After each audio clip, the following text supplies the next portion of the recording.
Good morning and welcome to Morning Brew. Uh, and good afternoon, Mar. This is interesting. No one there yet. Uh,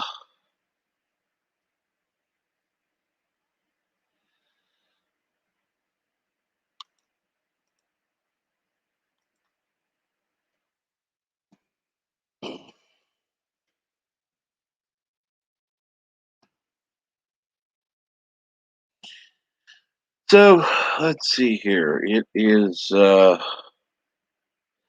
Sunday morning. Uh, so it should be kind of dead, particularly since there was a uh, whatever last night. And good morning, Aberjam. I'm surprised you're on here this morning. Um,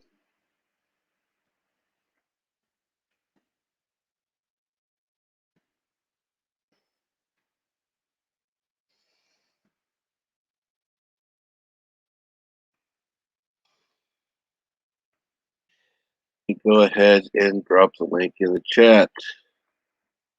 Oh yeah. Yeah, Mars. Yeah, yeah. Normally people are typing first or something like that. Yeah. Sometimes people just don't want to claim first. I don't know. Okay. Well, let's put it this way, Aberjam.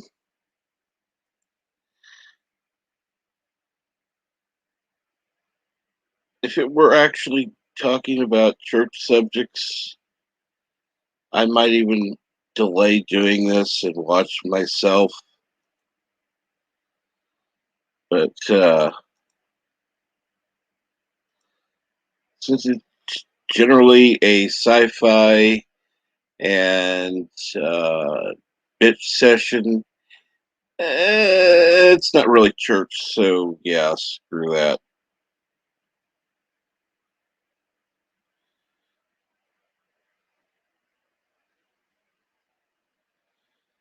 And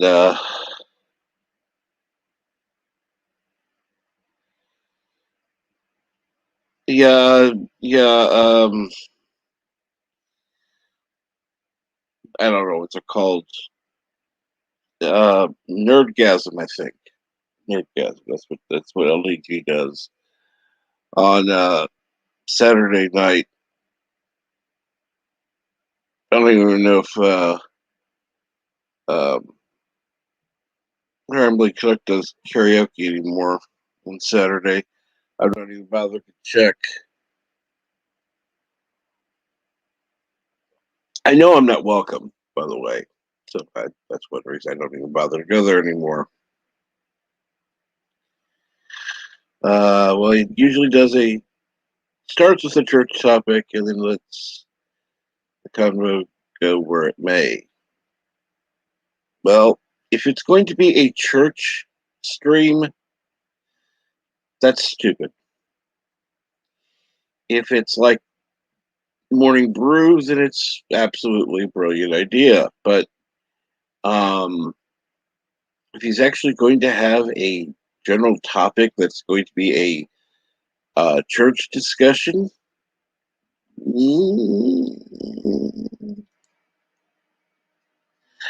no. And hello, Mar. Hello there. I hope Having issues everyone with is doing sound for a fine. moment. Wait, What's going on? well, so far, not much. You didn't really start the show yet. I had the feeling we are talking church. Um, and everyone who knows me knows that I am a big fan of the church. Didn't start the show yet. What do you mean? Yeah, I mean that at the moment we're talking about the church, which I am a big fan of. Uh, that's the building where people go to um, Get married. praise their savior and Mm-hmm. sometimes their lord. Yep. So yeah, I'm a big fan of Star Wars. I know Lord Vader, so yeah, church is cool. I think you're talking about the cinema there. Cinema and church are not the same thing. So church has nothing to do with Lord Vader. No, no. And Professor, I'm glad to hear that karaoke's still happening on Saturday night. I will never understand Americans. I swear to God. Um, if I were welcome there again, I'd go. But yeah, that's been made clear. Um, so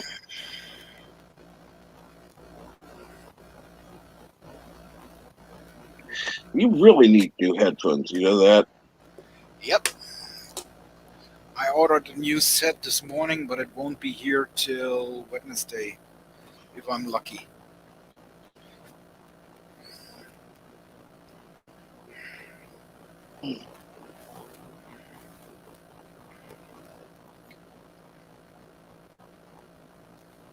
Well, that was wrong because actually I should say if you are lucky because I don't hear what's happening over there for you guys.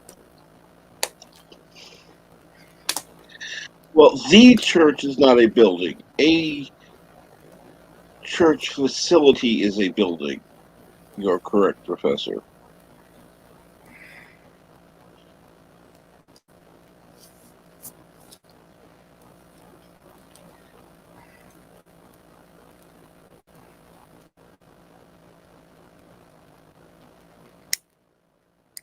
I once went to a church that was um, well, a storefront, and then it finally moved into another church building, and then um, it moved into another facility. And unfortunately, by the time it moved there, it had moved further away, and I really couldn't go anymore. Um,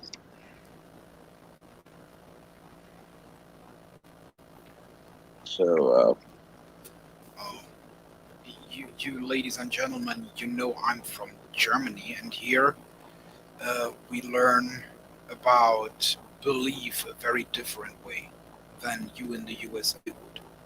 right. And I've shown it to Captain Trek one day. I'm not sure if he still remembers the little asshole. And no, I didn't call Captain Trek a little asshole. I was talking about a little character, a little German character that's called the little asshole.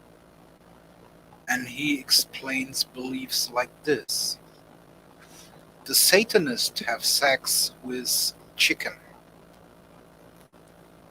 the pimps have sex for free, and the Christs get pregnant without having sex. Yes.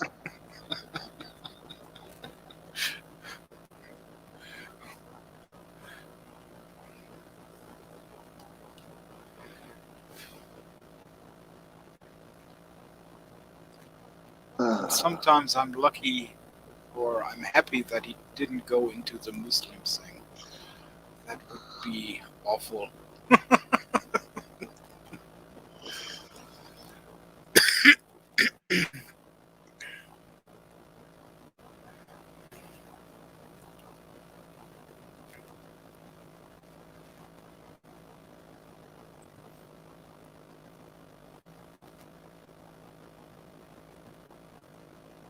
And we're up to 7 viewers, and We're up Still, to 7 viewers and we're down from 8, so that's cool. still talking about believing. Oh, I don't want to. We can talk about other things. That's just fine. Yeah, I've heard that in the USA, a woman can, or a female student can sue their other male students if they just look at her, because it would be sexual harassment. Okay, see, that's the thing I don't like. Things have gone from understandable to stupid with that. I'm sorry, you can't even hold a door open for somebody without having to worry about. If you hold the door open, you are a sexist, and if you slam it right in her face, you get sued for murder or something like that. Tried murder. And if you look at her, you have to go over there and say, "Oh, I'm so sorry, lady. I didn't want to sexually harass you. You was just so ugly with a face that only a mother can love that I actually wanted to ask if I can take a picture." That way Oh, she still will sue you, but not for sexual harassment.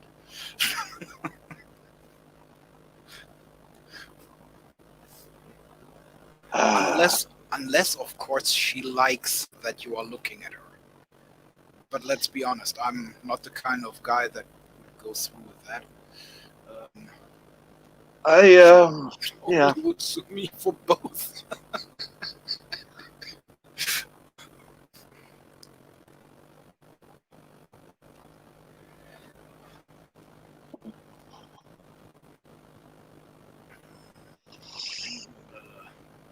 And, I'm thinking about looking for a new job.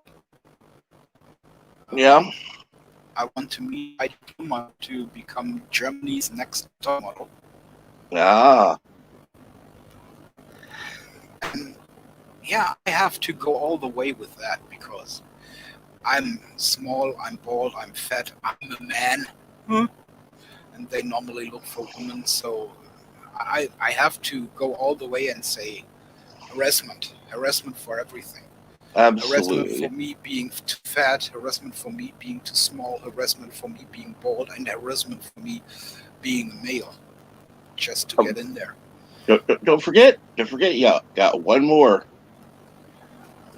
harassment for you being white. Oh, yeah, that no, that also might come to it, but here in Germany, we do I mean, not if it really comes up, have you that know, many black models here in Germany. But if it comes up, of course, yeah, sure, sure thing. you always have an extra thing to delve into. And if I don't win, I can go the same route again.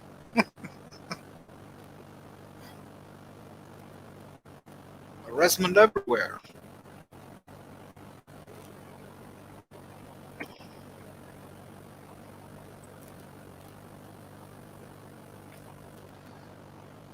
But that brings me to the question: um, has someone of you ever thought about it, doing something completely stupid and trying to get away with it? I'm sure people have thought about it. Yeah, I would like to hear some of those stories. Like, for example, opening the door without looking, and while a bicycle uh, drives right into the door, sue them for breaking in before they can sue you for opening the door without looking, something like that. I mean, there must be some ideas out there that not even I have thought about.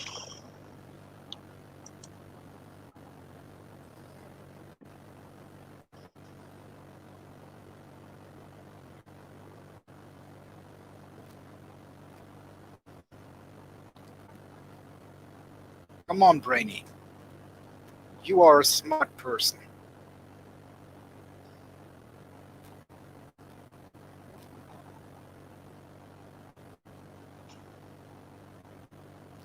I don't have the camera on.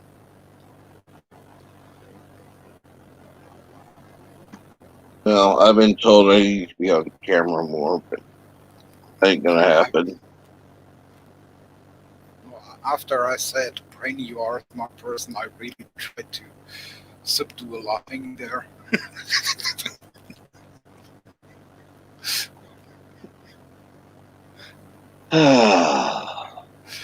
Ah, shit, now it happened, huh? Oh well, I don't know if I'd do that, but hey, Of course, I'm just kidding. I'm just kidding. I know you are, but not everybody would.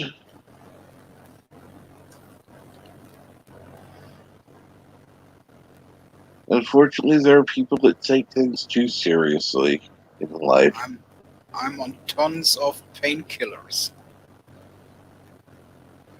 Worst I'm thing on, is, the yes. painkillers, the painkillers still say my brain, "Hey, be happy, don't worry," while my arm already starts hurting again.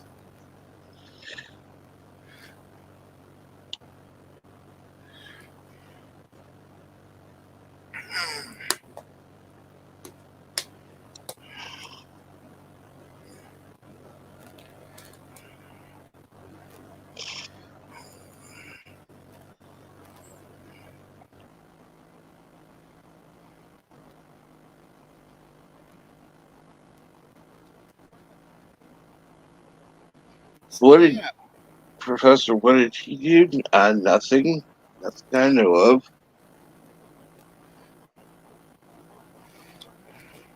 See, Professor says, "What did he do?" So obviously, somebody, whether him or somebody else,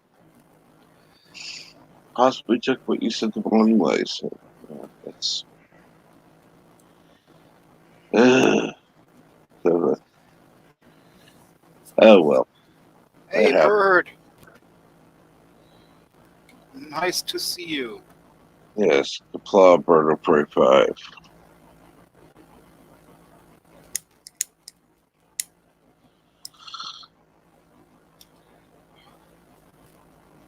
So yeah, while I was in pain the last days and didn't really had the power and time to get up here, I was watching a lot of new stuff, mostly Asian. Ah, So mm-hmm, there was Shanghai Fortress, which is a CGI spectacle from China. mm-hmm. Problem, of course, is you would have to watch it with subtitles, so it's nothing for people who hates to read subtitles. But the movie itself, absolutely great. Mm, Haven't seen something that sci-fi-ish in a while now. wow. So Earth is getting attacked by aliens, and in Shanghai they build a super cannon to fend off the aliens, and they have their own fighter squadrons and stuff like that. Pretty great.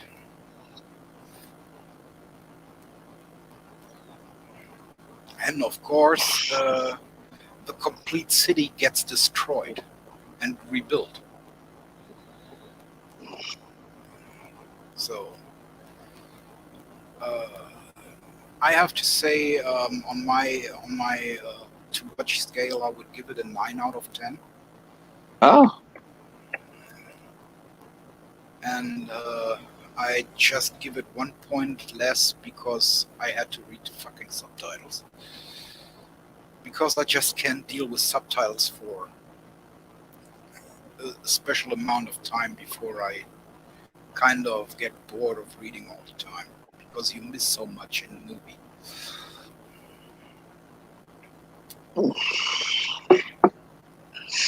But yeah, then that's again, oh, part of sorry. the problem. That's part of the problem with got a good movie with subtitles. It's yeah, you can get out of the just by reading the subtitles to know what's going on. But yeah, go ahead. Exactly, exactly. There is mostly the problem. I mean, we have had Chinese movies like The Raid 1 and 2, where it was really just fighting all the time. You didn't have to watch the subtitles to know what was going on.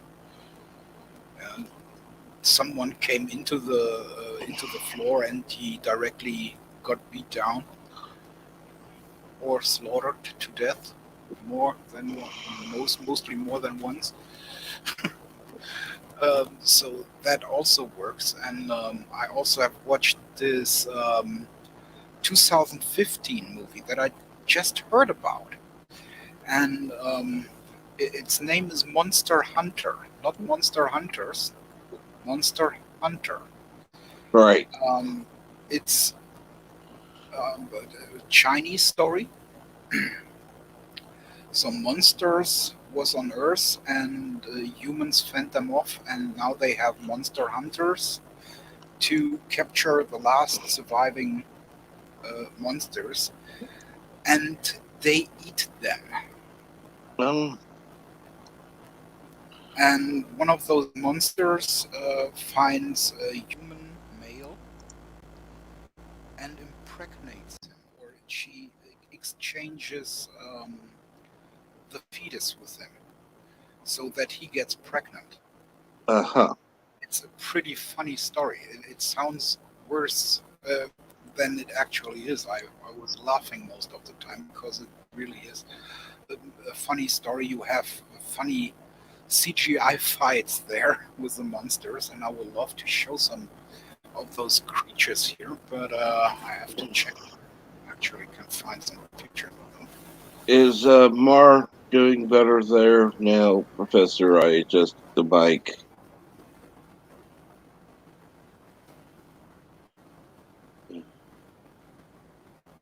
Pictures. Of course, you just get monster hunters and not monster hunter. Each movie 15. I still have part two of it. Another thing I'm going to suggest: get a Ah, extender so you can plug and unplug your audio a little easier. Uh,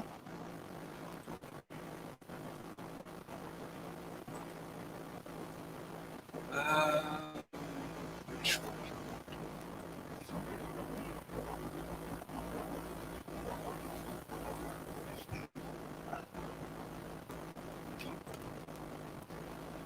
okay. Screen window. Because for some reason, the longer we're going, the worse it's getting. Give me a sec.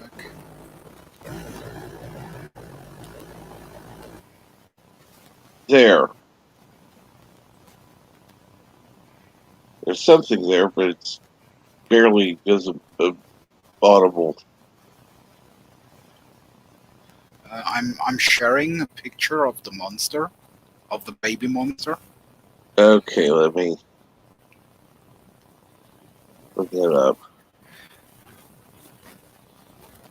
Um, okay. What the? It's Chinese. They all look cute like that. Well, most of them do. Okay, what are the hands doing? It's tentacles. There's a hand there, and Oh, okay, that's one of the monster hunters, a female monster hunter, and she actually wants to turn the monster in, but then becomes kind of the mother in the end of the movie. okay. It was pretty watchable. Well, that's good.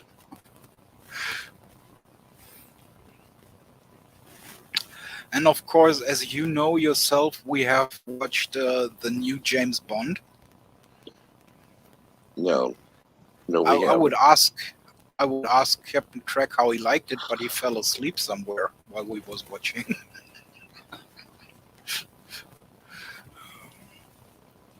How much did it take for you to fall asleep while we was watching? I didn't even realize we were watching the new James Bond. Um, so yeah, it was really memorable that Yeah, it was. the movie was on because I had no idea what the fuck was on. Yeah, It was the worst Bond movie since 1940.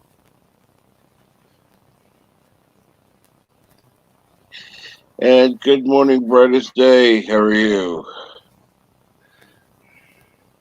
At least if you ask me. And hello, rock fan.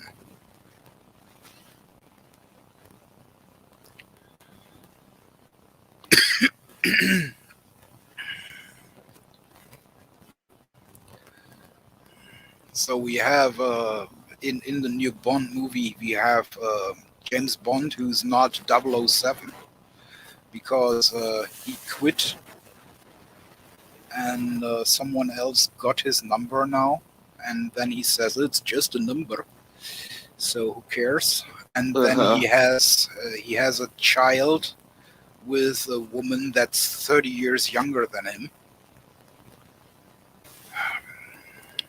Well, you Yeah, can say about Daniel Craig whatever you want, but he's not really good looking. And he's also not charming. So how does he get the girls? We uh, always be, pity. before Daniel Craig, we always had charming Bonds. They all was assholes, but they was charming. But Daniel Craig was the first one who was a brute.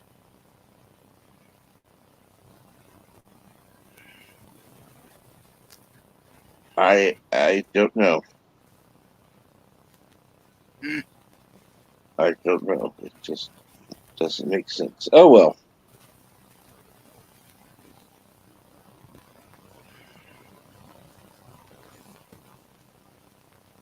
As I Uh, as I said, I think it was in the first one was Daniel Craig, Casino Royale, where he sits on this chair and his balls get beaten.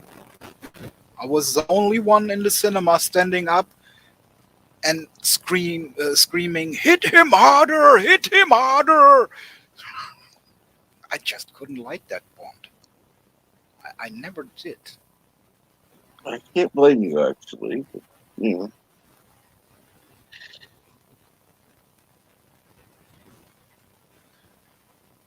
Surprisingly, I did not get kicked out of the cinema for that. I got that kicked out twice. I got kicked out of two films.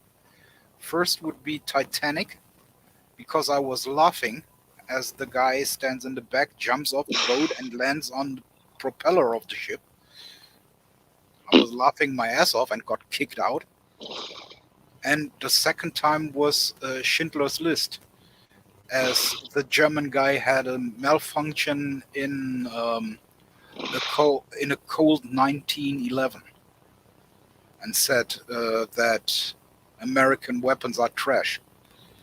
I laughed at that one too and also got kicked out. But screaming at the screen that James Bond should get hit harder, that was okay.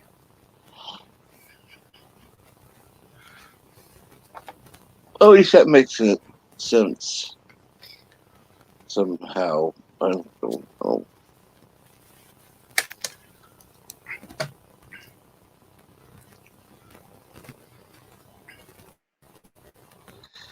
And I think Sleepo Prey is just sleeping. I don't know what's going on.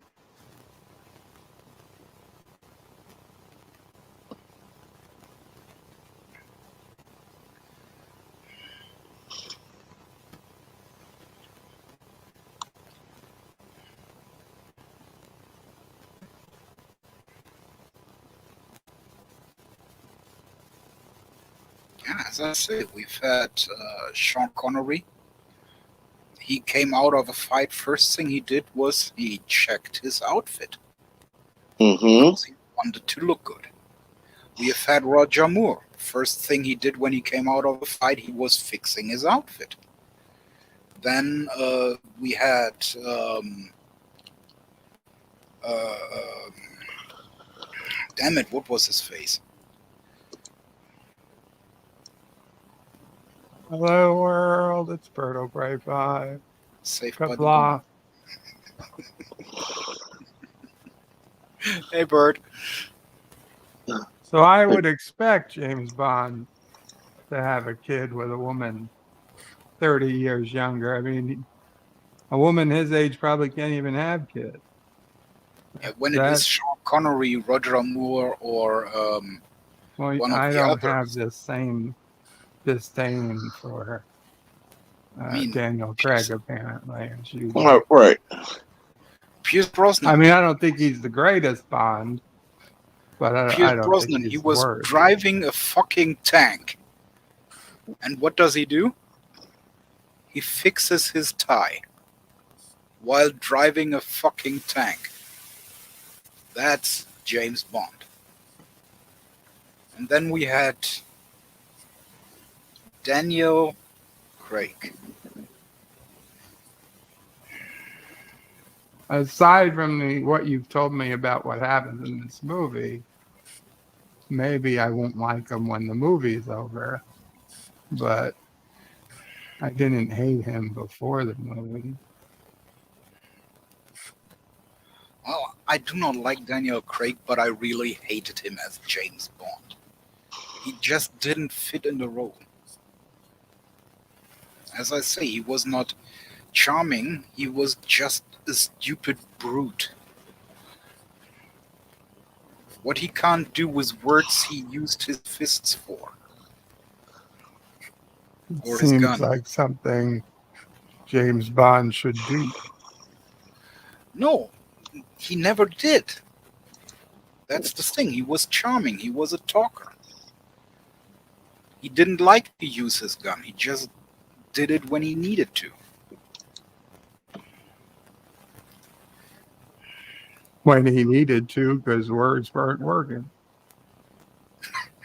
No, because the others were shooting first.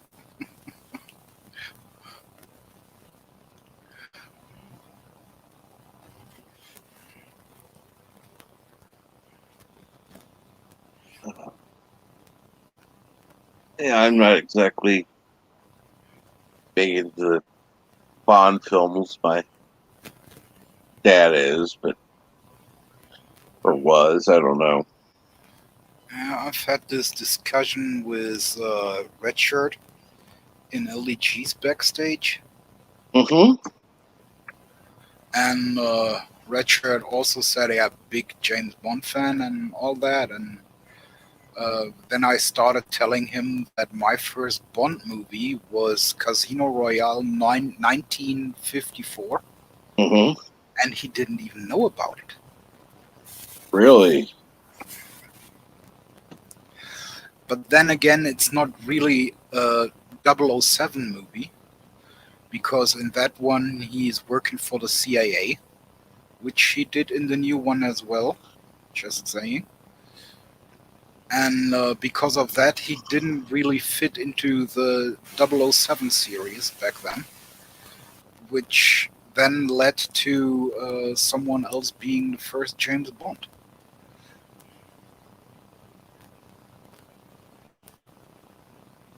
So there was a black and white James Bond movie where he was working for the CIA because it was a Hollywood adaptation of the Ian Fleming books. Ah. And to make it more appealing to the American audience, he had to be CIA and not MI6. At least that's what I think happened back then.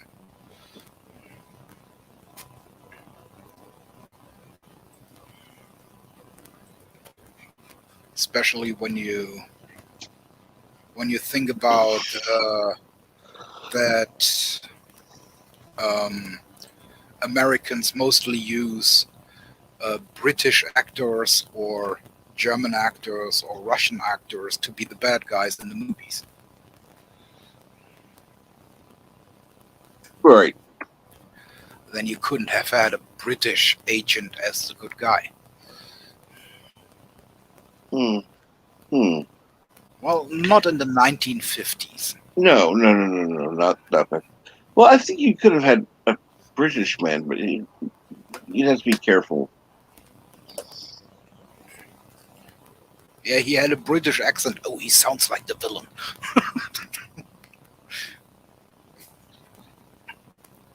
As you know, there are several different accents across Britannia.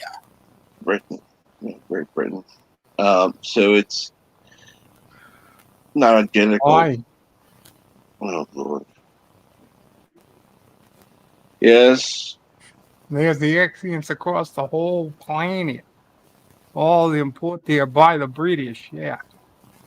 Oh, dear God. My great ancestors were sent here for stealing horses. I really hope Bert would come out with Indian or Prey or something like that. Yeah. No. Thank you. Come again.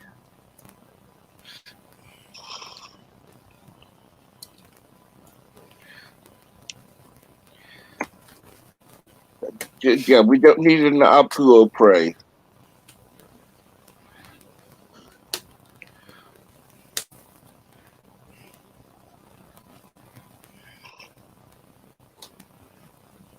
In protest of The Simpsons, I will not be performing Apu Pray until they return Apu back to the original guy who spoke them. Yeah, good luck with that. I mean, we are talking about Disney now. And we all know that will never work. I'm sure if I went on a hunger strike and chained myself outside their headquarters, they wouldn't let me starve to death. Yeah, they would. Yeah, you are white. They would. Not only that, you are not only white, you are also a male. Even worse than that. I think you guys are missing the reference. Homer did that in an episode where they were going to move the team to Albuquerque. And the guy going to go on a hunger strike. They're not going to let me starve to death. And he chains himself up. And after he chains himself up and looks over, there's a pole next to him with a skeleton still attached and a sign that says, "Plead in the ladies' room" or something.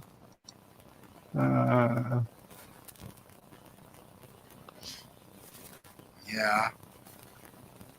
Yeah, that would be about right. Hey, Dave. And good morning, Dave G Sound. What's going on this morning?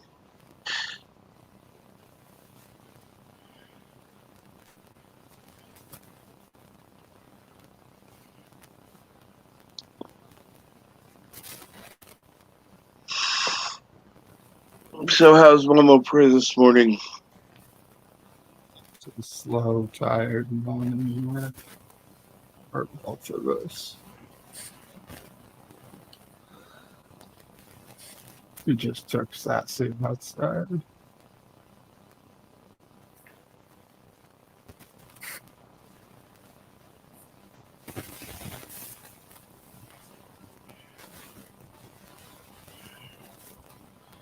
No, Dave. Don't do that. Don't go woke. Yeah. Okay, it was a try, not my best.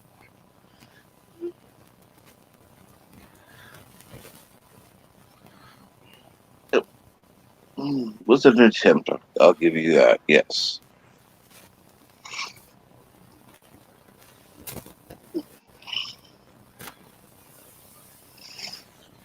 And I'm not even allowed to say it was a try because I did it. I won't do it again. It was an attempt. Yes.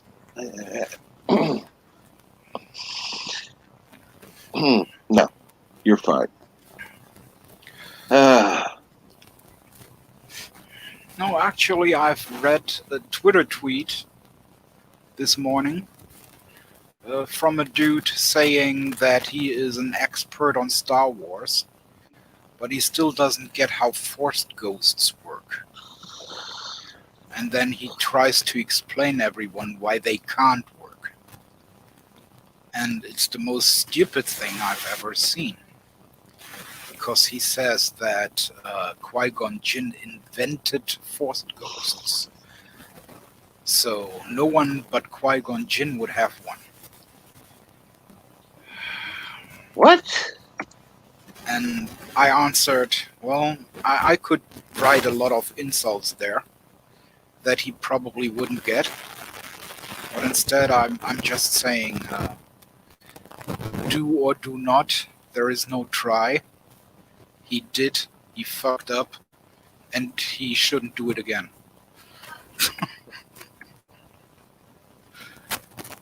Which he probably also didn't understand, so... Doubtful. Doubtful. They're... Yeah.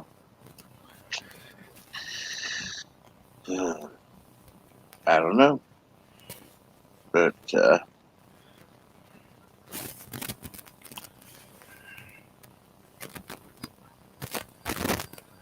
and, good morning, 47 Yorktown, who says hashtag need more coffee. Well, yeah, I do too.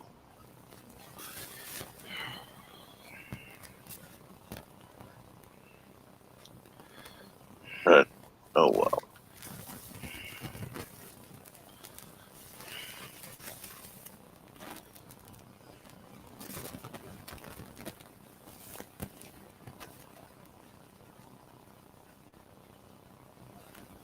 So what's going on, 47?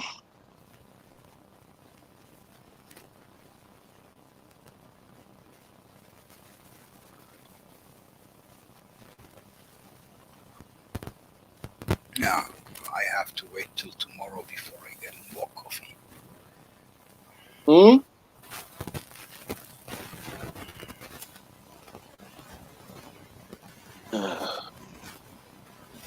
I don't have chocolate powder left. Ah, And I drink my coffee with chocolate powder.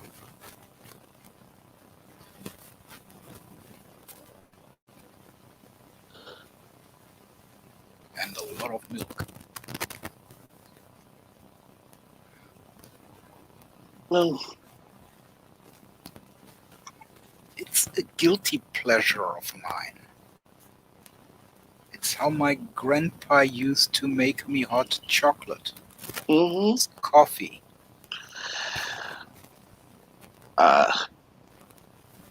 I just, yeah, had it that way before. But, so, You have to get the mix right for everyone, depending on how they like it, how they like the taste. yeah. Yep. Nestle got close with their Nescafe iced tea or iced coffee. Mm-hmm. They got close with the taste, but not as close as I would go while I mix it myself. Right.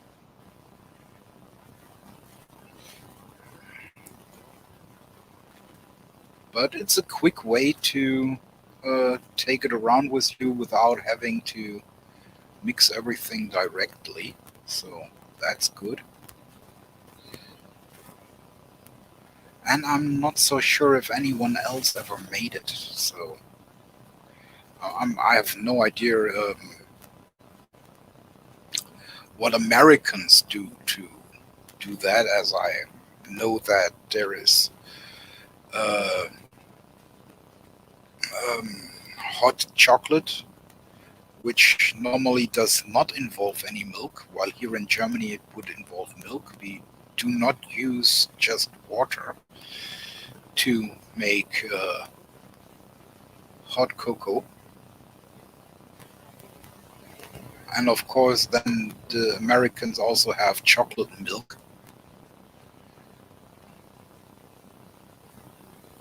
Hmm?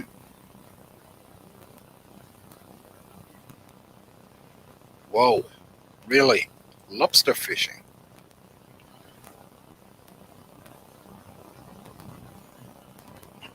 Holy crap.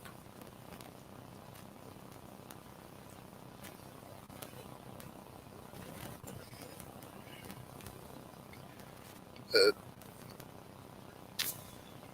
Out of curiosity, if you go lobster fishing, does it mean you are on a ship and really you are one of those lobster fishers and have to sort them out and everything, or you just sitting at home waiting for the delivery?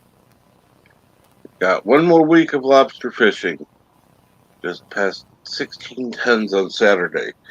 Damn.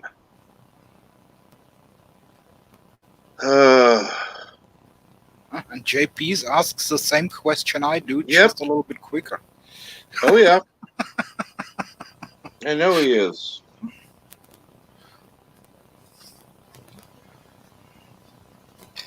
But he said so before he left.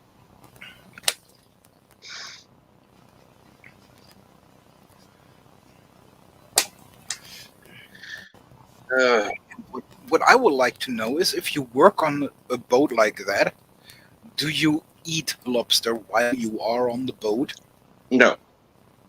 Nope. or is that a no-go?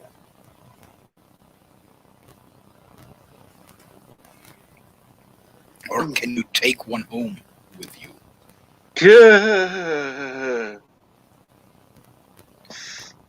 And raise them as part of your family? No. That ain't gonna happen. And, Well, he's the captain.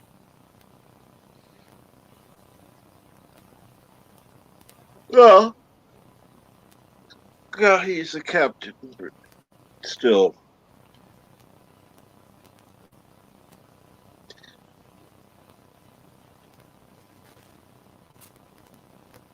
And JP says, yeah, they eat it raw, fresh from the ocean.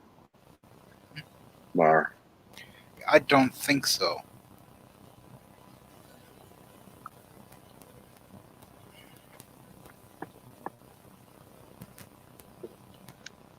Even if you get them frozen, they are pre-cooked, so I don't think that you can actually eat them raw. Can? Sure you can, but I don't think you should eat them raw. Correct.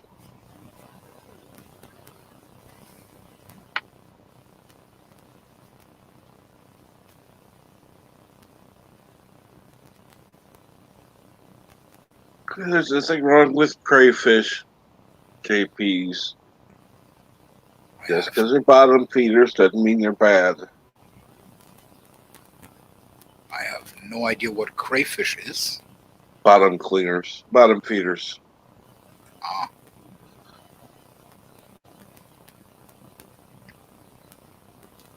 I say And- but I mean, okay, I still have no idea, so I probably have to look it up later. Okay. You know the stuff that nobody else will eat?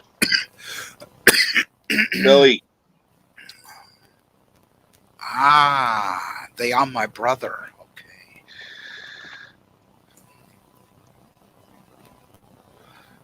And good morning, just another red shirt. What about freshwater lobsters?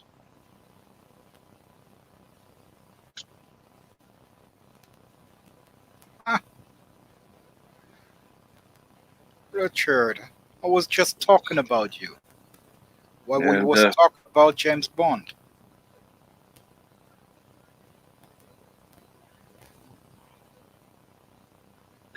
yes, JP says Bottom feeders eat the dead and decomposing shit off the ocean floor. Well, yeah.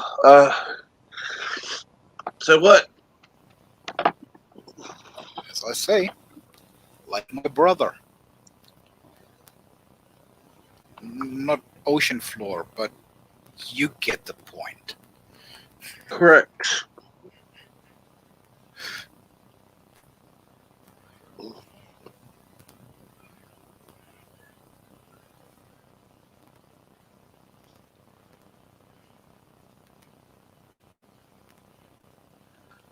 Yeah, I have had those.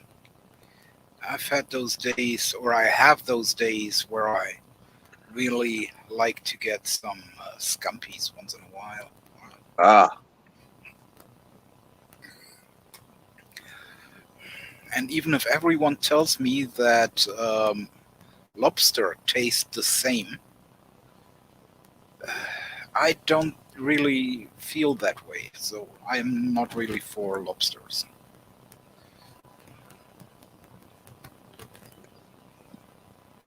Yes, he does. Or if I'm too late, then he eats my food.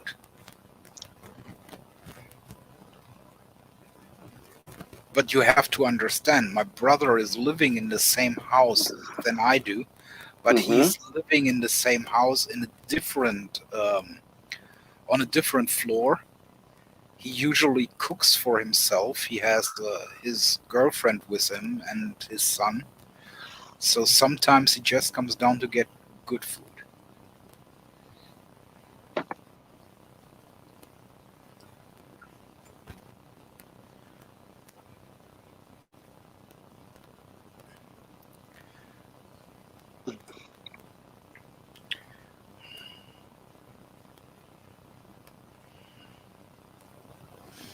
And I totally hate when he does it.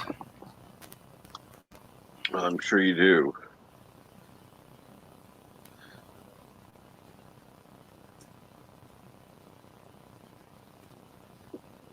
Let's see here. Yeah, my dad says to him, lobster, crab, and shrimp taste all the same.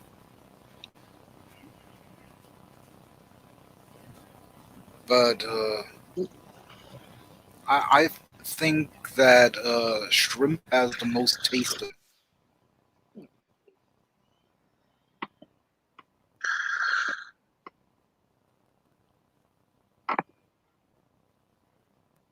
And let's see here. Don't know what happened. Just lost sound from Mar. Bird is muted. Let's see here if I can just. Muted but nearby. Okay.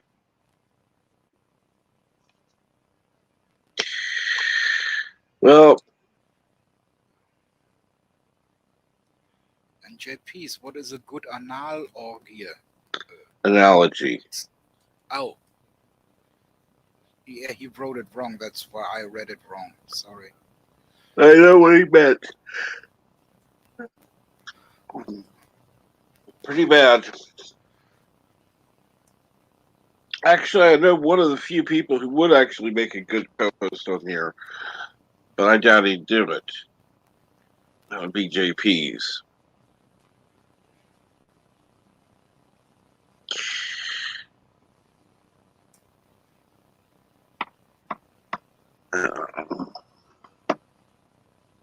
Yeah, but but 47 also was talking about discovery, which makes the anal orgy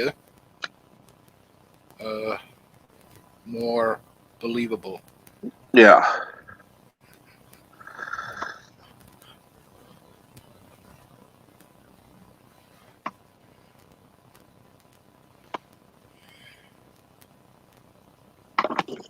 Whatever. Uh,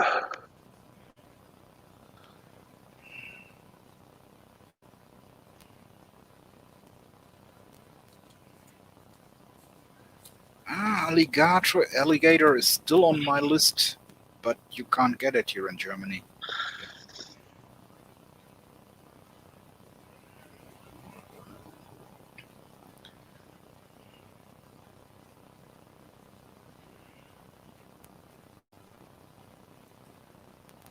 Sadly enough, you also can't get ostrich anymore.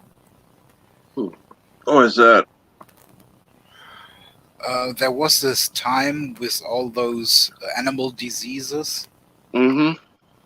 and that's when Germany said we have to import ostrich meat so people can still eat meat. Mm-hmm. And that's the only time I ever saw ostrich meat, and it was so great. I loved it so much. Tasted like steak, was cheaper than steak, and it was softer than steak. Ah, somebody smart should have started importing a few ostrich to breed, have their own farm. Yeah, well, I would have a problem with that. Why? I mean, I love to eat meat, don't get me wrong. But if they are my pet animals or my animals on my place, they also get my pets directly. And I can't kill them anymore No, no, no, no, no, no, unless no. I get really, really hungry. Not you. Not you. I'm not saying you. I said somebody should have imported some onto a farm. A farm is not a pet animal. Yeah, there is probably some people who did it, but then it would just go out on special deliveries, and you have to Well, find them. yeah, well, you just have to look.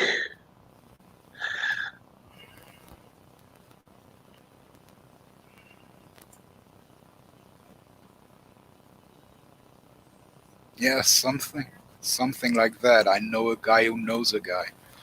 That's how we get horse meat here in Germany. I know a guy that knows a guy.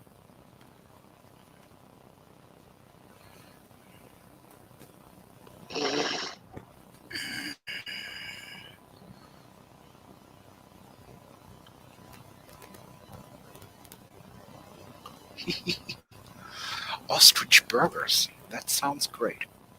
So, what did you think of the ostrich burgers? And I'll be right back. Absolutely.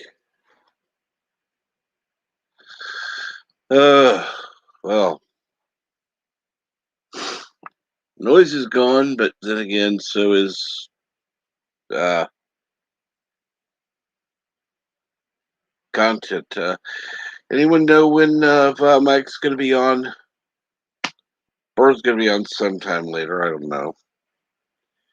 Um,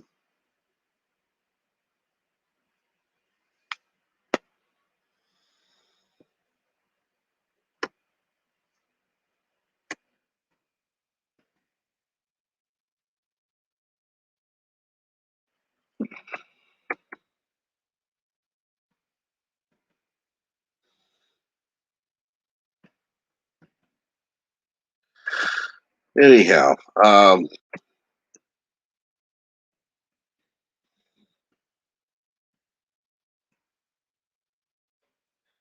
okay, night. Okay, let me put it to you this way, like you're Pacific. Okay, That means 11 a.m. Eastern. thank you. I mean, 12 p.m. Eastern. 11 a.m. your time. Okay, so okay. See, if you say it in Eastern, I can put it in the correct time. You say it in Pacific, eh. I have to adjust two time zones over. It just didn't work. Um, no. So 11 a.m. for you. Okay. Okay. Well, there ain't no way I'm going to be going till then.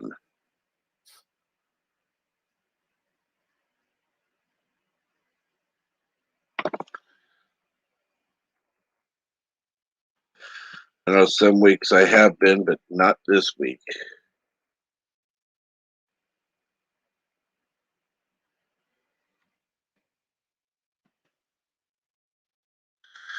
And good morning, Cardinal Sin.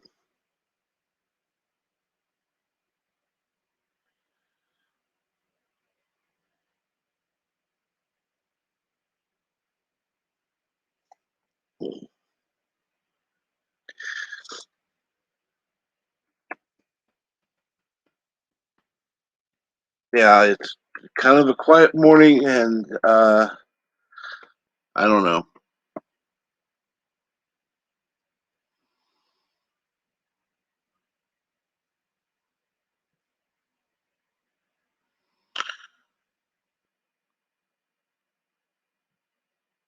I don't know. 10 people are watching for whatever reason. Um, somebody's backstage. Ah, just out of the red shirt. Good morning, Captain Track. Oh my God! What have you been drinking? Oh, no. I've actually been to sleep for once before Wow, coming on your show. I've been to sleep before coming on your show. This is a first.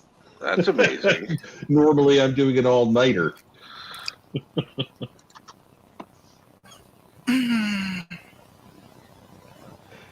And yes, I heard Mark Krell's comment. That's where I came in. I was lurking. And yeah, I still don't know I still have no idea. I can't even find that movie on IMDb. And that's my Bible for movies. And I can't find that James Bond movie. Now I'm better than the Bible. You're better than the Bible. Wow, yes. You are. Call me God and pray to me. Well, okay, I'm drawing the line there. Good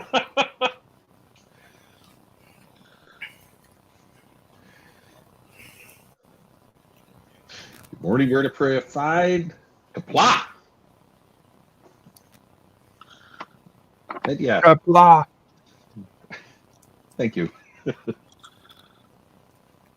Yeah, it's that's an interesting one. I mean, I started watching a review this morning that dropped from As Heel versus Babyface. Mm-hmm. And yeah, he's got an interesting take, and I'm going to go back and watch and listen to the rest of all of his review. I watched a little of it. Yeah, he's a little bit confused by this latest James Bond film, and I'm thinking he might be right to be confused. But I'm gonna wait till I can see it, because obviously it hasn't dropped here. And hello, Cardinal. So what is confusing him about it? Well, it starts out differently than most Bond films. It has a very long extended intro, from what I got from his review, and before the credits. And I'm not gonna spoil the ending, because he did. I'm not gonna spoil the ending, but the ending is not what I would have expected. I mean, some people have hinted at it recently. I'm not going to say what it is, but Right. the point is that this is one Bond. I happen to be a fan of at least two of the actors who've played James Bond. Pierce Mm-hmm. Brosnan, who was, according to Christopher Lee, who knew the Fleming. author. He knew Fleming. Ian Fleming. Yeah, he knew Ian Fleming during World War II in British intelligence. And he once said, I thought this was interesting, that Pierce Brosnan was the closest to Ian Fleming's conception of James Bond. So that gave Pierce Brosnan a little bit of street cred, as it were, Mm-hmm. with me. And of course, there is Sean Connery, Bond, James Bond. And come on, this is the first Bond. This is the guy who established a 57-year film franchise. I think that's what it is. What is it? 64? Was it? Or was it earlier than that with Dr. No? Was that earlier than 64? Was that 61 or 2? No, 64 was the first James Bond with Sean Connery. Okay, so 57 years. You have to give Sean Connery credit for that. That Cubby Broccoli and Sean Connery, for all that he's politically incorrect today. So yeah, we simply can't have him. Come on. Sean Connery is the first James Bond. He is the greatest James Bond, as far as I'm concerned. Pierce Brosnan, I loved as James Bond. I wanted to see him in the 80s when they tried to get him, and he was being Remington Steele, because I thought he'd be, oh my God, he'd be a great James Bond. Why isn't he? Well, yeah, contract obligations. That's why. And it took years to get him into the role. And then what did they do? They gave him a BMW. Damn it! They destroyed his James Bond because he drove BMWs, not Aston Martins. Come on. I'm still upset. I'm sorry. I'm still upset about that. He did some very, very good movies, but you're driving the wrong car, James. Come on. I think it could have had it been both. Yeah, it would have helped at least. I mean, because they brought the thing back for Daniel Craig. They got him a DB5. Hello, yes, we brought it back for you. Oh, come on. I did watch Venom 2, Eli you. And hello, PCAT again, in case it just went down. Good morning, PCAT.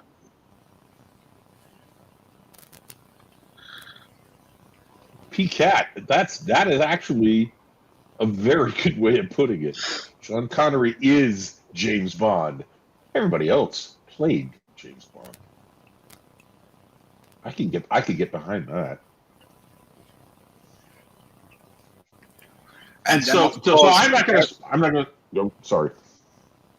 We have to say that the film studios usually used the film or the car company that gave them the most money to use their cars in the movie.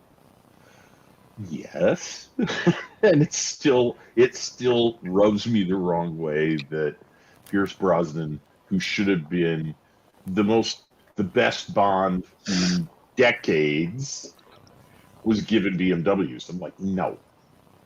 I mean, and worse, the BMW they gave him was a piece of fertilizer, and was never seen again. So it wasn't just that they gave him the wrong car. They gave him the wrong car from a company that produced a car they were embarrassed by. Go watch the Top Gear review of that BMW, the convertible.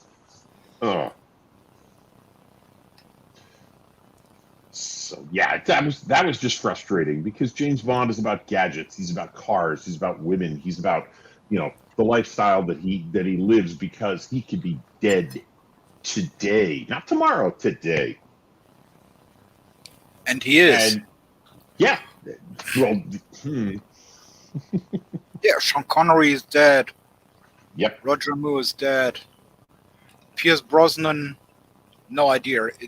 Is he still alive? I haven't seen him. Oh yeah, he's still around. He's still around. There are people clamoring for him to be reinstated as Bond, because it might bring it back. I'm like, no, you have to understand. This is the same problem we have with so many franchises, Doctor Who coming immediately to mind. Mm-hmm. You can change the primary actor, but if the people who write it and produce it don't change, it's not going to change. It's going to be the same thing with a better actor playing a terribly written part. Doctor Who is right there right now. Yes, Russell T Davies is coming back to be the showrunner for Doctor Who, and he's the man who rebooted Doctor Who with Christopher Eccleston. Mm-hmm. But will the BBC allow him to rescue Doctor Who? I don't think so. I think they're the reason it was destroyed in the first place. Yeah. That's why I question everybody celebrating him coming back to Doctor Who. Yeah. Will he be allowed? Yeah, Will he be allowed to do what needs to be done? If they will, it can be saved.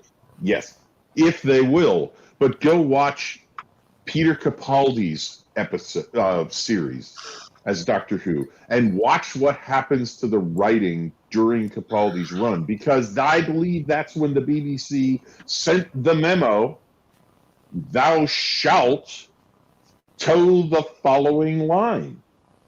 And Stephen Moffat probably argued with them, because Stephen Moffat was a very, very good writer and a very good showrunner. He couldn't write comedy, but he managed to make Matt Smith a perfectly believable Doctor Who. And I love Matt Smith as Doctor Who. And people were skeptical. Moffat gave him the scripts and gave him the role and gave him the lines that he was able to become the Doctor. But Peter Capaldi, with Moffat in charge, why did that go off a cliff? That wasn't Moffat. No, that was the BBC. Sorry, Richard, but au contraire, mon frère. There is one thing that everyone seems to forget about Jodie Foster as Jodie Whittaker as the Doctor. I'm sorry.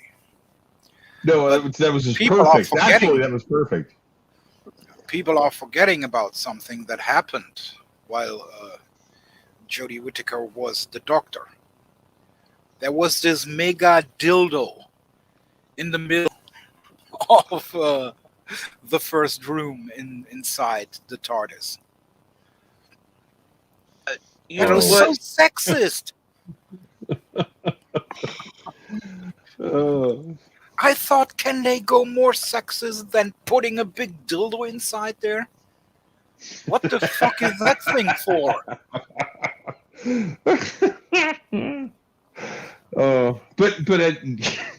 Okay. That's definitely. I mean, that's set design. But what they made Peter Capaldi do, and the way they eventually treated Peter Capaldi, which was, in my mind, criminal. That was awful. Because I was probably one of the very few Americans who were thrilled at the idea that Peter Capaldi was going to play the Doctor, because I had watched Torchwood season, I think it was 4, and Peter Capaldi played a government functionary, and he was the villain in The Children of Earth, and that show and that particular season, which they would, I don't know what that particular story, which was like 5 or 6 episodes, and it was all one story told in pieces. Mm-hmm. Had a shocking ending, where he signs out a pistol from the government. Somebody's rebuilding their apartment. Yeah.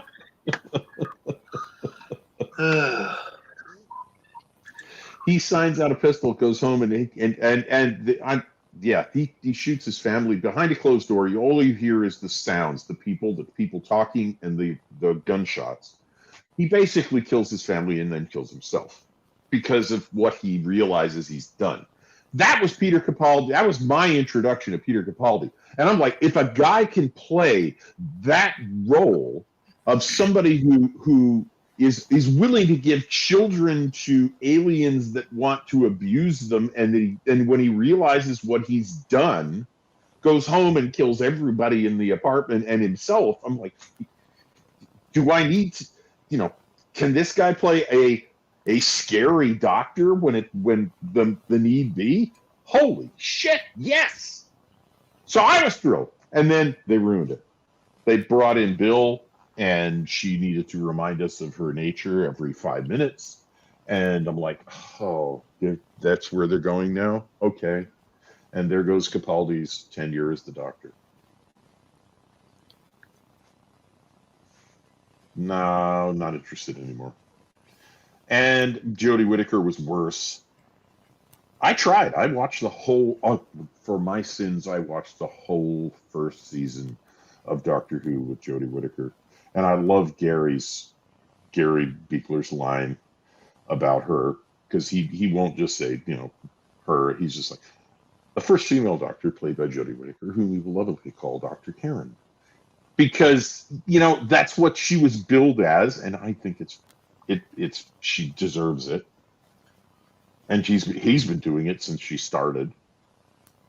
And I don't think Russell T Davies can save this. I really don't.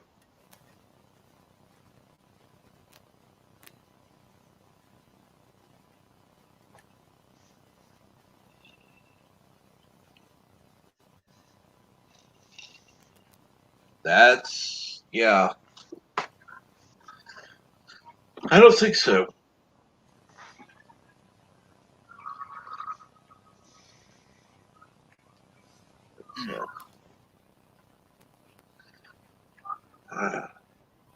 Well, the first time I've met Capaldi was in The Three Musketeers. He played Cardinal Richelieu.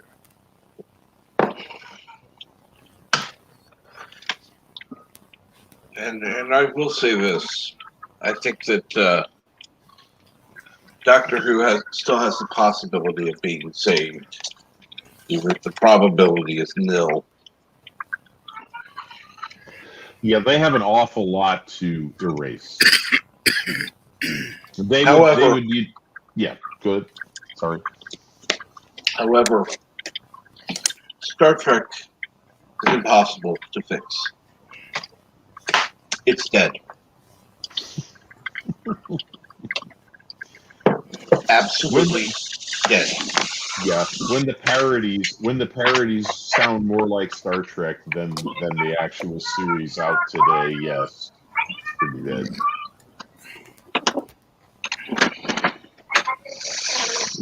And saw something on Twitter.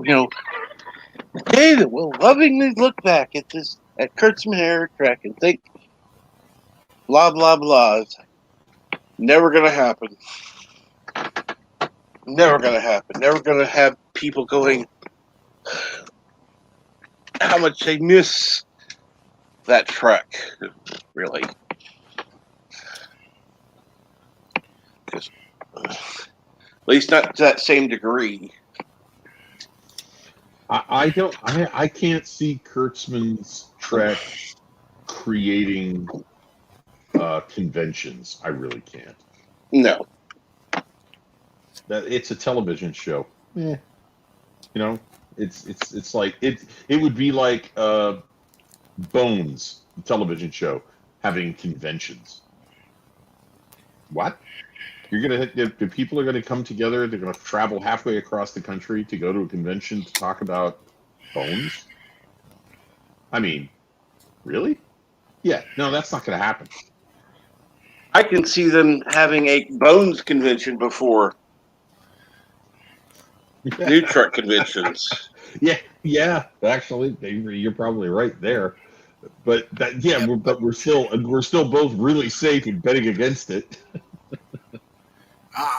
I'm not so sure. I mean, Bones without Captain Kirk and Mr. Spock, that just doesn't work.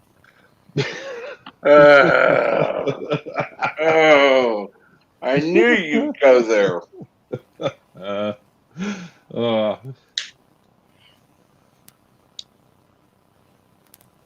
And if I said something wrong there, it's not my failure if you call everything bones. There's a actually series. it may not have been available to you in Germany. There is a television show, a series titled Bones, and it has nothing to do with Star Trek. It has to do with medicine and forensics, but not that doctor, not that doctor. But you're still right. even if it were a show about the Dr. McCoy, it would still be more likely to get a convention before Kurtzman Trek. Holy cow! Actually, all they'd have to do is have a, combined thing so that people who liked Bones, who liked a couple other shows, NCIS, they could get a convention together.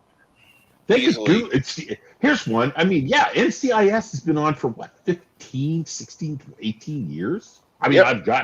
I've got a bunch of seasons of it on DVD. I was a huge fan before I cut the cable. And how many conventions have ever been set up for NCIS? How many people walk around quoting Gibbs's rules?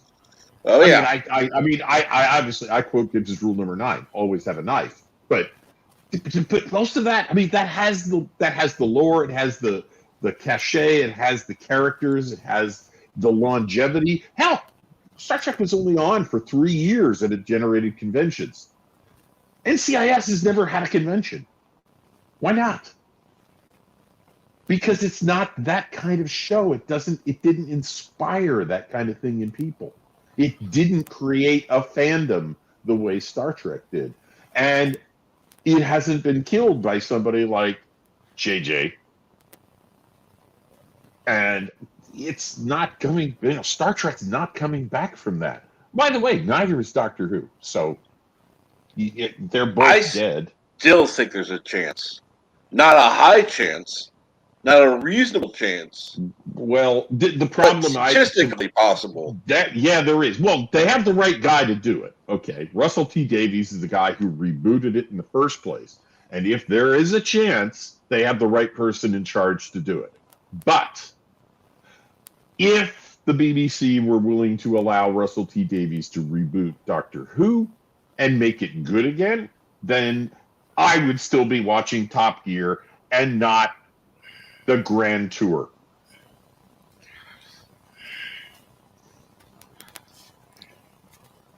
And yep, I have to admit that a TV series about Bones or Scotty would probably get more views than the Star Trek that we have right now. And if we would have had it back then with the original actors, with some new developments in medicine or technological events, then I would even think that some people would sit there and try to make it work. And Pete Cat, I agree with you. I would rather go to a Trek convention that had uniforms. Actually, I would go further than that. I would go original all the way through. I hate to say this, I would not include Enterprise. Believe it or not, I might, but that's iffy. But okay. Original series all the way through Enterprise, but that would have to be off to the side. And then have clips played in the background. The good of Kurtzman Trek. It wouldn't need any big star that had been on there. And I saw the bonus footage from What We Left Behind, and people were going, "Oh, well, I want Captain Sisko back." No, you don't. That man's nuts. He's crazy. That man's crazy. Talk about eccentric. I don't know what. There's Sir Glofton.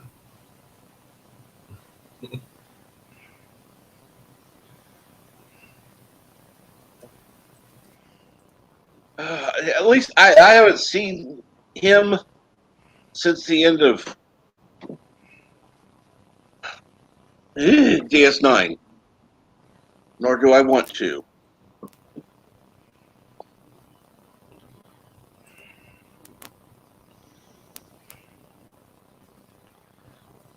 Well, the captains since Kirk haven't showered themselves in glory with the fans, Cisco included.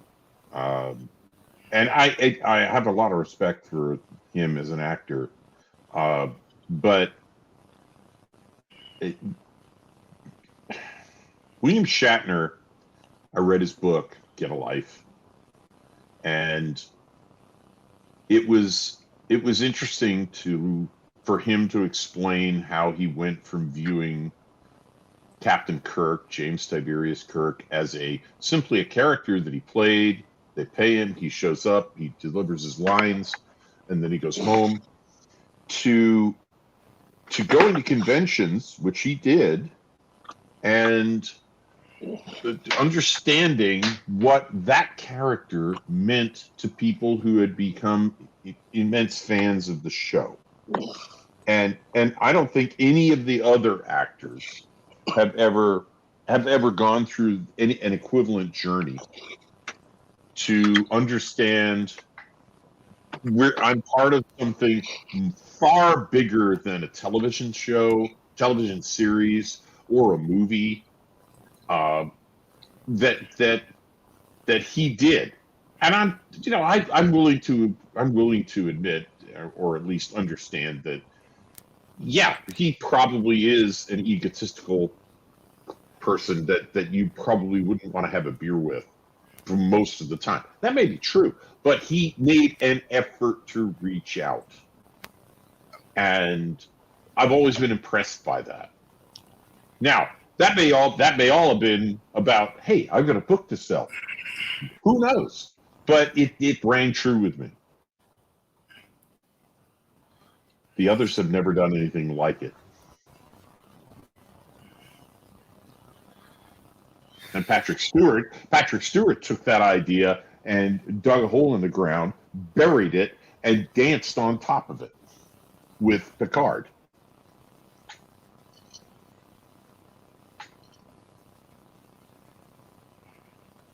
Oh, absolutely.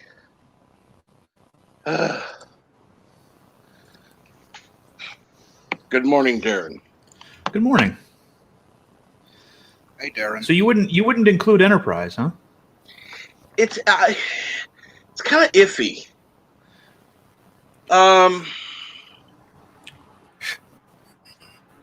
Don't get me wrong, I liked it, but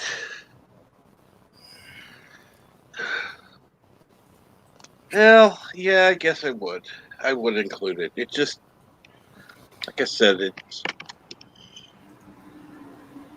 if it had made it to season 4, where they would have fixed it. Well, it did then, make it to season 4. I mean, Yeah. season 5, where it would have fixed it. Excuse me. Right. I think it was very much in the process of being fixed by the end of season 3. It was becoming a proper prequel, but I understand the execution. There was a lot of things in the first 2 years that had to be fixed because of, quite frankly, writers' errors and the fact that they got squeaked by due to the machine. But Manny Coto was well on his way to fixing things and had already started by that time. So I measure it more by the intent and also the obvious indications of that intent, as opposed to Kurtzman Trek, who tells us one thing but shows us a different thing, as if we don't know the difference. Yeah.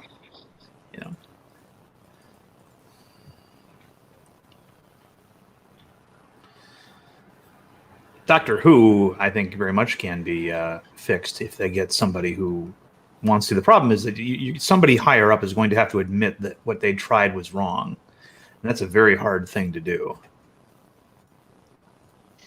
The people who thought it was a good idea are still at the BBC. Mm-hmm. Yeah, and that's why I wouldn't put any money on RTD being able to do it, because they don't think. I don't think they think it was wrong. I think they think it was the right thing to do. Oh yeah, they're convinced of their moral superiority. That's the problem, and then they hire RVD to say, well, this will placate everybody, and but it will be. I mean, who knows? Who knows? I don't know what extent the deal is. I don't know how much creative control RTV, whatever his initials are. I don't know what kind of creative control he's getting, but I can see it go either way. Well, I mean, it could if a miracle happens, but that's that New Yorker cartoon with that enormous equation on a blackboard. In the middle of it, it says, "And then a miracle happens." Yeah, that's what it's going to take, because the BBC has consistently shot itself in the foot with fans of its previous. I mixed previous and prior. Fans of its previous programming. They have an agenda now. Mm-hmm. Wow. Top Gear used to make fun of it, and that was you can't do that. And I imagine the accent of the person who comes in and tells the production team, "Oh, that's not the done thing. So terribly sorry, old chaps." It's like, oh, come on. They had an agenda, and it's very obvious. And I think it came into Doctor Who with Moffat's era, and it ruined Peter Capaldi's tenure as the Doctor. And he got screwed. I think the agenda was always there, but the thing was, it was couched in entertainment first, and the emphasis shifted during Capaldi's run. I would agree with you on that.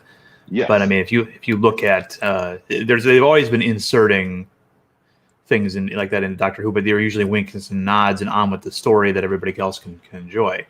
Wow. And that's not what they're doing now. It's complete. It's complete. Wits end. They don't even pretend to be stories anymore. Right. No. There's if you go back and look, and they're a little bit harder to find, but there are interviews with Rod Serling talking about the Twilight Zone, which is my childhood, 1960s. Mm-hmm. And Rod Serling wanted to tell morality tales. He wanted to send a message. So, okay, you want to send a message. Go watch the Twilight Zone, because that is a show with a message. But Serling understood that the TV executives would never let him tell a morality tale and make it on the nose. Right. He had to write. He had to sell them a fantasy series that he could insert the message into. He could make it, and everything. You watch some of the best Twilight Zones. You expect him to come out at the end and say, "And the moral of the story is," and he doesn't. Because you're supposed to be intelligent enough to understand the moral of the story. Right. That with what's going on today, they have a message, but they don't know how to put it into the story. Right. They have to beat you over the head with it. Yeah, they used to be clever, and they're not anymore. They are in fact a bunch of hacks. I mean, they're committing now the same kind of mistakes that fanfic writers make. Fanfic non-professional writers writing for themselves, right? That's all the hallmarks are there. How many Mary Sues do we have? How many characters are acting out of character in order to support the Mary Sue, for example? You have that. You have that situation also, where them hiring RT Davies, RTD, kind of reminds me of what Secret Hideout did with when they announced Picard. They're like, look, it's going to be authentic. Look, we've got the same actor playing the same character. Well, no, that Picard is very different than the one we last saw. Right. Same thing with the 7 of 9. That's a completely different character, just played by the same actress in name only. You know, we haven't actually gotten the return of 7 of 9 yet, and you know, that's what they're doing. It's like they're trying to pull a fast one. But maybe they'll like this coat of paint instead, and then we can get on with telling what we want to tell, which is beating you over the head with one point of view. Yep. That's the problem they have, is that people are starting to pull the curtain back. Mm-hmm. And I mean, that's what we're doing here on YouTube. And they hate us for it. They hate us for it. Oh, Yeah. Yeah, they definitely do.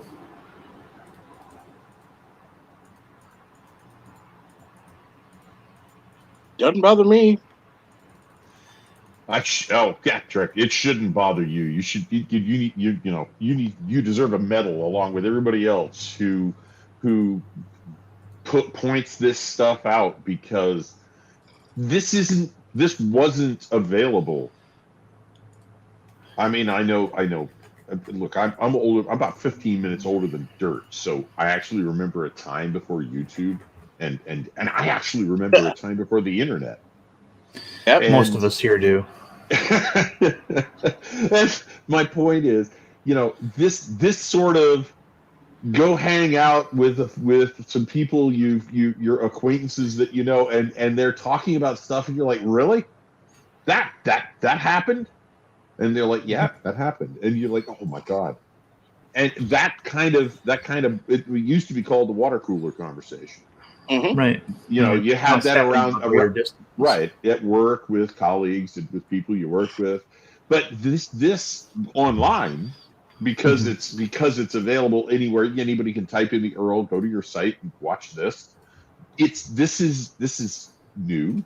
I mean, to my point of view, because I'm old, but it offers an alternative to what all of Hollywood's carefully constructed. What's that? What am I trying to say there? It's some sort of ecosphere, right? They produce it, they talk about it, they review it, they give awards about it, and all of that is self-contained. Mm-hmm. And then we're the barbarians at the gate, pounding on the walls, because we're the outsider. Yeah, used to be. Yeah. I mean, I used to be a customer of all of this stuff, but I'm kind of like, Picard, no. Doctor Who, It's I'm pulling back from that. I'm spending more time on YouTube complaining about it than I am watching the stuff they produce now. And but the thing is, they've never had because they always had, they had their pets in media. Siskel and Ebert come immediately to mind. Access Media, yeah. Yes. And it was when the end of the day came and they were all wrapped and they were done working, they went off and they went to hang out. They did what we're doing, except it was all the same people that made it, reviewed it, talked about it. Mm-hmm. We're not in that. We're not invited to that party, as George Carlin famously said. It's a big club, but we ain't members. Mm-hmm. And we're the guys banging on the gates, going, "Hey, you know what? This sucks." Mm-hmm. Do it and it better. Used to be. Well, here's the other thing. It used to be that just people wouldn't watch it, and it would go away because it wasn't making any money. The ratings would come out, nobody's watching it, a show would go away. Now people bitch about it, and that perpetuates it because the new metric they use is how much internet buzz it's generating.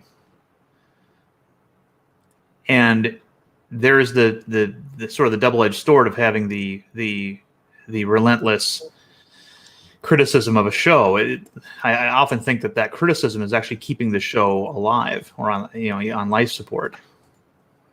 I think now it's not that it's generating buzz. It's that it's no longer about entertaining. And I think that's what destroyed Capaldi's run as the Doctor. I think that's the issue with these. They are no longer in the entertainment business. They are in the messaging business. And their idea is, if people are talking about our message, right, that's good. That's why the metric changed. Because they only care about whether people are talking about their message and promulgating it. Because you have to explain what the hell they're talking about before you can criticize it. And their attitude is, as long as somebody's talking about it, the message is getting across. And I just think until they change, until they decide, until somebody, and it's going to take replacing them. They're not going to change. The BBC is not going to change. Hollywood's not going to change. Yeah, it'll take somebody coming along and coming up with an alternative that is about entertaining us. And all of these people here are in that cohort.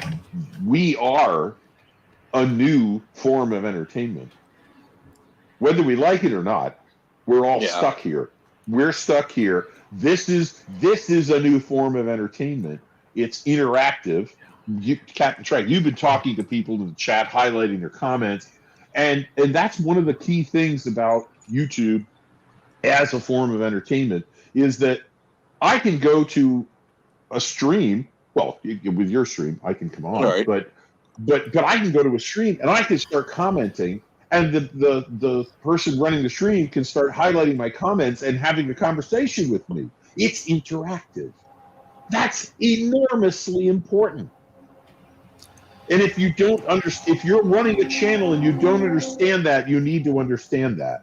It's enormously important that you interact with your chat, because that is what differentiates you from Good Morning America on television. That's key. And I know YouTubers, I wrench for YouTubers that get that. They understand that, and they know I have to have an interaction, because that's what's going to grow my audience. It's what's going to bring people to come back. It is what makes this form of entertainment different. And I do have to agree with PCAT. Today's writers, directors have a thick skin and can't accept that people don't like their product. Thin skin. I'm sorry. Thin skin. Yeah. Kelly Sue DeConnick is and I, Gary has done a video, and other people I'm sure have. I mean, is she starting to what's amazing is she doesn't have the ability to look at herself and recognize I'm part of the problem, because she said famously said about 4 years ago, if you don't like my politics, don't buy my books. And now she's complaining nobody's buying comics. I'm like, well, yeah, because you decided to put your politics in your comic books. Yep. And she doesn't get it. Good morning. Just makes me, go ahead. Good morning, Star Trek Nitpickers, who is, by the way, the featured channel today. So if you're not yet subscribed to Star Trek Nitpickers, the link is in the description of the video. On my way. Yeah, I laughed. Oh my goodness, did I laugh at Kelly Sue DeConnick. Their inability to connect the dots. Or unwillingness to connect. I think it's more of an unwillingness. I think deep down she knows exactly what's going on. Yeah. But they can't admit that. That would, it's kind of like, it's not really related. That's more of a tangent. Never mind. I'll retract. But yeah, she, it used to be that you could still enjoy a show or a comic that had some political tint to it simply because they kept it to a minimum. They didn't pound you over the head with it. It was an entertainment piece first, and some of us conservatives would hear a comment or whatnot from a character, and we kind of roll our eyes, but then we move on because the rest of the story was good enough, and now it's relentless. Well, you hit the nail on the head with the story was first. You can tell any story you want, and you can make any point you want if you have a good story to tell it with. That's why I reference the Twilight Zone, because that was a very conservative, especially for the 1960s. That was a very conservative message being put out, but the stories are there first, always. Right. Yeah. And you can ignore the message. You can just go, no, never mind, and then enjoy the story. But if you put the message first and the story second, and that is what's wrong, and you're right, they're all hacks. They're hacks because they're not creative enough and they're not talented enough to tell a story and insert what I want you to get out of this into the story. That takes talent. It really does. I can't do it. I write software. I don't write in fiction. I couldn't do that. But I don't think people who can't do that should be writing television show scripts either. Well, yeah, they're only letting in people that have the ideology, and sometimes even the demographic, if you know what I'm talking about. Yeah. And that's it's just because you're gay doesn't mean you're Oscar Wilde. You know. Yeah. But it reminds me. It reminds me. By the way, go ahead. It also, by the way, doesn't mean you're Alan Turing. Right. Exactly. But it reminds me of when the movie Noah came out with Russell Crowe, right? And I had a pastor who didn't digest much social media or internet information about things like that, and he was very excited about the movie coming out because the trailers made it look as epic as anyone could imagine. And he noticed that I was not all that enthusiastic, and he's like, "Why aren't you enthusiastic?" And I'm like, "Because it's a Hollywood movie. It's not in their DNA to be able to make it accurate." And he thought that was closed-minded, and the idea that I wasn't giving them a chance and all that kind of shit. I'm like, I've given them a chance. Their track record demonstrates what's going to happen next. Yeah. And a week later, I come into his office and I said, "So how did you like Noah?" And he just flew into a rage about how off the movie was and how almost blasphemous it was in many ways. And I'm like, can we swing back to what I told you about that movie and how can you tell me I'm right now? And he grudgingly said I was right, but then he said I was wrong. But I had the wrong attitude, but I just happened to be right this time. Is how he couched it. So I let him have that. That's fine. But that's rationalization. Right. Of course it is. That's why he's the junior pastor, not the head pastor. But it's like I said, it's not in their DNA. They can't do it because they don't. It used to be back when I don't know if I can even say this. Back when the Jews ran Hollywood instead of the Scientologists, you had a better shot at something more accurate. But now, no. I mean, Noah, for example, recast the fallen angels as the good guys who were just trying to help humanity. And that's what they probably told the humans, in the biblical story. But I mean, it was basically all about the animals. It wasn't about humanity. It was all about the environment. And there was very little about. Yeah. How far have we fallen from? I mean, and I understand your pastor's reaction to Noah. I didn't see it, but I saw reviews of it and simply said, if that's what they're going to tell as the story, I'm not even going to touch this. And I'm an agnostic, raised Presbyterian, and I'm not religious. And it still was like that. Still made me want to throw things around the room because, come on, you're rewriting the story. You're not telling the story. You're rewriting the story. Right. But how far have we fallen from Monty Python's Life of Brian, which tells a story of a man who lived in the time of Jesus Christ, but isn't Jesus Christ, because it's really clear. The movie opens with Christ on the mount telling giving the Beatitudes, and then we come to the back, and here's this guy, Brian. Come on, it's a different guy. You have to be willfully dishonest, and they were.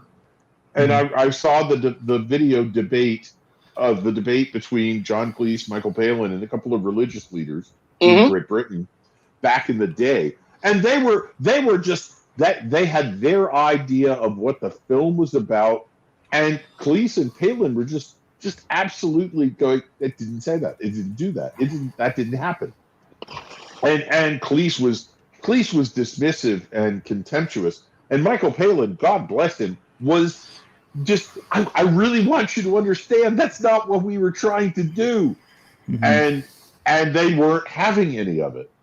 Right. And it was there were states in this country where it was banned or it was picketed. Of course, that gave it that much more cachet and it drew up. I have a cousin who once said, when I mentioned something about it at a family get together, it's just all of a sudden I was talking to my wife at the time, and I said something about Life of Brian, and she pops up from behind me and goes, "That movie's evil!" I went, "What?" Yeah. I mean, what? You want to know what's funny is now it's the left that can't stand the movie. Yeah. Not the religious right. Because of the whole, what's the point of having the right to have babies if you can't have babies? Line. Right. Oh, yes, that scene is so incredibly on point for today. and there, and I love you are all individuals. You are all different. Oh, no. and today, that doesn't fly. No. Because you're not allowed to be the guy who goes, I'm not. Yeah. LDG, hello. Yo. Good morning.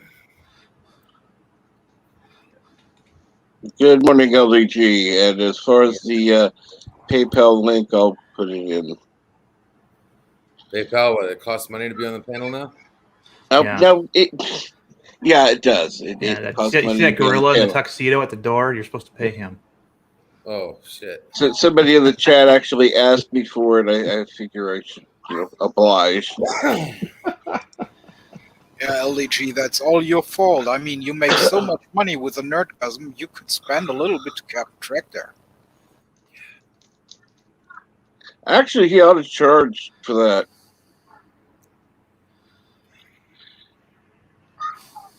You charge people to be on that. I'm sure that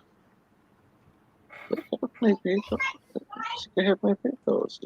Oh, there it is. What's going on? Funny, I had to look for my own PayPal link. There we go.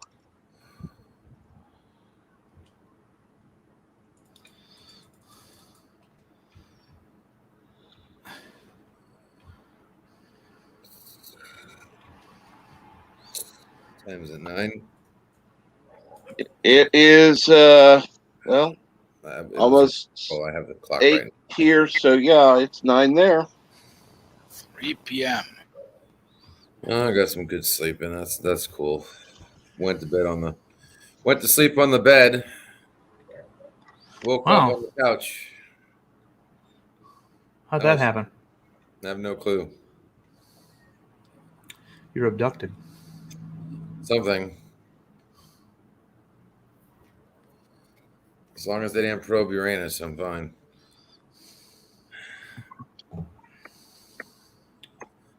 Yeah, no, I sleepwalk sometimes, so.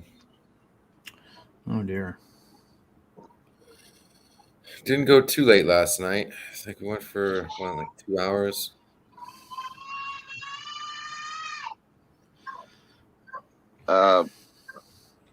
Wow, Cardinal Sin. I, I'm amazed by that. I am. But I know that there are people that just can't afford to give. You know, I I have to, I have to accept the fact that most people either can't give or whatever reason don't have the money to give. So if they do, it is a great gift. That's what a gift is. Um, and I would want people to give that don't have it, or to give up something that they need to give money to me. Because yeah, I'll use it for good things, but yeah, it's things for me. I'll get like uh probably a streaming service. I'll continue to pay for my Amazon Prime.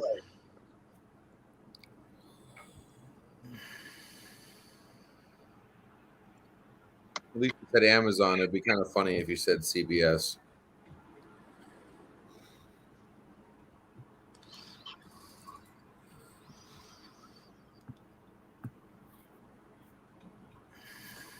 Oh, CBS All Access, I might actually pay for if I had the money, but I don't. I think it's Paramount now. Paramount, excuse me. I'm here, but Paramount Plus, yes. Oy. I don't know if you guys can hear me. I can hear you, JPs. Yes. I had to tear out OBS, reinstall it. And Uh, everything's working again, so. But I lost all my work that I did. oh, dude. But I've been inspired to do other work. Yes, you have. Look, You have a new calling. Second. And make it a habit to export your scenes in OBS weekly or something like that. okay. There's an export function. Daily. I don't know if you need to do it daily, but whenever.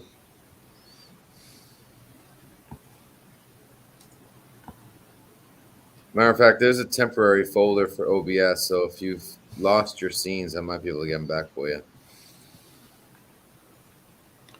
I've already looked for it. Looking and finding are two different things. No, I did a Google and tried to track it down to where it was supposed to be, and it wasn't there. Where they say it was supposed to be? In the x86 folder. No. Try the program file, the program data folder, not the program files folder. And good morning, Resolute Germ.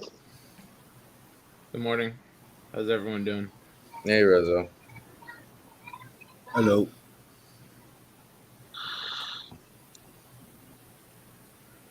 No, I won't use the money for Coke and whores. I'd probably use it to get, what do you call it? Horse. Huh? Horse. Paramount Plus. No, I wouldn't. Kraken Harlots. Not bad, not that bad. Hey, the Kraken whores are better than the Paramount Plus. More worth the money. But at least they've got Star Trek still on there. Although I've watched another place, but hey.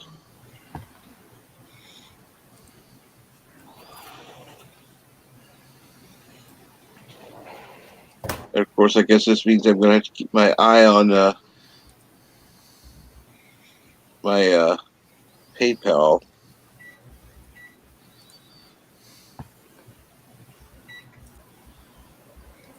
Because I had to I haven't even checked in, I don't know, 3 weeks. I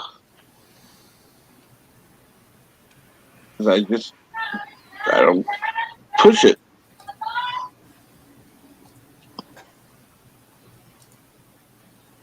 I don't see that as the be all end all. I know that a lot of people. The funny thing is, it's like some people want to get to 1,000 because they want to be able to get super chats. No, I want to get to 1,000 so I can have a community tab. That's my ultimate goal. I want a community tab. Does it seem stupid? Maybe, but that's my goal.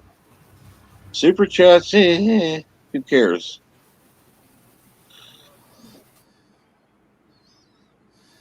And let's see here. Wow. I got $5. Wow, thank you so much.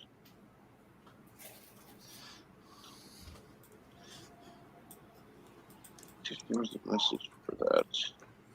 Not a powder creamer. Got to take the bad stuff today.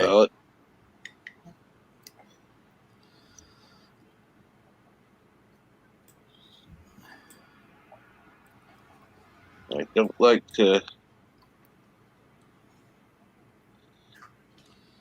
There we go. No, I won't do that. But Better if I put that in live chat. That's usually better. Yeah. Yeah, links don't tend to show up when the thing's on top chat for some reason. I don't know why.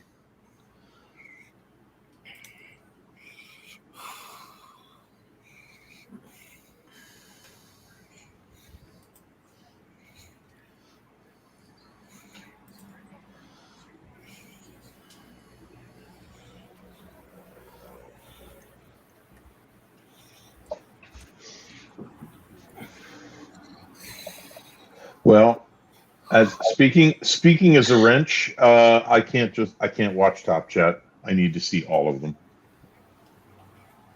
Yeah, I can't even. It doesn't make any sense why they have Top Chat as the default. And it's the default. Yeah, I'm like, why is it the default? You want to curate the chats for me? Go away. Yeah, go to YouTube. That's to YouTube. Go away.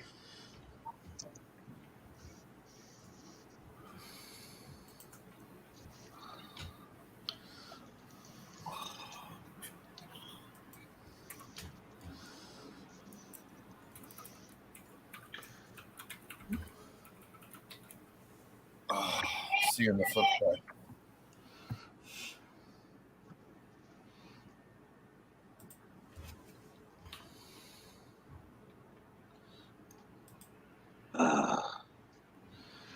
I figure this group would appreciate this. I made this meme.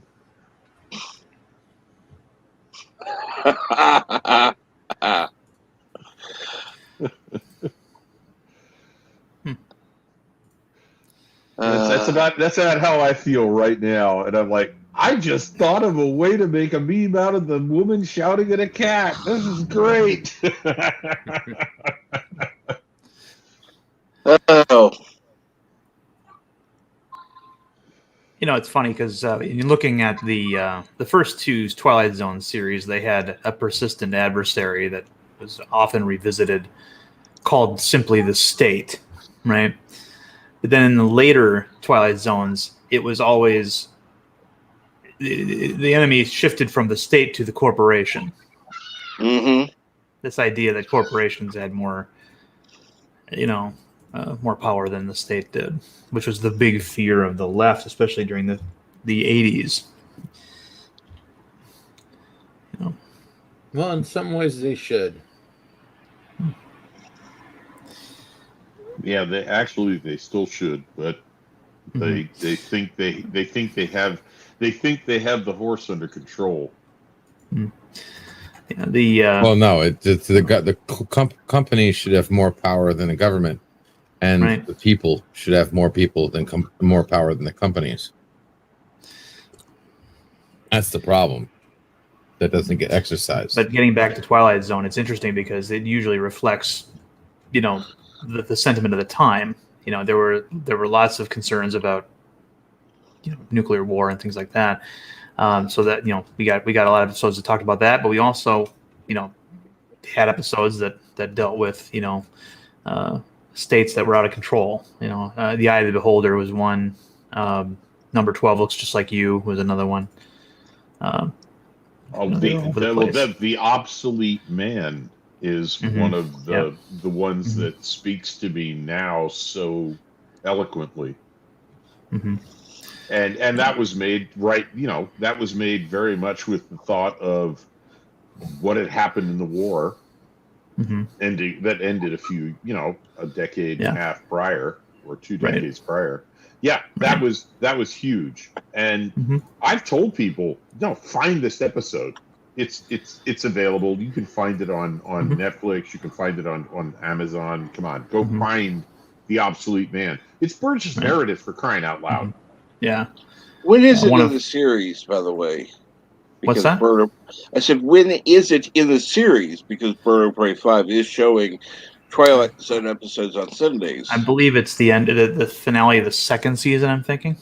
Okay. I think it's near. Yeah, I would agree. It's probably near the end of season 2. I'd have to go look on Amazon. I can do that if you want, and see if I All can right, find so it in my it's channel coming list. up, well, not soon, but it's coming up in a while. Eventually, yeah. Yeah. Yeah. And it's there. Burgess Meredith did some of the all-time best episodes of Twilight Zone. Yeah. The Librarian and Obsolete Man are both wonderful stories. The Obsolete Man, though, is literally about the dangers of letting a government decide who is a person of value and who is not. Mm-hmm. And we're seeing it now. Yes. Yeah.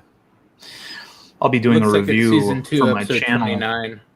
I'll be doing a review for my channel here soon, or releasing it on an episode called 4 O'Clock, which is a episode that resonates, especially today, given our current state of the cancel culture. Those of you who are not familiar, it stars Fyodor Bidik, and it is it's mostly a one-man show. It's about a guy who spends his days and nights researching people, determining whether they are, quote, evil or not, and then Theodore Bickel, and then systematically destroying them by calling their employers, their churches, family members, and harassing them, calling them at pre-dawn hours and things like that. And it's exactly what the Twitter mob does, just without Twitter.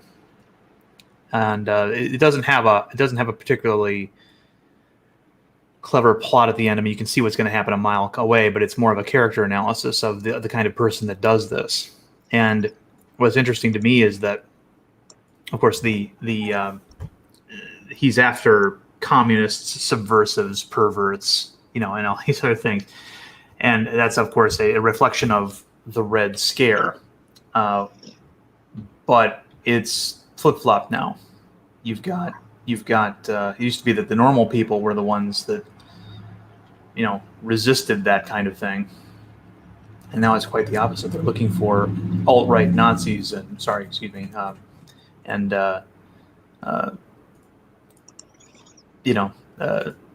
people that are adjacent to that. Yeah.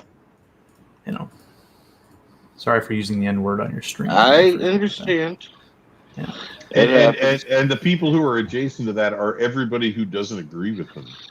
Right, exactly. Comicsgate, for example, over in the comic book, fandom universe, what little of it there is left, you have two factions now. You've got the Comicsgaters who think comics should be better and can point out and articulate why, what's wrong with them today. And then you have mostly the professionals, quote professionals, who who dismiss everything that they tell them, and just respond with, "Well, you're a hate group." That's their rebuttal. That's the extent of their rebuttal. I wouldn't call them professionals, just the assholes that actually have jobs. Well, yeah, that's why I said in quotes, but yeah. Yeah, the professionals who act unprofessionally. It started with games, went to comics, and now it's gone to movies. And we are here to defend the walls. Really is what it is. Yeah, it's funny because comic books have been dealing with a lot of the stuff that Hollywood's been dealing with for years now. Yeah. Because it's a smaller community. Things move faster there, and yeah, absolutely, yes. Mm-hmm. I think part of the problem is because it's a smaller community. There's less voice. You can have a higher percentage of people speaking out, but if they're not being heard, it doesn't really matter. Yeah. The smaller group, they're pretty eager to let new people in, and it just turned out all those new people were there to fuck them all over. Mm-hmm. Well, I mean, the when we talk about professionals who act unprofessionally, the name that always comes up to my mind is Heather Antos. A young lady who fundamentally doesn't understand what her relationship with the fans is supposed to be. And through her many tweets reveals that she never really had a job where she had to deal with customers at all prior to becoming an assistant editor at Marvel. Her famous quote that comic book professionals, this is in Twitter, comic book professionals are not customer service representatives, reveals that she doesn't understand that when you deal with customers on any level, you're in customer service, regardless of, the CEO, if he gets a call, a complaint or whatnot from a customer, he is now in customer service for as long as that call goes. Yeah. And that's one of the basic things in business is no matter what position you are, even if you're pushing a goddamn broom in a factory, right, on some level, you're in customer service. Yep. Exactly. Yeah. If you're selling, if you're working in a business that is selling a product or a service to people who are paying for it, you're in customer service. And especially when you get a phone call and there's a customer on the line. And I write software most of the time. I don't talk to the customers. That's what marketing does. But I have been. I have been phone support at a company. And when somebody called, I had to switch from I'm trying to write this software to I'm trying to solve this person's problem. Right. And one of the worst things that could have happened to a lot of comic book professionals was social media. I mean, in a lot of ways, Twitter is the gift that keeps on giving because it enables people to be identified for what they are. It was bad enough when they all had websites like various forums and things, because then that's when a lot of people realize that, hey, if you're on one, if you like this artist or writer and you go to their forum and you do not turn out anything other than glowing, mindless praise of their work, they shun you. They're not interested in conversation with their fans at all, or treating them like people. You're there to pamper the ego of that professional, right? And then when it went to Twitter, it became even worse for them, I guess, because you had the ability to have a tweet essentially go viral outside of the comic book community and outside of the fandom through networking and such. And the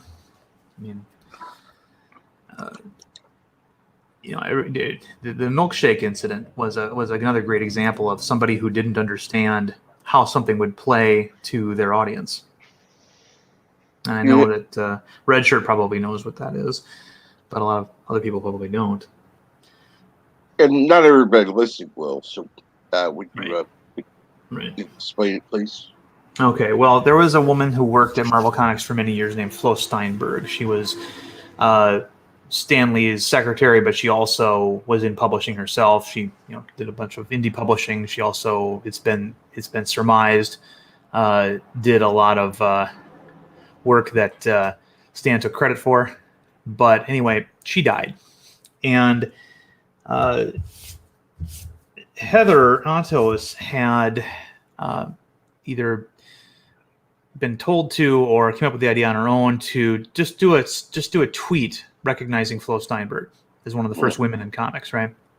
So what she obviously did was she went back into her phone and found a group selfie she took with all of her friends. And by the way, this is how it works. When they hired Heather Antos, what she did was she started hiring all of her college girlfriends, because Marvel Comics was probably nothing more than a stepping stone to her, to get to a real publisher. This was their right out of college they get comic books, right? And she's got this selfie of them having gone out for milkshakes in New York City, and none of these girls look like the kind of girls that read comics. Well, some of them might, but definitely not Heather, or definitely not a few of them. And she posts the picture as it's the Marvel milkshake crew, and then she puts a hashtag Fabulous Flo. This is what she thought was appropriate as a memorial for Flo Steinberg. Hashtag Fabulous Flo, which anybody can, if you there's a lot of other connotations of the word flow. So what ended up happening was the people who had left Marvel Comics, and stopped reading them and stuff, chimed in and started saying, "Look, this seems to be the reason why comic books don't appeal to me anymore. Look who's making them. These are the girls that used to make fun of me in high school for liking comics. Now they're in charge of my hobby, and a lot of these other things. Some of the comments were a little more vicious, but it's what you expect when you post on social media. But of course, what Heather did was she hid behind, look at these degenerate people, chiming in on a tribute to Flo Steinberg, or I'm just trying to have milkshakes with my friends, with leave me alone kind of a deal. And she played the victim there, and it just kind of escalated. And that's kind of when Comicsgate, as a term, began to be used to describe people who were dissatisfied with the current state of the comic book industry and the current standards of the art and stories. And yeah, I agree. And let's see here. Good morning, brightest day. Hope you're doing well today. Cardinal Sin, PK asked, PK, have you seen It's Still a Good Life with Billy Mimi's daughter? Good question. I haven't seen that. But PCAT saw it.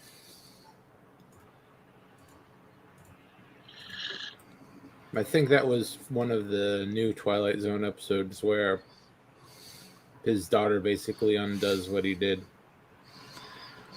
Yeah, that was the one that aired on UPN. It had they brought back a couple of surviving cast members like Cloris Leachman and Billy Mummy, and established that he had a daughter, and then of course sent the wife or the mother to the cornfield, and his daughter could do something that he couldn't. She could bring things back from the cornfield, and Cloris Leachman was trying to get her husband back, and in the end, the daughter restores the rest of the world, which vanished in the very first episode, or the episode that featured these character, or that character, and Yes. and it ended with them going to, basically explore the world. So. Well, that was one of the more interesting. I mean, episodes of the Twilight Zone, and it comes across all. This is just weird, but there is a story there. There is a message there, and it was iconic enough. It was included that it was put into the Twilight Zone movie. Well, when that UPN Twilight Zone series started to decline was when they started to do sequels of the classic episodes. Sequels and remakes. That said to me that okay, you're out of ideas. I think they did a new version of Eye of the Beholder, too. Yep. Oh no! Don't. Yeah, there's one you don't try to remake now. Right. Or anywhere near now. No, just leave it alone.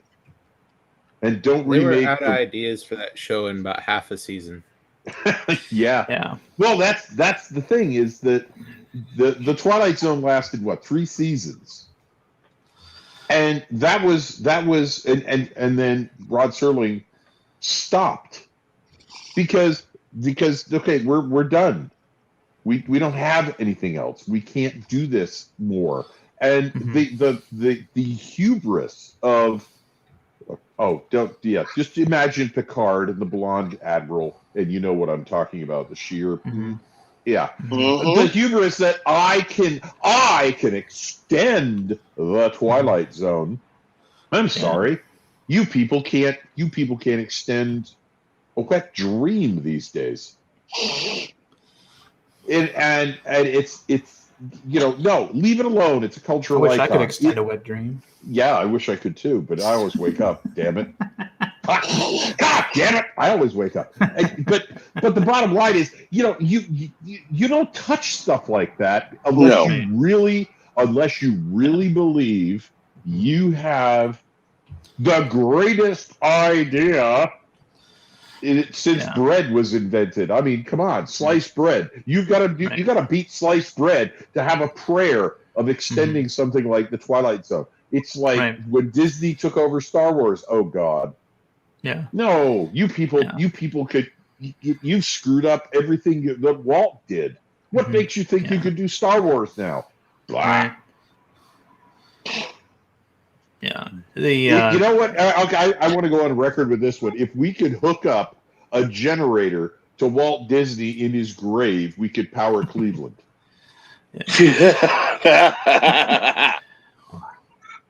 Yeah. Well, there were 2, in my opinion, good Twilight Zone series. There was the original, of course, and then there was the one that they did in the 80s, the revival for 2 seasons that Harlan Ellison was at the helm of.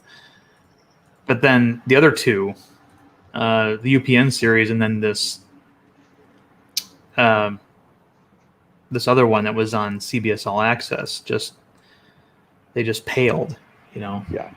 Well, they thought they knew the formula, Right. They did. But Harlan Ellison was a writer that understood the kind of thing that Rod Serling was doing. I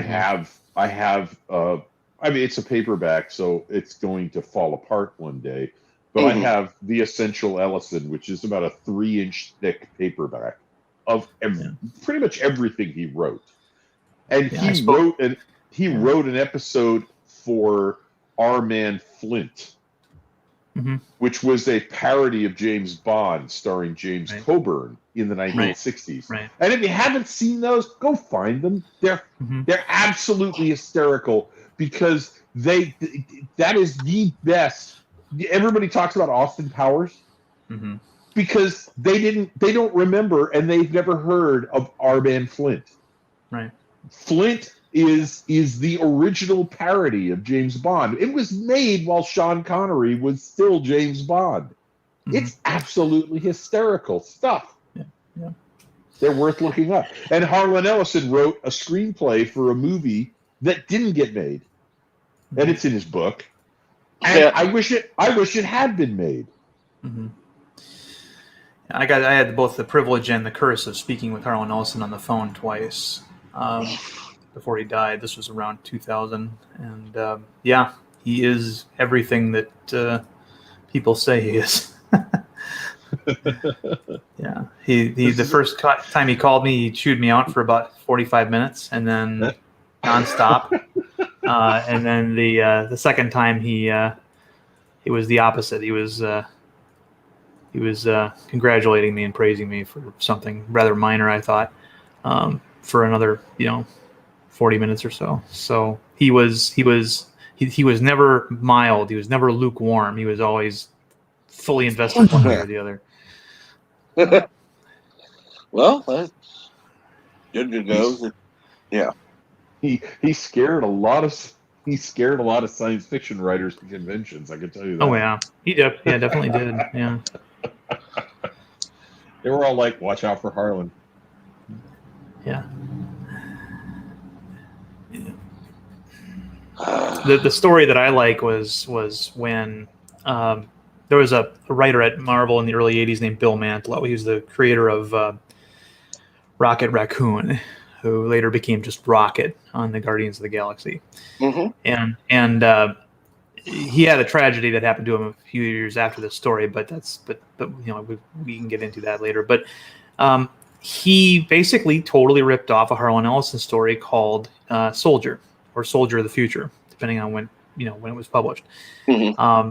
And where the Hulk travels to an alternate future where he encounters a character very similar to Quarlo Cabregni, which was a soldier from the future who, by the way, Soldier was made into an Outer Limits episode that starred what was his name? He was the voice of Mr. Freeze, Barbara Eden's husband. He played Kang on Star Trek. Anyway, so he writes this story where the Hulk encounters this character, and editor-in-chief at Marvel at the time was Jim Shooter. He remembers reading it and thinking how great it was, but he didn't realize that it was lifted from a Harlan Ellison story. So it goes to it gets published. It comes out like on a Wednesday morning, Mm-hmm. and Shooter's going up to the Marvel offices, which were back in New York at the time. He hits the elevator, and in the elevator comes in Roger Stern, who was a junior editor and writer at Marvel Comics. And he goes, "Are you nuts? That's a Harlan Ellison story." And on the way up in the elevator, he explained to him that that whole thing was lifted from a Harlan Ellison story. We better hope that Harlan doesn't find out.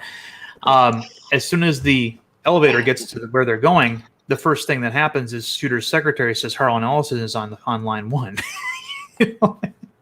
And he had to listen to about 45 minutes of Harlan Ellison threatening him, with what he was going to do with him for having stole that story. Now, that story, by the way, Soldier, this isn't the only instance of somebody stealing that story. Terminator famously did that, and that's why there's an acknowledgement at the end of the first Terminator movie that says that the makers of this film wish to recognize the work of Harlan Ellison, and that's required to be on every single print of the Terminator forever because of an out of court settlement that Harlan had with them, and so he wasn't afraid of taking on big Hollywood and such. Oh no, so he wasn't. He let Harlan, threaten him basically with sending him dead animals and things for about 45 minutes, and then finally, when he was all out of steam and he was waiting for a response from Shooter, he goes, "I agree with you. What can we do for you?" And when Harlan realized that Shooter wasn't going to put up any kind of a fight legally. Because Harlan could have killed Marvel at the time. Marvel was still owned by Cadence Corporation back then, not a very big holding company, and they thrived on their sales. Luckily, and there was no way Shooter knew this at the time, that Harlan was a huge fan of Marvel Comics. He had a huge collection and such. And anyway, he said that he wanted to get paid whatever Bill Mantlo got paid for that script. Mm-hmm. He wanted an acknowledgement that the story was inspired by him. So he wanted a retraction to the byline, basically. And then he also wanted a lifetime subscription to everything Marvel Comics published ever again in perpetuity. Hmm. And Shooter's like, done. That was a pittance compared to what Harlan could have done to them. And Yeah. and so 2 issues later, Marvel says, hey, there was a typo in issue whatever it was, 234 or whatever. That was inspired by Harlan Ellison's story. Sorry, they made it out to be a mistake that they had made rather than what it was. But those stories are typical of what Harlan was like. So he gets put in charge of the Twilight Zone. I just want to tell one more little story here. And one of the episodes that was in that series that he wrote, I believe, was called Paladin of the Lost Hour. I believe that's what it was. But anyway, it featured Danny Kaye. And Danny Kaye is was a favorite of Harlan's, and he said that meeting Danny Kaye during the making of Twilight Zone broke my heart, because Harlan, of course, this is a writer's show, so the writer got to sit there next to the film director and make suggestions as the thing goes on. Mm-hmm. And Danny Kaye was not used to taking any direction from anybody who was not the recognized director of the film, and Danny Kaye wanted Harlan off the set, even though Harlan was the showrunner. And so there was a fight that broke out there, and Harlan just kind of talks about how this is the gamble that happens whenever you meet your beloved actors and actresses, for the first time in real life. You find out who and what they actually are, and sometimes it's great, and sometimes it's not. And that was one of the ones that he said it wasn't great. Yeah. One bit of trivia about Harlan Ellison: if he wrote something that got ruined in production, he would ask the company and demand, because of course this was Harlan who would demand that they change his credit from Harlan Ellison writer to Cordwainer Bird. Yes. If you ever see a writing credit to Cordwainer Bird on a really bad movie, that's Harlan Ellison. Yep. Yeah. The probably the best example of that was Star Lost, which was a Canadian production that Harlan had created the concept for. It was basically people were looking for the next. When Star Trek got canceled, and then they found out that after it got canceled that it had some of the best demographics for 18 to 35-year-old males. In the 70s, they kept looking for the next Star Trek, and Harlan came up with this idea called the Star Lost, which is about this massive spaceship that had biodomes, and in each dome you had a self-contained world that didn't know what existed outside the dome. And so you had this Amish character who discovers the door right in a cave, and then he realizes that his world is actually a spaceship. It was kind of something that they played with in the Orville in the first season, if you saw the episode where they had the dome ship. And and the idea was that this young Amish kid was going to be exploring other worlds on this ship. And what sold Harlan on it was there was going to be a revolutionary new filming technique, and it was called,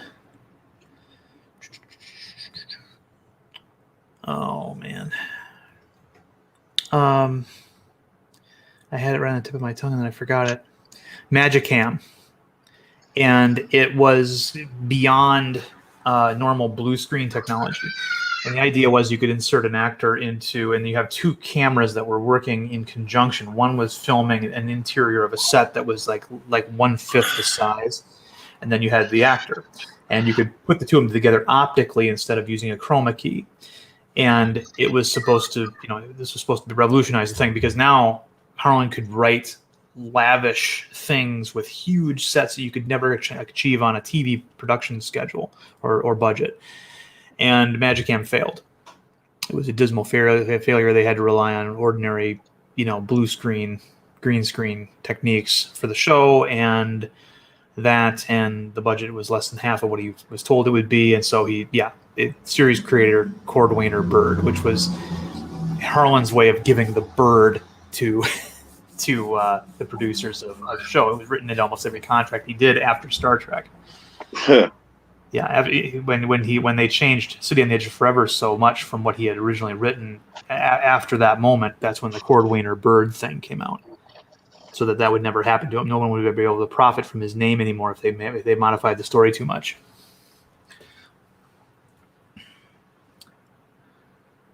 I like that. Yeah.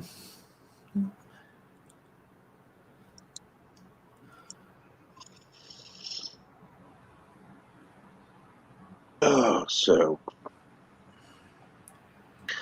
wonder what's on the if you wake up, sleep, oh pray. He did Sleep, Oh Pray. Okay. No, he changed it back to Bird, oh pray 5. So he woke up long enough to change his name.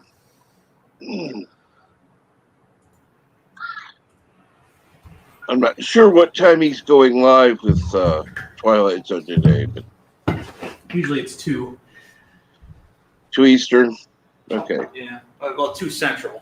Sorry. Okay, so 3 p.m. Eastern, Right. 2 Central, Twilight Zone. And please remember that the featured channel is Star Trek Nitpickers. You can go see episodes that he's already produced, and go ahead and check him out.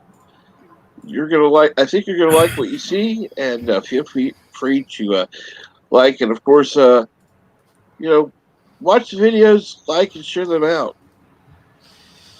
It's always a good thing. And of course, here I hear a ding. I wasn't even looking backstage, and here I'm. Hey, am I there? Good morning. How are you?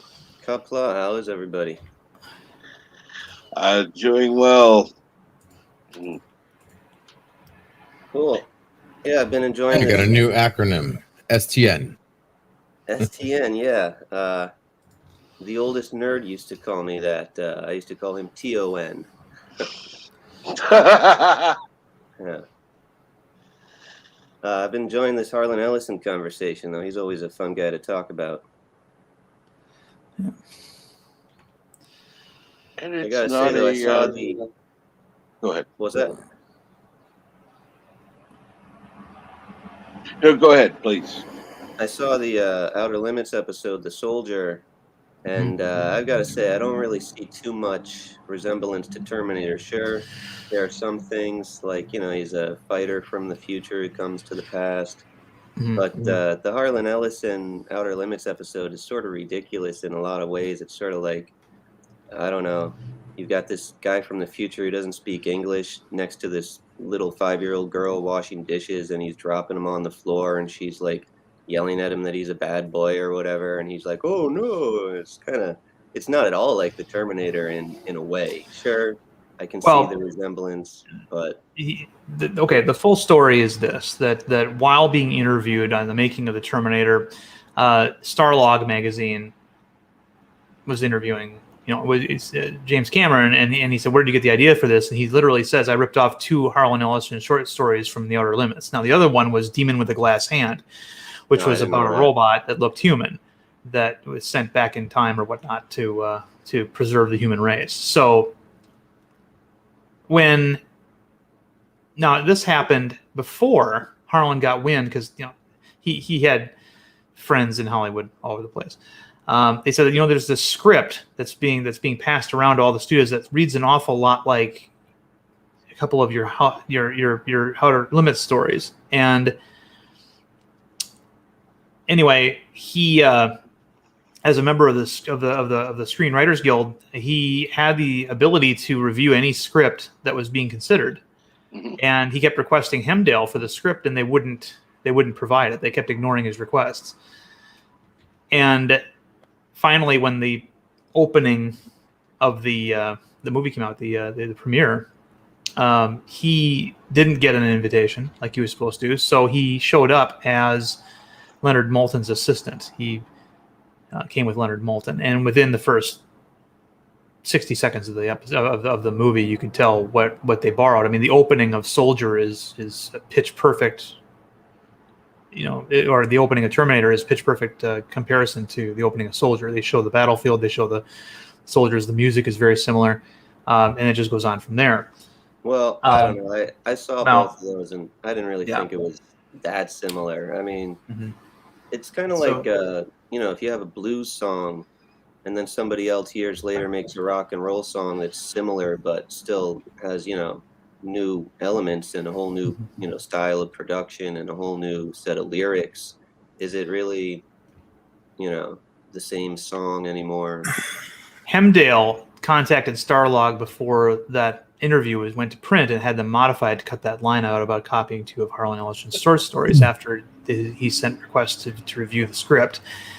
And but there was a friend of Harlan's at Starlog who had the original manuscript. So he's like, okay, do you want to talk to us about this, or are we got the smoking gun here now? We're gonna whip your ass in open court.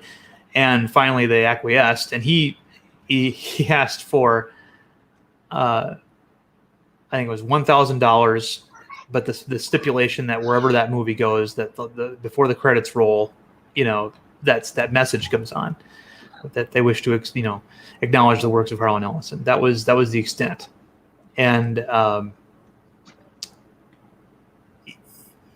which it wasn't that punitive. Yeah. But it was annoying for Cameron and his people to have to deal with that. But Harlan's perspective was, if you had come to me ahead of time, I said, here, just have my blessing, go ahead. But sure, you didn't, and so it was one of those things where it was more about the avoidance of the crime than the crime itself that ticked him off. Well, I mean, on the other hand, though, he'd sort of established that he was quote unquote hard to work with, so it's not surprising that they didn't reach out to him. I mean, on the other hand, can you imagine if Cameron had said, you know what, let's just forget this whole Terminator thing. We don't want to piss off Harlan Ellison. Well, he wouldn't have done that. I mean, the thing is that James Cameron has every bit as big, if not bigger, ego than Harlan Ellison ever did. Well, yeah, and that's been, and so Harlan's like, oh, ho, little grasshopper, let's when this all happened. I mean, there's pure people who are purely in the Cameron camp, and then there's others that are in the Harlan camp when it comes to that. I think it's a good movie and was a good movie series for a while. But it's an interesting story. It's all about personalities. Yeah, I mean, when you come down to it, I really appreciate Harlan Ellison in a way more than Cameron, but I just feel like the Terminator is a way better thing to watch than that Outer Limits episode. And Harlan, because he was Harlan, was always, it's better to ask permission than to beg forgiveness. Yeah, he was different that way. Yeah, he was right. Like, no, I will come after you if you don't talk to me first, and he was famous for that. There's a short story in my book, Captain Steel and Other Stories, called Wesley, and I felt after reading up about this Harlan Ellison thing that story was a little bit too close to Soldier, and so I sent him a letter. Said, hey, I've got this short story. It could be construed as being a lot like yours, and I wanted to get your feeling on it before I start submitting it to publishers. And that was the call in which he praised me for about 45 minutes. Oh, okay. Oh, for being smarter than James Cameron and things like that. I mean, among other things. Nice. Very nice. So that was that experience is going to affect my opinion of Harlan forever. But I can understand. I mean, there's some people who look at Soldier and they look at the Demon with the Glass Hand, and then they look at Terminator and they like that. I don't see a resemblance at all. And there's others that do, and whether they do see a resemblance or don't see resemblance, or pretend they do or don't, I don't know. I'm not making those judgments, but it is. I just tell the story. I don't try to dwell on who is right and who is wrong, because ultimately it doesn't matter. Harlan did settle out of court with Hemdale on that. And Hemdale actually had to deal with him again when Terminator went to DVD, and they used a different print of the film that didn't have that on there. And as soon as it went out, Harlan had to make him do a recall of all those DVDs, which is interesting because if you have that DVD, I'm sure it's probably maybe worth something to somebody. Oh yeah, it doesn't have that message in it, but that's a collector's item now. Right? Yeah, for sure. Well, so what do you guys think about how the whole thing went down with City on the Edge of Forever? I'm of two minds on that because Harlan was one of the first writers hired by Roddenberry for Star Trek, and he was hired before there was a series Bible. He was hired before there was any real concrete rules regarding how things were on Star Trek. So when Harlan was writing that story, he was writing based off of some very loose ideas. He knew it took place on a ship in space, and so I mean, for example, in the first draft, there's a drug dealer on the Enterprise stealing the quarterzine and selling it to people on the ship, and Kirk, he decides to kill him by firing squad on that planet. Now you imagine any of this happening on Star Trek? I can't. But the thing was that Harlan didn't know that kind of stuff wouldn't fit with the Vision because the Vision had changed. Harlan was somewhat late getting that episode written, and a lot of it had to do with deadline pressure. But he kept thinking that the rules kept changing on him with each draft. But he also wrote, the Guardians of Forever were actually these giants that. Yeah, I've seen the comic book pictures. Yeah, and the Guardian of Forever was a cost-saving measure so that they wouldn't have to have these giants in the episode. Mm-hmm. But I mean, a lot of things were different, and the ending in particular was very different, where you had Kirk essentially being pulled between McCoy and Spock. Spock being the rational one who was trying to keep him from changing history, and then McCoy being the passionate one who was trying to get him to save Edith Keeler, and he, and it was a different chemistry for that ending. And in the actual episode, Kirk prevents McCoy from saving her, but in Harlan's version, just like is formulaic for Star Trek, Kirk had to weigh the opinions of both Spock and McCoy, and in this case, Spock won out. So, yeah. But that was what made the original Star Trek the show that we still watch. Was that Kirk was always in the middle between Spock and McCoy, right? And you had Spock on the one hand as the logical one, and McCoy on the other hand as the emotional one, the passionate one. And Kirk, and whatever you think of Shatner, he actually did play that role as the middleman, literally, and did it well. Yeah. And that's why that series endures, and we're still talking about it. We still, Bird of Prey 5 is still showing it and talking about it. We're still talking about it because of that. Because that is the triumvirate in that show, and that is the thing that makes Star Trek, the original series. And I've come back to it, hence my screen name here on YouTube. Even though I love The Prisoner, and I'm going to talk about that in a minute. But that is what Star Trek lacks today. They don't have an ensemble cast. No, they have a bunch of people all doing their own thing for their own reasons, and it doesn't work. Yeah, and you mentioned a cost-cutting measure, and I just want to mention this because this is trivia about The Prisoner, which is one of my favorite shows that I actually saw. I saw when it premiered in 1968 on CBS, and my mother caught me watching it and shut off the television. So I had to wait 10 years to watch the whole thing. But the Fido, that ball Rover. the Rover, Rover was supposed to be a robot on wheels with an arm and something, and they couldn't make it work. And somebody suggested, why don't we just use this weather balloon? And I said, how's the weather balloon going to be? Well, you just bounce it along after them, and then it absorbs them. And they went, oh, that'd work. And that's where Rover came from. They had this enormous, I mean, it was like K9 from Doctor Who. It was going to be this complicated little robot.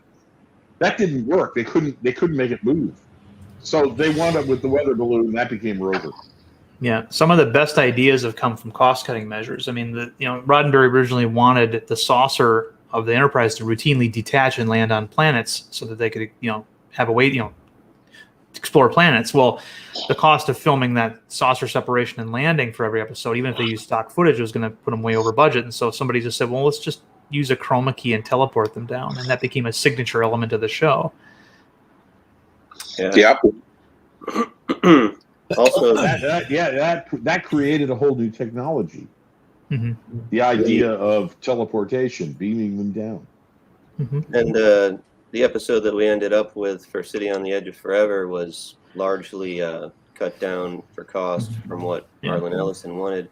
There's a comic book that is based on his original screenplay. I haven't read it, but you can just check out a few pictures online and get an idea of how much different his vision was.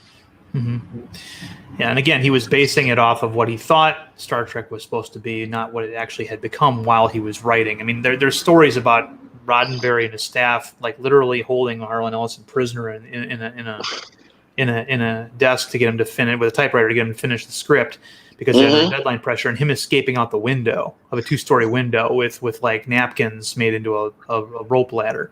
I mean, there's all kinds of crazy stories about what was going on back then. And they make it out to like they were bitter enemies. Harlan didn't like Edith Keeler's dialogue about her utopian dialogue stuff. He thought that was because Harlan was a dystopian future writer. Roddenberry was not. So they didn't like each other's views when it came to that. But that was the big problem, probably. Yeah. Yeah, he said that they were friends though afterwards. I mean, a lot of people try to make it out to that they're bitter enemies, but they got along after that, made up. So it's not a huge deal. It's just that Harlan never wanted to write for Star Trek. Harlan held grudges unless somebody said I'm sorry, and then he was like, okay, we're fine. Yeah. But if somebody didn't admit, okay, I made a mistake, Harlan wouldn't leave it alone. No. But if they did, he was like, okay, fine. Yeah. Well, he had a college professor who told him he couldn't write. And he dropped out of college, joined the Army, and then came back and whatnot. And began working as a professional writer. He sent that professor a copy of every single thing he had published for like the next 10 to 25 years. out of spite. Yeah. Now, granted, it's not much of a punishment. You're getting free literature, but right, and you're getting free literature from Harlan Ellison for crying out loud. Yeah, just to remind him, if I was that college professor, I wouldn't apologize. The guy's sending me free stuff, but but yeah, you reminded me of something. The guy who founded FedEx as a shipping service was tasked in business school, along with the rest of his class, to come up with an idea for a business. And he came up with the idea for a business where everybody would send packages to you to be shipped overnight, and you would fly them to a central airport, and you would in a hangar or some other building, you would resort them into shipments to go to a destination, and then they would fly out of that airport on airplanes, taking them to a destination airport where they would then be sent to a distribution center, loaded onto trucks, and sent to people. And it would deliver packages in one day. And the professor gave him an F. He said, that's the dumbest idea I've ever heard in my entire life. And the guy was so incensed that he founded FedEx to prove him wrong. Yeah. So yeah, some of the best things we have between Harlan and the inventor and the founder of FedEx come from college professors who said you're an idiot. Yeah. Yeah. College professors should be the last people calling people idiots. They're not out in the real world anywhere. Especially those tenured ones. So maybe why am I learning how to write? Why am I listening to a guy tell me how to write who's never written a book and got it published before? I am going to address something that Super Barbara said in the chat. Right.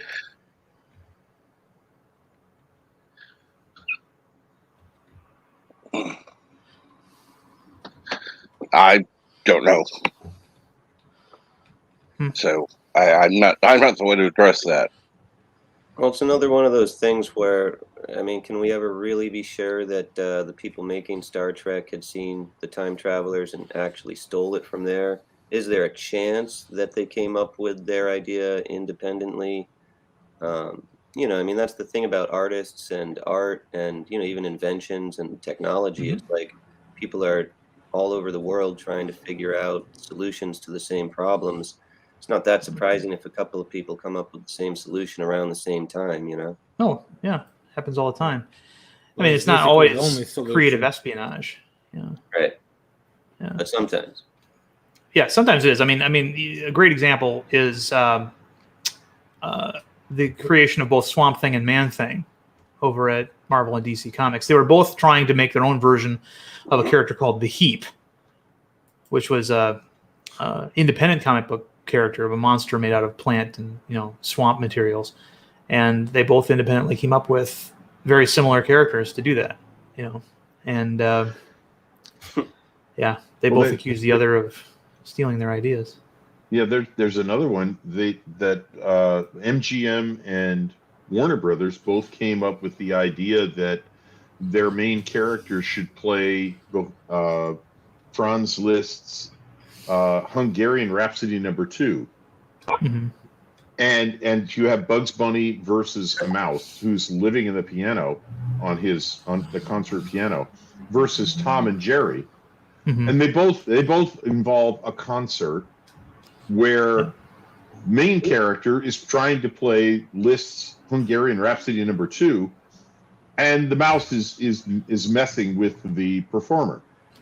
And it got to the point where the Academy gave MGM an Academy Award for Best Animated Short Subject, and accused Warner Brothers of plagiarism. And Friz Freleng, I believe, was the director who created the Warner Brothers short, was absolutely incensed that he'd been accused of plagiarism because he claimed for the rest of his life they came up with the same idea at the same time. But because Tom and Jerry involved a cat and a mouse, the Academy apparently assumed that Tom and Jerry must have been the original cartoon and Warner Brothers must have stolen it because Bugs Bunny versus a mouse never happened before or since. And it's like, maybe, but they did. They literally accused Warner Brothers of plagiarism. Warner Brothers probably wound up in court. If they didn't, I'm surprised. Yeah. But I know that's another case of it's the same idea, and it's incredible, but coincidences do happen. Oh yeah, definitely. I mean, I don't think that the Addams Family and the Munsters came about because one was trying to copy the other. It's because they're two. I mean, even though they are similar in tone and concept, a spooky family with it's a comedy. They're clearly not inspired by each other. One's inspired by comic strip, the other one's inspired by Universal Studios monsters. So, but there was that idea, and a lot of that happens. I mean, I Dream of Jeannie and Bewitched, right, came out about the same time. Yep. Very similar ideas, but one's a witch and is married, and the other one is not. So, there's enough of a difference there. I mean, I remember reading about Lucas sort of suing Battlestar Galactica. Hello, guys. Hey, Super Blubber Puss. How you guys doing? Good. Yep. I need to comment really quick. I need to start work. I'm kind of late, but I need to comment. When I mentioned about the transporter being thought about before Star Trek, I didn't say that lightly. It was literally ripped off from Time Travelers. I tried to bring it up before on other channels, but people don't want to seem to pay attention. But the guy who created what's called the Time Travelers was a writer. Mm-hmm. He submitted a script to Gene Roddenberry called Star Trek. Gene Roddenberry rejected it and then came out with his own Star Trek. Mm-hmm. He also is the same guy who wrote the script for Space Family Robinson and submitted it to Irwin Allen, who rejected it and then later on made Lost in Space. Does that make sense? Mm-hmm. You got me so far, right? Well, that kind of stuff happens all the time. I mean, yes, it does. Right, it does. I know that. That's not my point. My point is, you guys keep saying, "Well, two people come out with the same idea at the same time." That happens all the time. That I just wanted to make it clear that is not what happened with Star Trek and Lost in Space. It was not a coincidence. Those ideas were stolen, both of those, from one man, and they were not Gene Roddenberry or Irwin Allen. Is what I'm trying to say. Okay. All right, I hear you. The question is, where are you getting your information, and where can we verify it? Exactly. Thank you. Thank you. Look up the name I.B. Melchior, M-E-L-C-H-I-O-R. I'm on my phone on the road right now. I can't look this stuff up. Oh, okay. Sure. But look it up. You'll see the interview, and you'll see where before he died, and you can look him up in Wikipedia. It'll mention the Wikipedia how he wrote the Star Trek and Lost in Space pilots. Give us his name again. But in the movie, I.B. space Melchior, M-E-L-C-H-I-O-R. But in the movie Time Travelers, in the movie Time Travelers, they actually have a transporter. But he didn't have the money for the special effects like they did Star Trek, so he hired a magician for the transporter effect. It even has a transporter console and a transporter operator. It came out at least a year or two before Star Trek, even the pilot came out. So when they came up with the bullshit saying, "Oh, well, the Star Trek invented the transporter because," I heard the story. Believe me, I used to go to Star Trek conventions, and for years I thought Star Trek came up with the idea of the transporter. But no, I.B. Melchior originally submitted a Star Trek script that had that idea in there, is what I'm saying. Okay. So the rest is just like with Gene Roddenberry saying that he wrote the theme for the original series. He did not. Sandy Courage did, but later on, Gene Roddenberry claimed he did. He wrote the lyrics. Yeah, he created lyrics for the show or for the theme. Right, just so he claimed. Yeah. It didn't need it, but he did it so he could claim ownership of the song. Mm-hmm. Or partial ownership. Well, right. Well, I'll pretty much credit. Mm-hmm. But I would go to conventions where Jimmy Doohan would be up on stage saying, "Yeah, Roddenberry said, so what do you think the engineer should be?" And Doohan would say, "Well, I think he should be a Scottish." And Roddenberry would say, "That's a wonderful idea." And then I'd go to another convention with Gene Roddenberry, and he'd say that was his idea to have a Scottish engineer. Mm-hmm. So I heard that crap constantly, but what I'm saying is I can actually point to actual dates and facts before Star Trek premiered. And then if you guys find the time to at least look it up, form your own opinion. Does that make sense? Sure, yeah. Sure. You can find the Time Travelers. Find the Time Travelers. He made a couple other movies, but you'll see the similarities between those and Star Trek. You'll see the similarities between the characters. I mean, it's not exact a Xerox of Star Trek, but you will see the difference, the similarities, I mean.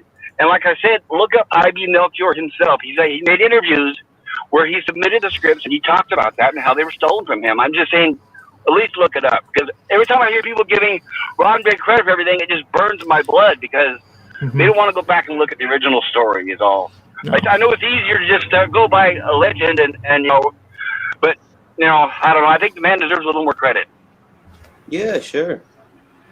I agree the ideas are stolen all the time, but that doesn't mean that continually let's just forget the guy and give Roddenberry credit for everything. Because Roddenberry, I mean, you guys know, if Roddenberry had his full control over everything, Star Trek would have been like the Cage and never would have lasted, right? Right. Yeah. Well, like military. So it was all the other influences that came in, and Roddenberry ultimately took credit for every single thing that everybody else did. Mm-hmm. He even took credit for DC Fontana's work. Right. Yeah, no, it's pretty well known that Roddenberry liked to take credit for stuff and it was well known among the people making the show that he didn't deserve that credit, and he just sort of do it anyway. Yeah. Right. Well, even now, all these years later, fans hear it, but they still drone on and give credit for Gene Roddenberry. And it's just that, it's like, yeah, the guy was one of the showrunners, I would say. But Star Trek, quote, Star Trek was not Gene Roddenberry's idea. That's all I wanted to say. Well, yeah, maybe not, but he was the guy who basically got it going. It's true. He might not have been the only guy, but he was sort of the fire starter, We tend to want to think that something is all one person's doing. That's just a natural tendency of human beings, especially when they like something. They want a central person that they can praise for it. And I just don't think it's right when people. I don't think it's right when people give raining praise onto a plagiarist. I don't think that there's a certain point where people should just say, come on, wake up, realize it, But I don't like plagiarists who take other people's credit for work. And then when people find out, they don't say anything and they still accept it like it is, and it's like, I don't understand the point.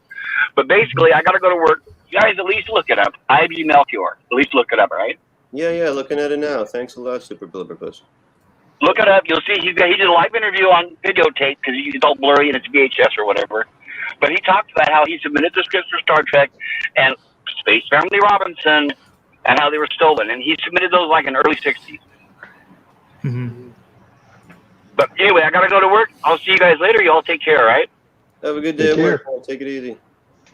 See ya. I mean, science fiction is kind of like, blues music, like I was saying, or like any kind of art form. It's like you have artists standing on the shoulders of giants of the art form, of the past or of the present even, I mean, science fiction was really emerging as an art form basically back when Star Trek was coming out in the 60s. And yeah, there were a lot of people excited about it. And, if you look at the writing of the original series, there were a couple of times that they sort of realized halfway down the line that they basically, had an episode that was basically stolen from some short story somewhere. And I think there were some times that they did call up the person and say, we want to give you credit. I know there's at least one story. I can't remember the actual name of the writer of the episode, but, they slapped his name on it and everything was cool.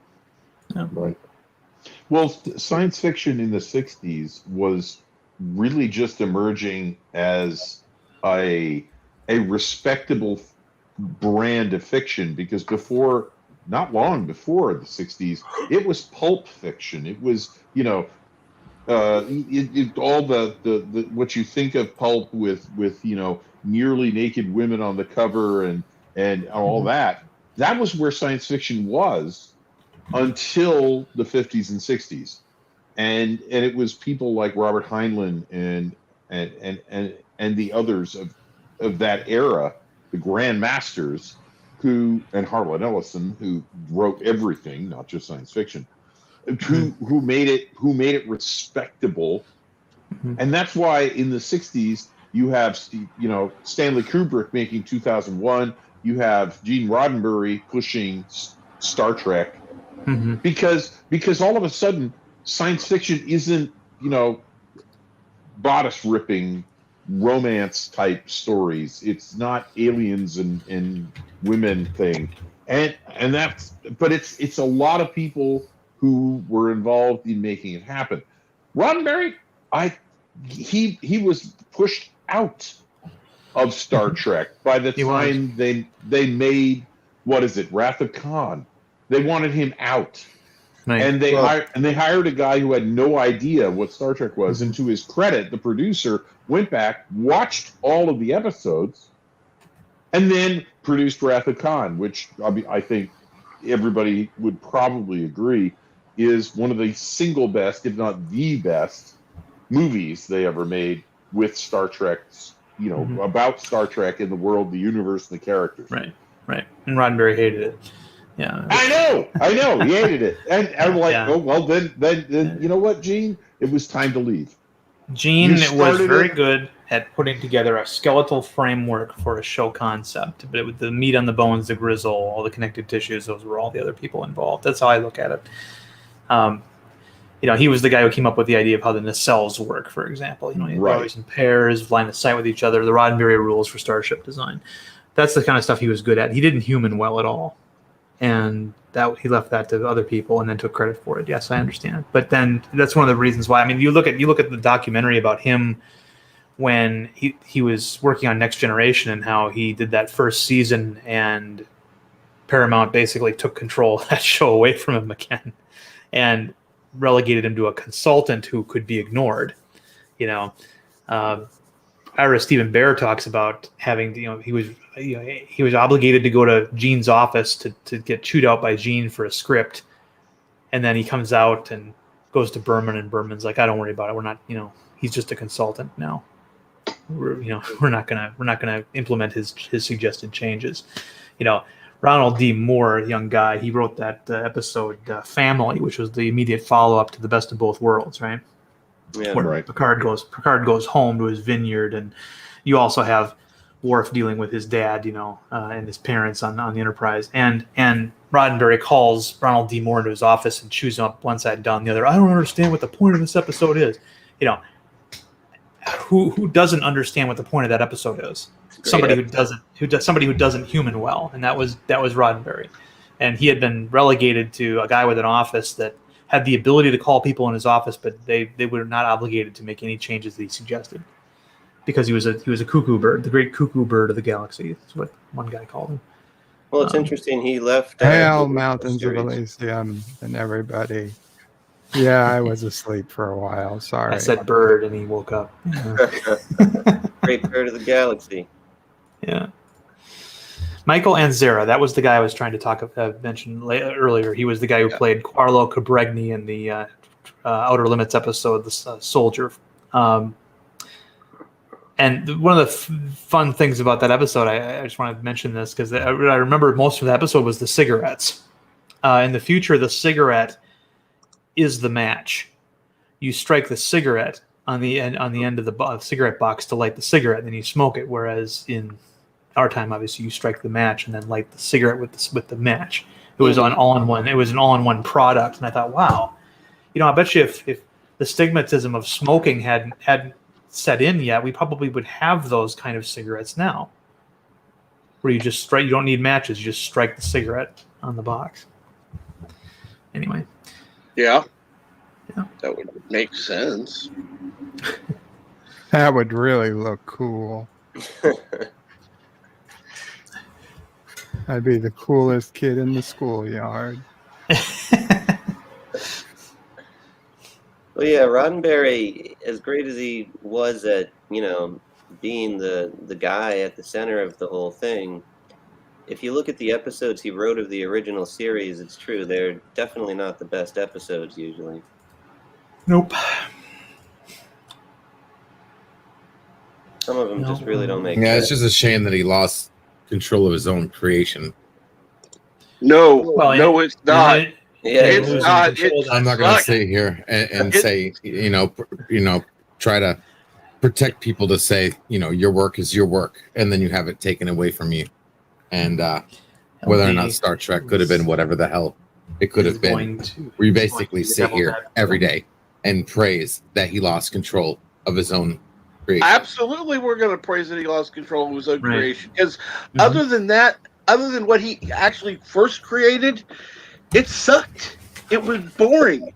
Did you ever watch The Cage? Yeah, How the about Cage this? is not my favorite. I didn't Go think sit the Cage down was and that watch bad. That's The fine. Cage. I mean, it's first season that's TNG that really exposed monotony what we he live would in. do. the It's ironic first season TNG. behavior humans Yeah. do. Go watch The Cage and first season TNG all day. Nothing else. Just watch that. And tell me how wonderful and exciting Roddenberry Trek was. Because I'll tell you I'll what. be honest. I really it don't wasn't. think The Cage is much worse than any average Yeah. TOS episode. I'm fine with the Cage. And season 1 of Yeah. TNG is not that bad.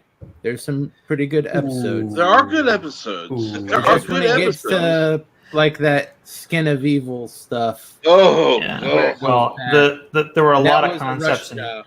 There were a lot of concepts introduced in TNG's first season that had to be revamped later. The Ferengi was a big one. Yeah. How the holodeck worked was another one. Yeah. I do miss the whips. I think they should have kept those. Oh yeah. Yeah.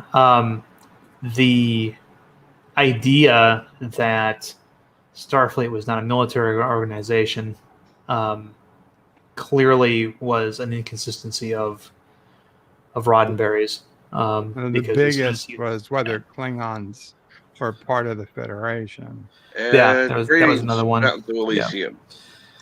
Yeah. You also had I lost it. What? Well, I had a thought and it just got away from me. Sorry. Yeah, it's fine. It happens. But Well, that whole Klingons joined the Federation thing, that didn't even come up until the script for 6 was written. And then there is confusion on both ends about what was actually going to be going on. Right. Yeah. If they had just waited, and really once they started TNG, they shouldn't have been making any more of the movies, so they could have remained consistent, but they didn't want to do that.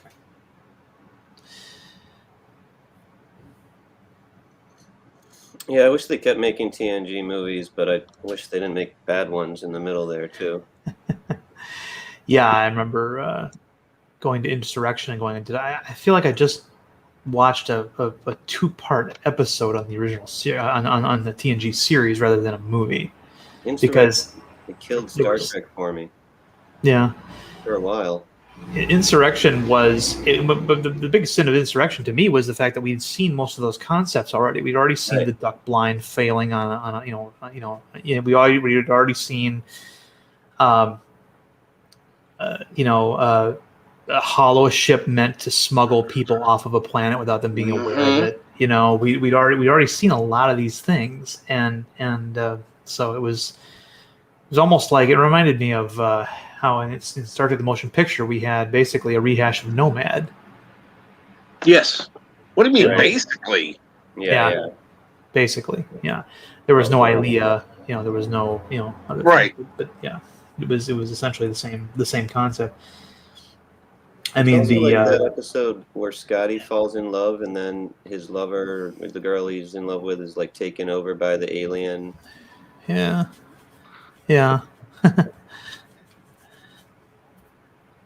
Good episodes, but yeah. I mean, the movies steal a lot from the shows, but Insurrection just wasn't really entertaining in the way that you want a Trek, especially a next-gen Trek film to be. Yeah. It wasn't yet time for a lighthearted episode. When Star Trek 4 came out, they said, okay, we had the first one, which was, hardcore, for Star Trek science fiction with Earth being threatened. The second one, we had, life, death, returning. It was time to lighten up a little bit, and that was one of the reasons why Star Trek 4 feels so appropriate at that point in the series. But I think they tried to insert some of that into Insurrection, even though it wasn't an inherently lighthearted plot. And I think it didn't work. It just, have you noticed how your boobs have started to firm up? And I think, little jokes like that. Definitely feeling aggressive tendencies, sir. That kind of thing. And then we come to Nemesis, which is a very bleak looking film. I struggle when I look at Nemesis to find any semblance of the feel of the TNG series. Well, it's basically a ripoff of Star Trek 6, so but both Insurrection and Nemesis were studio ideas. They came out, they wanted a Star Trek film. No one had thought about writing another TNG film since First Contact. So they had a timetable ready, and it's get a script, get everything going on this timetable, and we don't give a shit at what quality you're able to come up with. But you're fired if you don't get something.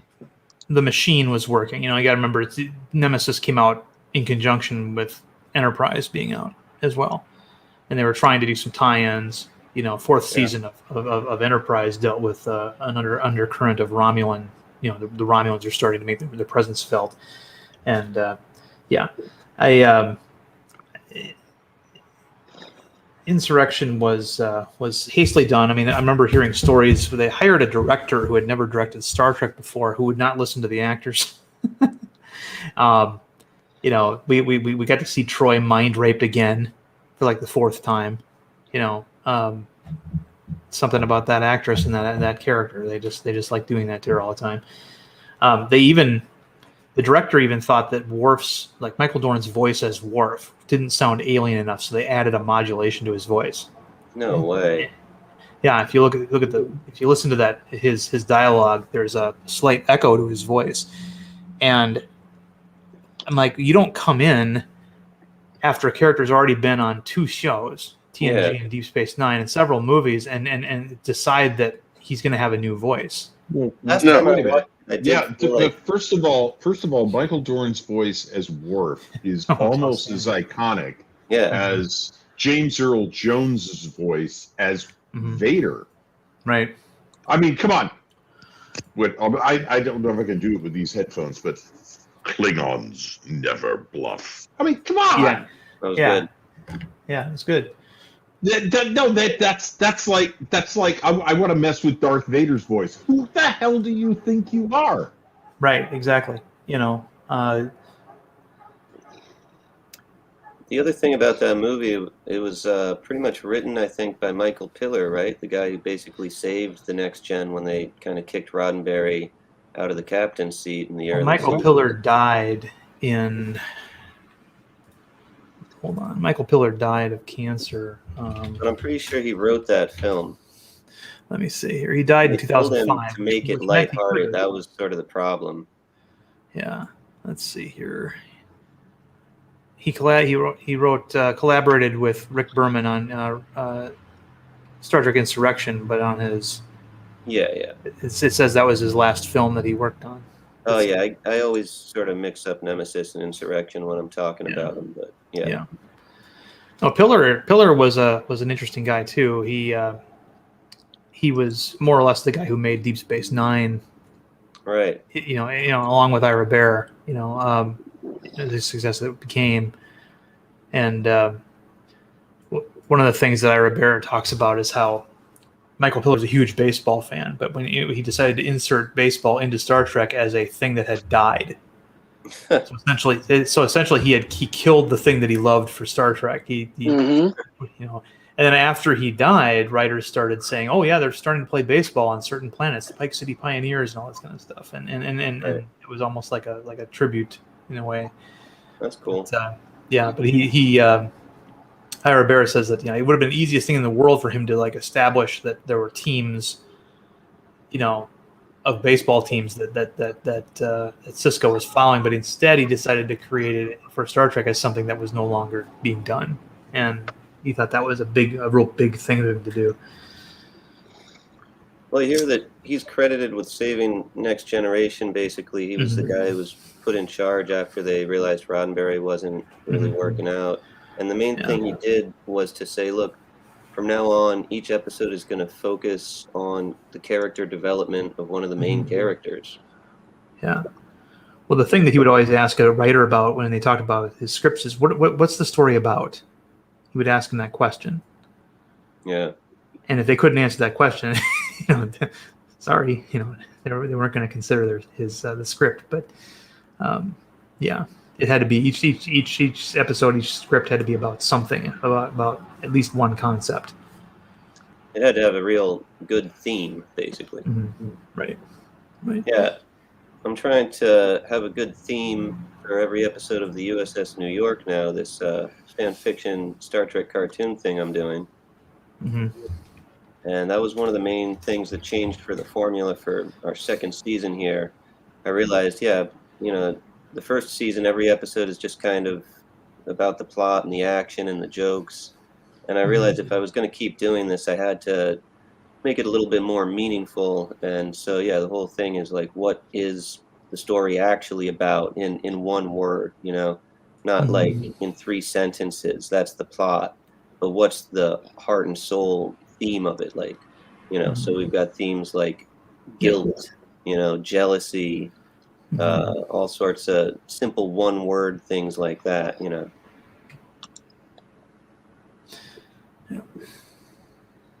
Have any of you guys checked out the cartoon yet? I'm open to criticism if you want to rip it up right now.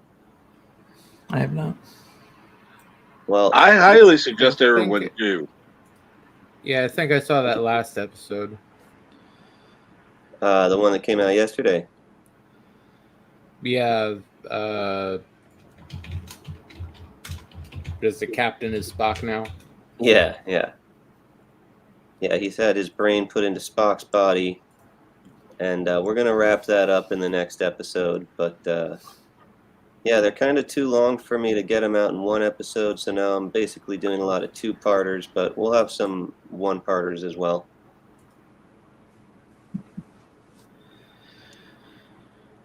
Trying to make it funny, but also feel, you know, like Star Trek. It's kind of like the Orville formula, but of course it's a lot different when it's a cartoon. Right. Yeah, one of the things I always liked about or thought was interesting actually about the Star Trek animated series was how you could have an alien on that main character alien that you could never do on a television budget. Like that guy with the funny neck, you know, and stuff. And the novels too. I mean, some writers, when they get a hold of a Star Trek novel, they don't deviate too much from what the established makeup techniques were, and others just go hog wild. You know, Peter David created a character for his book series that was basically the Thing from the Fantastic Four. And yeah, they've got a lot more freedom there. Yeah, but then it's harder for me to imagine an alien like that on the bridge of Starship because we don't see them too often. You know, Sure. You know, it's usually the alien crewmen are all humanoid actors in makeup. You know, so when you have a novel where, you know, something happens that you just know wouldn't happen on the show, like, you know, Worf beheading, you know, 2 Romulan guards as he comes through a door with his Macleth, you know, a Macleth in each hand, you know, something like that. I mean, it's like, yeah, okay, you know, you're taking this outside the realm of the show. Yeah, the special effects, the makeup, all of that, the budget is just unlimited. Yeah. All right, I'm going to take off. I'll see you guys later. See you later, Darren. See you, Darren. Yeah, with the USS New York, we're really much more limited because we're not doing actual, you know, new animation. The whole point of the project is to use the copious amounts of old animation that exists with basically subpar stories that were really only written to sell action figures. But it's beautiful, great, awesome animation. So my whole idea was to try and create new stories with new actors and new writing and you know, new editing. I like that. Yeah, but so we can't have anything that we want happen. It has to already be there.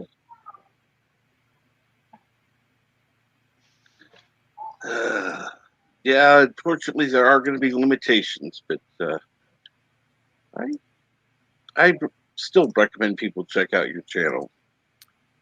Thanks. Yeah, no, I think limitations. Kind of why I made the channel the let's see here, featured channel for today, Star Trek Nitpickers. So yes, Thanks a lot for that, Captain Trek. You're welcome. I'm hoping that people will go over and check it out and subscribe. Thanks. Yeah, I mean, I've been working on season 2 so much. It's really a sort of a labor of love. I just want to make sure the people who are going to enjoy it get to enjoy it, you know? And good morning, Geek Hero Bubba. Kapla. Okay, I'm gonna bow out as well, Captain Trek. Absolutely. Thank you for joining. It's been nice having you on. It's been a pleasure, and yeah, I do enjoy coming on. I'm just not normally awake when you're streaming. No. But hey, this was a happy accident, so it was a great Absolutely. Thank you. Thank you. I appreciate it. No problem. Thank you. And I'll be seeing you all, as my icon indicates, later. So, Captain Trek, I'm thinking you probably saw yesterday's episode. Anything stand out? Yesterday's episode of what? Of the USS New York? No, I have not seen that yet. I have been so busy with stuff. That's actually on my schedule for today. Cool, cool. Yeah, I mean, that's the great thing about YouTube is it'll be there forever, hopefully. And no, that's one. That does remind me. Anyone who hasn't gotten an Odyssey account, particularly a content creator, should definitely consider that. That way, you've got your stuff backed up. Oh yeah, tell me more. Well, it's a free service. You go to odyssey.com. You can also broadcast from there. ODYSEE.com. And in fact, I'm also broadcasting on Odyssey as well. It's really easy to do. It's easy to set up. Do they still have that restriction on live streaming that you have to have like 50 of the little coins? See, all you have to do is write them. All you have to do is write them. Let them know you're a YouTuber and you're interested in switching your content to Odyssey or adding them, and they'll remove that. It's not difficult at all. All you got to do is write them. And what is the main thing that it does? Well, it's first of all, you could have a secondary stream. So not just the one, but you can have a different one. Then you could also use it to back up your streams, your streams or your videos, whatever. They're automatically saved there if you have your account linked. I get it. Yeah, it does basically everything YouTube does, but there isn't. I have censorship that's constantly scanning everything to destroy unwanted content. The other thing about it is that there are people that use Odyssey as well to watch. Well, that's one reason why Mr. Lundell went over to Odyssey, is he can actually watch movies and comment on them as well, without having the restrictions that YouTube was having. Even though he was using movies that were out of copyright, they would come down on him, and really, people could file false claims, believe it or not. So, and finally, he got 3 strikes. He was gone, and he just moved to Odyssey. Oh, well, okay, cool. Good to know. Isn't the Odyssey also a ship that we were talking about? Somebody had something about that? There is a ship called the Odyssey, yes. What is that from? Trek? Yeah. Well, whose ship is it? You got a ship called the Odyssey and virtually everything. Yeah, that's true. And good morning, Cam. Kapla, Cam.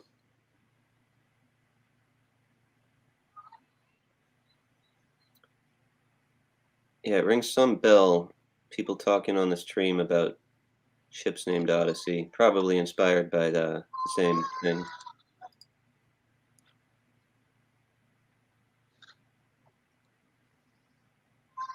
But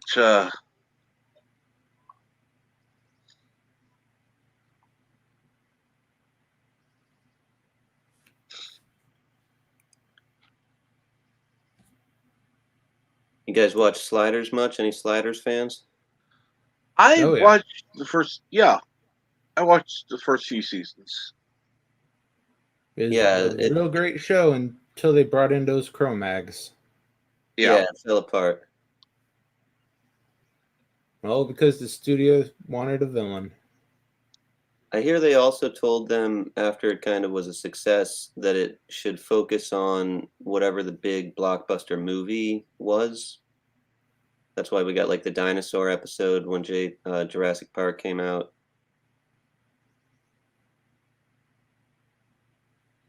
That might have been. You know, I mean, because they could do whatever they wanted with that show. So it was like, yeah, oh, there's a big earthquake movie. Guess what is happening on Sliders? A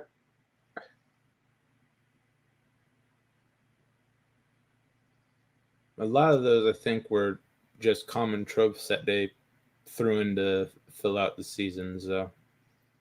Because you're going to different dimensions. Of course, you're going to come across one where San Francisco was flooded out by a big earthquake. You're going to come across dinosaurs. Yeah. They had to hit all the tropes. I mean, I used to think it was kind of more natural like that, but I saw some documentary where they specifically said, yeah, you know, the producers told the showrunners to do this.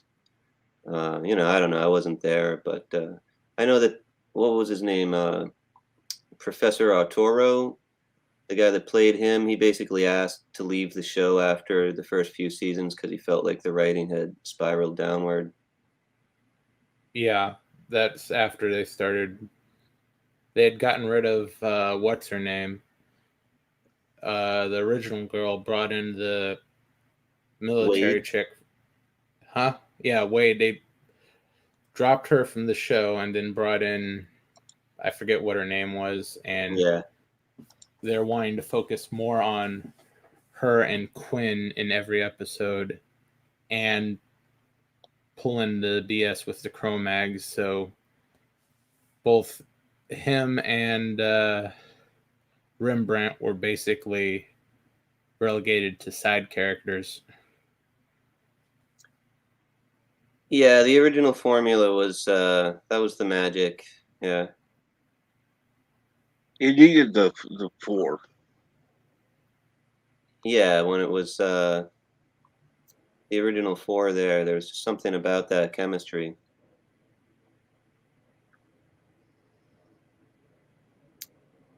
But now we got what's his name on Lower Decks? Quinn. Oh, is Yeah, he that's doing Ransom. a voice on? Yeah, he does the voice of Ransom. What's his name? Jerry O'Connell. Yeah. I don't watch that crap show, so I don't blame you. I don't know any of it. I was excited that he was going to be on it, but it's really kind of like, I mean, you know, he does a good job, but probably 1,000 people could play that character just as well. It's not really that hard a character. Yeah. It's nice he's getting a paycheck, but beyond that, screw that show. Yeah, he deserves a job. You know, he's a good guy. Did some great work on Sliders, and what else was he in? There's something else, right? Yeah, he's been in some movies. Joe's Apartment, yeah. Yeah. He was supposed to be in that Monsters reboot, but after that special didn't go the way they wanted, they canceled the reboot series. I don't know about that. Was the special any good, or did it stink? It was okay-ish. It wasn't outright bad, but it wasn't anything great. It's funny, we were talking about the Munsters and the Addams Family and how they're similar, but it's like not necessarily, you know, a ripoff. I always liked both of them. Yeah, their original series were both pretty good. I more preferred the Munsters TV movies. When did those come out? I believe the 90s. Huh. I feel like I missed those. But if you ever It read the wasn't original Addams cast or Family, anything like that. It was just remake. I think Fox did them. I don't know. They've got this Addams Family CGI movie now, and like part of me wants to check it out, and part of me feels like that's just a huge waste of time. Yeah, it's not outright of the original of the Addams Family cartoon movies that they came out with a couple years ago. It's fine. It's not offensive. It's there. Uh-huh. I wouldn't go out of your way to watch it or anything, but yeah, if you're flipping through, if you can't sleep late at night, if you're scrolling through Amazon Prime Video, just there it is. You ever read? It'll take up an hour and a half of your life. You ever read the original Addams Family cartoon? But the 90s cartoon? No, it's just the one panel cartoon by Charles Addams that kicked off the whole thing, and it was I guess it was a newspaper comic. No.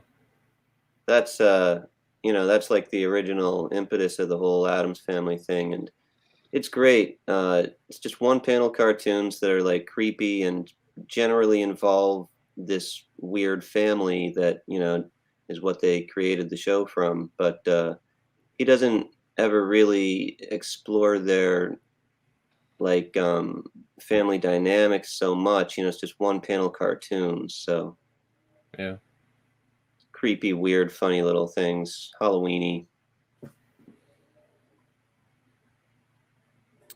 All black and white, no color. Yeah. Probably, I guess it came out when newspapers couldn't even have color, so, but it fits, Yeah. As far as Addams Family cartoons, the only one I ever really paid attention to was the one they brought out right after the 90s movie. Oh, yeah. What did that have, like 2 seasons or something? Something like that. 1 or 2. Yeah, it's interesting. Working on this cartoon project I'm doing, I stumbled across the Beetlejuice cartoon, which I'd also totally forgotten about. And yeah, the little girl is basically sort of a Wednesday ripoff in a way. Yeah. Yeah, they definitely modified her to be a little bit more goth. Yeah. It's a pretty good show if you're 8-year-old. Yeah, for sure. Yeah. The whole other world that Beetlejuice goes to, it's pretty cool. We're going to be doing a Ghostbusters special for Halloween on the USS New York. But yeah, it's the real Ghostbusters, not that phony baloney Ghostbusters cartoon. Oh yeah, I remember that one. The good Ghostbusters. Yeah. It's actually really interesting, the story about why both of those cartoons ended up being what they were. It was a whole litigation thing. I always kind of figured it was just sort of, somebody trying to cash in. And I mean, it was, but it's like a whole twisted story where Filmation, the people that ended up making the phony baloney one, they had the rights to the name Ghostbusters because there actually was a TV show called Ghostbusters way before the Dan Aykroyd movie came out. Right. Yeah, I believe that's the Hanna-Barbera. Well, it was a live action show that featured 2 actors who had been big on another show. And it was like black and white. And they decided, you know what? We're canceling the show you guys got big on, but we're going to basically give you identical characters on another show, and we're going to team you up with a guy in a gorilla suit, and now you're Ghostbusters.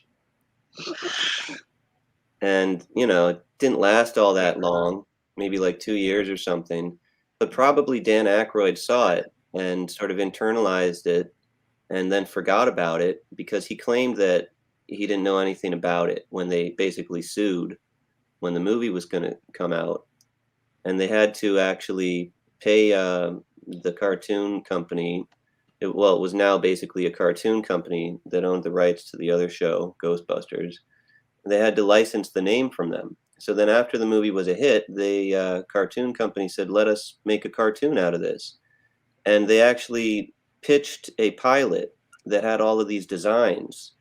And the people at Columbia who were doing the movie rejected it. And then they went to another company and asked them to make a cartoon. And because of the laws around, submitting a pilot and a pitch, the cartoon that they ended up making had to be, basically like 50% different from the pilot that the other cartoon company had pitched. And that's actually why, if you look in the real Ghostbusters cartoon, they all have different colored jumpsuits, whereas in the movie they all have the same color jumpsuit. It's because the pilot made by the other cartoon company had them all wearing the same color jumpsuits. I know, it gets kind of confusing. Yeah. It's a good change. And good morning, Pal Mike. Yeah. Yeah, it's just crazy when you look into the actual history of all these things that were blasted at us as kids, And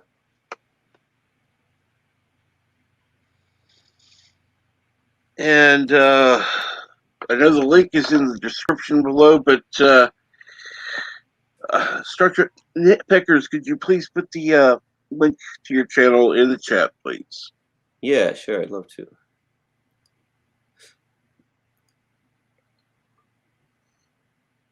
So how's the weather over there for you, Captain Trek? Not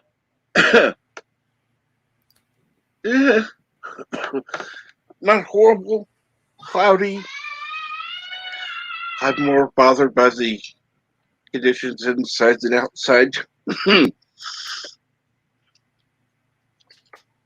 That's understandable when you have demons over. Oh, yes.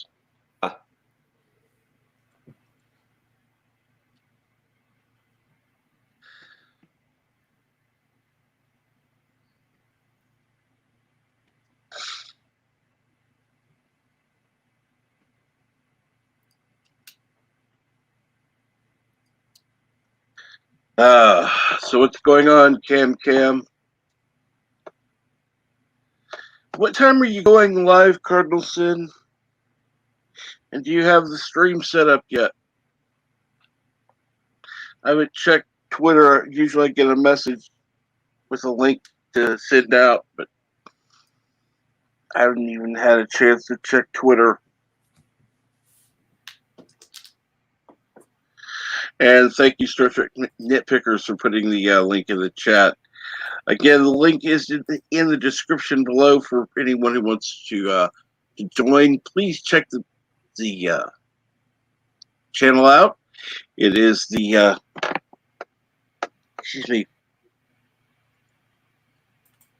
It is the featured channel of the day, and I've decided that every channel that I come across that has good content needs to be supported, and more than just a slogan, putting action to words. Thanks a lot, Captain. You're welcome. Yeah, I was just getting my link there, and I noticed I've suddenly got 1.9 thousand subscribers, so I can only think that's in part thanks to you, Captain Trek. So thanks again, yeah. You're welcome. There are going to be channels that see minimal growth, and then there are going to be others that will see several. Because it all depends. If the right people watch this stream, who then check out the channel and tell several of their friends, it could be several, a few or several that join. because of it, and I don't care. I'm doing it because I think it's the right thing to do, and I support the channels. Cool, thanks. Yeah, it's fun watching other people's channels grow and, seeing people experiment with different things and find what works for them, At some point, I'm going to have Vile Mike as a featured channel, probably next Sunday if I can. Because that would be the best time to do it. Cool. I know. Bump it back to the day he's having the Jeopardy. He's having the Bruce Campbell one today. So Okay. wait 2 weeks until he has another one. Oh, 2 weeks. That's right. Okay. Today's the 3rd. Let's look back. So that'd be the 17th. All right. Let me. I'm sorry. I'm gonna have to bump that person back again. Okay.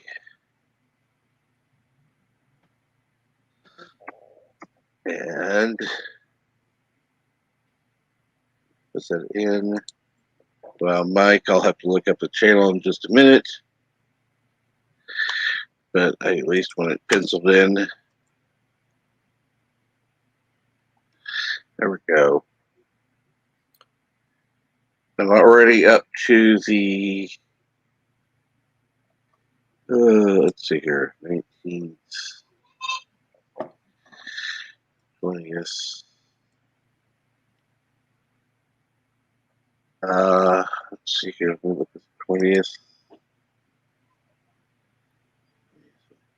First. Okay. Yep. I've already got things scheduled out through until the 21st. I bumped somebody else back in order to have it on the 17th. So, hey, Captain Trek, is your channel pretty much going the way, are you doing with it what you kind of thought you would be doing with it when you started it? Not at all. What did you think? Not at all. Yeah. Honestly, I thought I would be doing more videos and more reviews, and I just suck at that. So, I mean, when I put out a video, it's a one take thing. That's it. I don't edit. I can edit. That's not the problem. The problem is coming up with what to say. Uh-huh. I can edit out the little pauses and such. That's not the issue. I've got different editing software available for that. Right. The problem is, like I said, coming up with what to say. I'm not a writer. I've never been a writer. And that's why one of the reasons I need a co-host is to kind of help have someone to bounce things off of. Somebody to actually talk to, not just sit here talking to myself. And I know that there are a lot of people out there who can talk and talk and talk, about nothing for hours. Maybe LDG can program you a rudimentary AI as a co-host. Great idea. Uh-huh. You could get that Shatner AI. No, I'd end up with a bird AI. I mean, if you had to, you could use Alexa. Oh, fuck Alexa. I wish they'd make an Alexa with Majel Roddenberry's voice,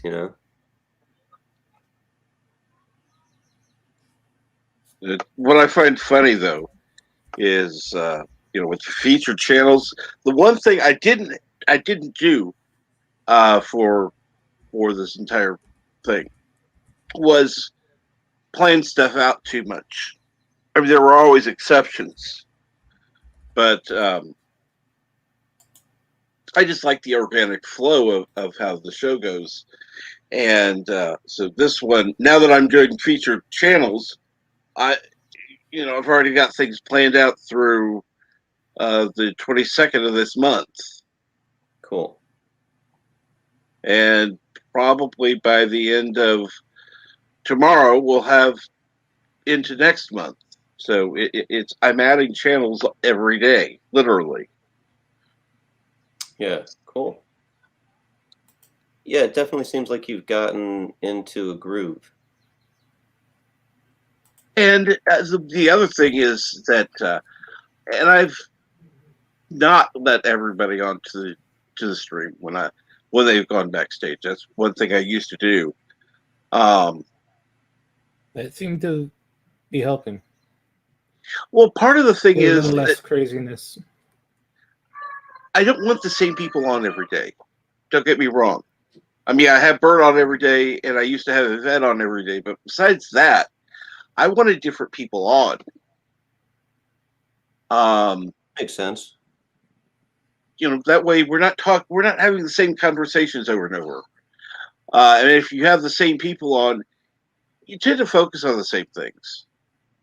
Sure. And that's one thing I wanted this to be different. I wanted it to be more of I don't want to say talk show style, but conversation. But yeah, different conversations every day. Some serious, some not. Makes sense to me. Yeah, who wants to have the same conversation over and over again?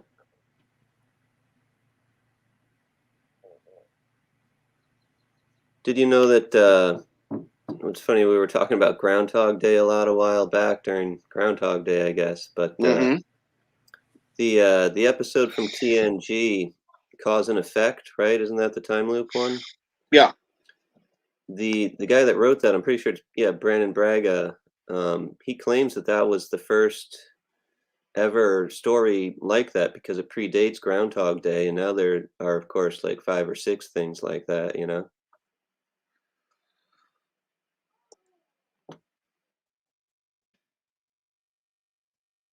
It seems I don't know. I guess it's a claim people could check on, but yeah, seems a little dubious to me.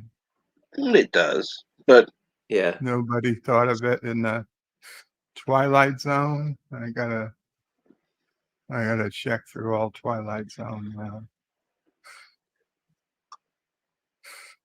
But there's another one of those things like I definitely don't think he thought about suing Bill Murray or whatever. You know what I mean?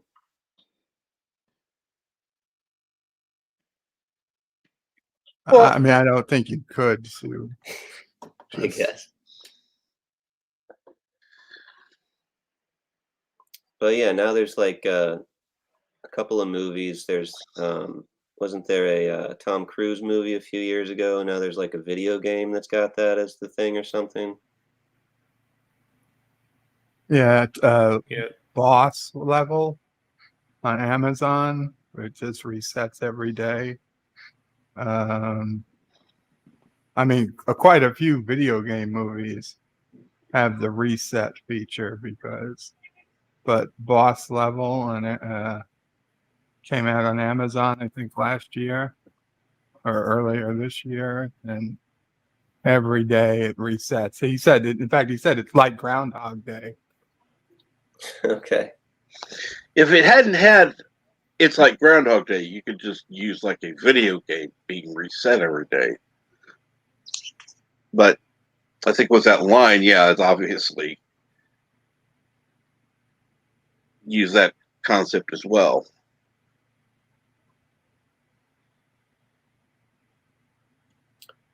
So Brandon Braga's now working on the Orville. He's not doing Star Trek anymore. I'm pretty sure he's probably involved with season 3 of the Orville, but I'm not actually sure.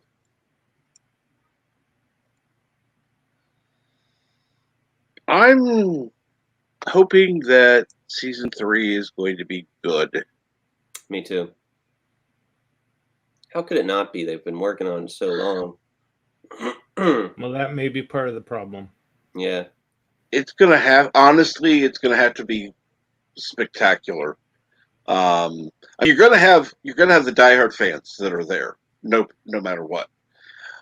But really, in order to have good ratings, you can't just have the diehard fans. I mean, from what I've heard, there are going to be edits where part of the episode was filmed, a year and a half before the second part. So, people change, they age. There's only so much makeup can do. And for the kids, if they're involved, they would have had to change the scripts completely. Yeah. You can't, you can't put Ty next to his year and a half younger self and say, oh, a scene later, he's 2 years older than he was. And then reverts back to the age. Yeah. Yeah. Yeah. Yeah, but they're good enough to avoid stuff like that. And the kids weren't main characters. No, but I mean, even the main characters, they're going to have, put on a little weight or lost a little weight. Or, Gray. just beginning part of an episode, Fess is trim, and then next scene, he's about 20 pounds heavier. Yeah. Well, you guys remember the last episode that we got? It was like it ended on this sort of question of whether they'd restored the timeline, right? As I recall, they did get the Orville back. It worked to restore at least most of what had been destroyed, but they didn't go into any real detail. Well, the last thing we see, as I recall, is Kelly back in her younger days when she was married or just divorced to Ed. Right, and she takes the day. What after the doctor comes back in time and fixes the memory patch. Right. After that, she takes the date, and then after the very last scene is they fast forward and they show the Orville, I believe. Isn't it that she doesn't? She says to Ed on the phone thing or whatever, actually, let's not see each other again or something like that. No, that's what causes the time problem. Yeah. To begin with. Okay, right. So then in the end, though, isn't there some sort of mystery? Well, the mystery is that we don't really see the we don't get an episode that takes place after the future's been supposedly recovered. Right. So to me, it always was the if as to what exactly changed. Could something more have changed? Right. So maybe something not as big. So maybe we get back and it's Yaphet never existed. It was always some other guy.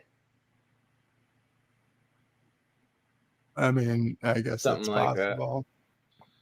But McDonald did have enough time to do the voiceover work for season 3. Right, that's cool. Yeah.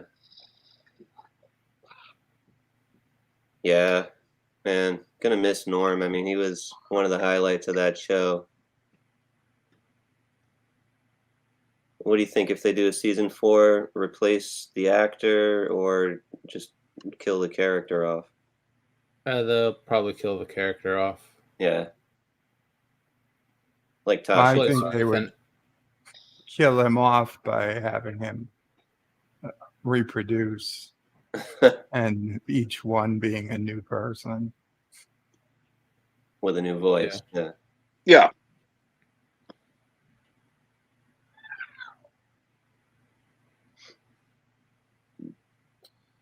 Yeah. Good old Norm MacDonald. And good morning, Jedi Bill. Good morning, Geek Hero Bubba.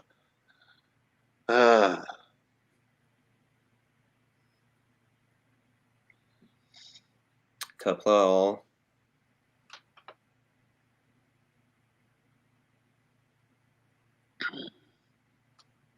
So we got any other opinions on Lower Decks? Anybody want to chime in there? I have not seen the most recent one, or I gotta agree with Baird. The most recent one was actually one of the best ones. I'm gonna have to watch it. I wanted to avoid it while I was still in pain, but oh well. How are you I'm feeling not now, gonna Captain bother. Trek?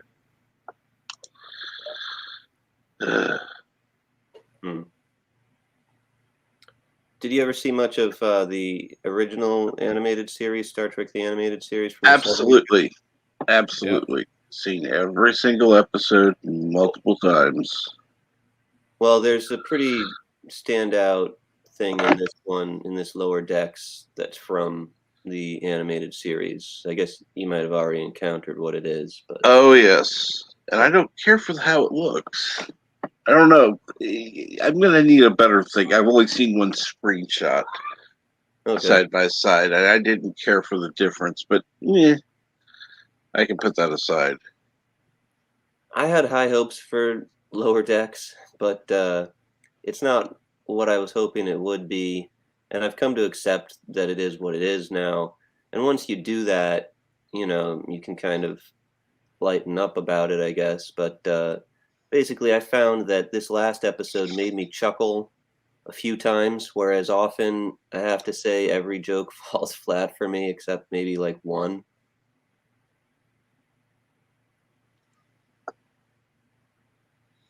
That's a pretty fair assessment. Yeah. I mean, I wish they didn't try to be funny so much. Like, if they could just let a few minutes go by that was just sort of interesting sci-fi and amusing, entertaining. It doesn't have to be a joke every 30 seconds or less, No, they're desperate to stick to the Rick and Morty formula. They think Rick and Morty is good, and they just rapid fire crude humor, so they think Lower Decks has to do the same thing. Well, okay, even if you went with the premise that Rick and Morty was watchable, does not necessarily equate that being good for Star Trek. It doesn't. They can't tell the difference. Obviously not.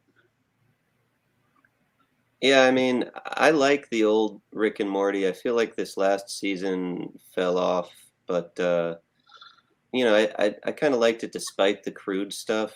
I like that it's basically sort of a parody of Back to the Future. That's how it started out. But I didn't, I just don't think this Mike McMahon guy really gets I don't know. I know he was like a head writer on Rick and Morty for some of the best seasons, but I haven't it's hard for me to believe because when I see Lower Decks, like it's not funny to me. And the old Rick and Morty, being head writer Rick and Morty isn't really an accomplishment.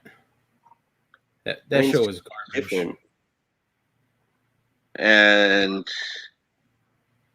it is interesting for Mike, who says Lower Decks seems to treat the animated series as canon.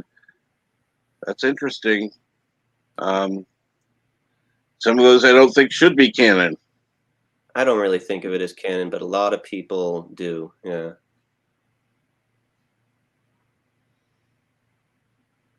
It's really interesting how different people's ideas of canon is, and it just gets more different as they put out more stuff. Does anybody here think Lower Decks is canon? Hell no. No. Shot out of cannon. What's that, Captain Trek? Maybe shot out of a cannon. Yeah. Yeah, it bothers me though when people are like, "No, it is. They said it is, so it is." It's like, come on, look at the kind of stuff that happens. Who gives a shit what Paramount says about it? They know the property less than anyone else, and they've owned it for how fucking long?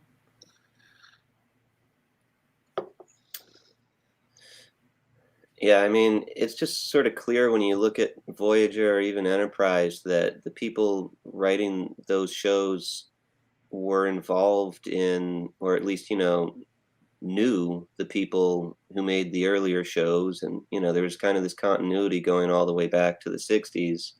And now it's just totally severed. Okay, Well, if I might, Paramount also said that the Countdown comic, and this is the countdown to Star Trek 2009, was canon. And I have them. And in that canon Star Trek comic, there is a Captain Data of the Enterprise E. Right.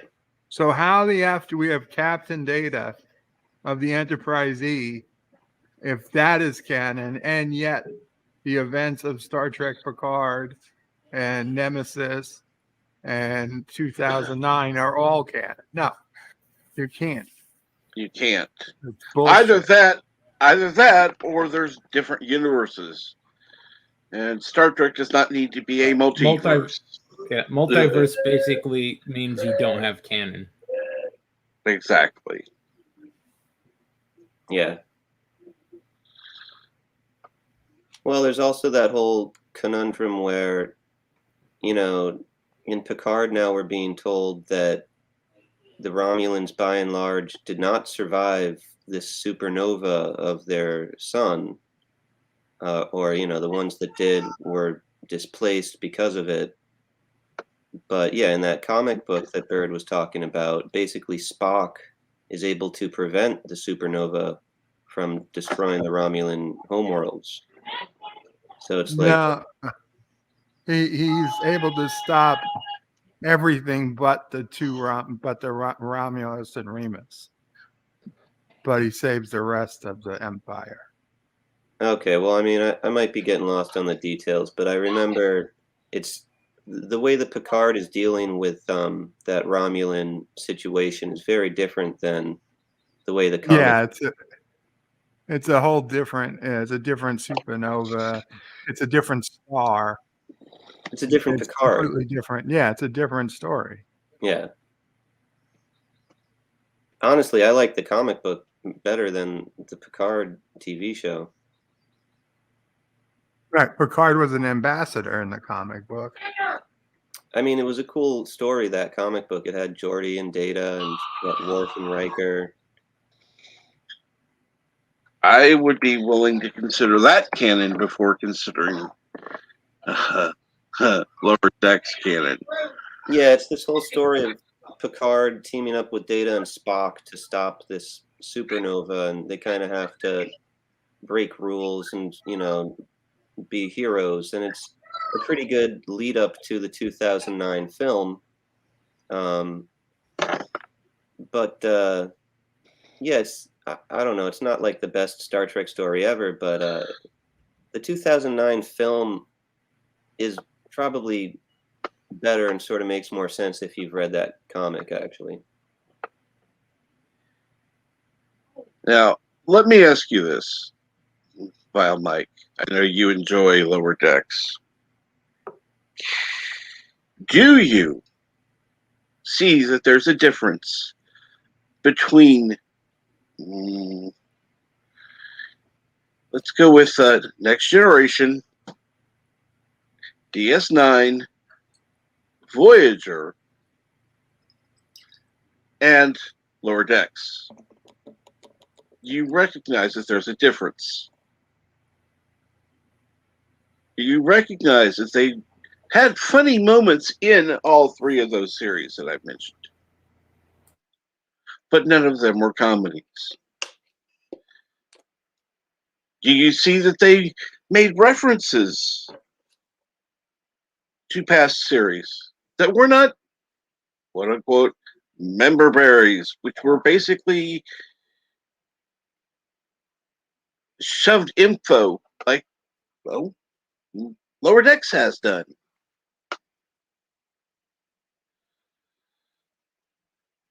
And yes, the Kelvinverse was basically a reboot, and it sucked.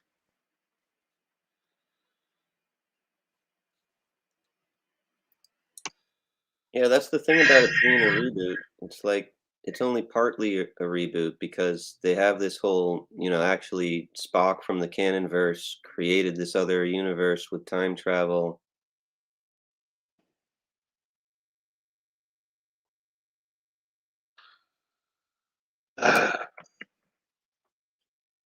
I wish it was just a straight reboot. That would solve the problems, but True. it's so crazy. They're so unwilling to say that it is, or any of these new things like Discovery, because they want us old fans to say, "Oh, it's the same." But we clearly see it's not and just get mad,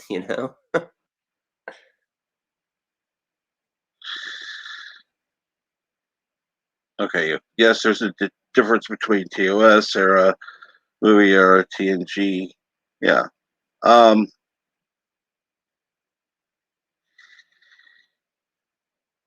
The problem is, in my opinion, Generation 3 Trek is not respectful to what came before. Yeah.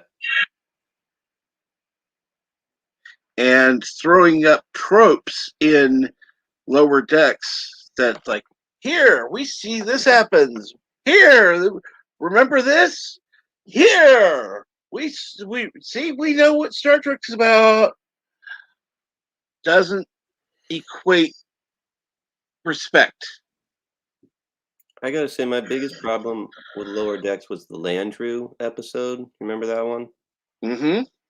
I mean, look, say what you want to about the Prime Directive. It's kind of like a rule that's made to be broken and explored, and it's used as a plot device to explore morality, and that's great. But their whole attitude in that Lower Decks episode was like, look, we told you 100 years ago or whatever, hundreds of years ago, how to live, and now we've come by and found out you're not doing it. We're pissed off. You better start doing it.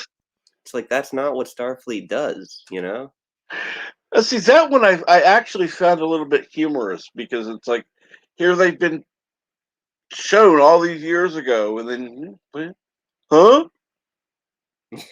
I mean, you're right. It was humorous, but I don't know if it was supposed to be. I don't know.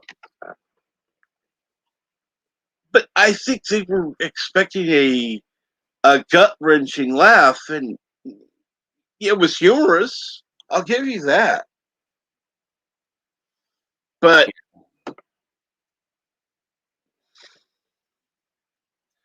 I don't know. I mean, I just also am not a real fan of any of the characters, you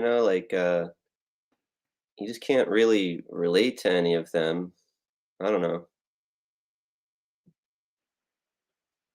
They're not like real people at all. I mean, at least Rick and Morty, they show you a side of the wacky characters that's sort of realistic a couple of times each episode. So you can start to sympathize and identify with them in, some way or another. But it's like, come on, Boimler.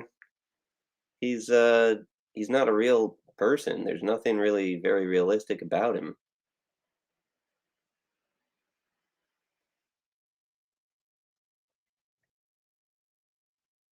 and well, if you look at the hairstyle, it's got a Rick and Morty-ish sense to it. Oh, sure, the whole animation style.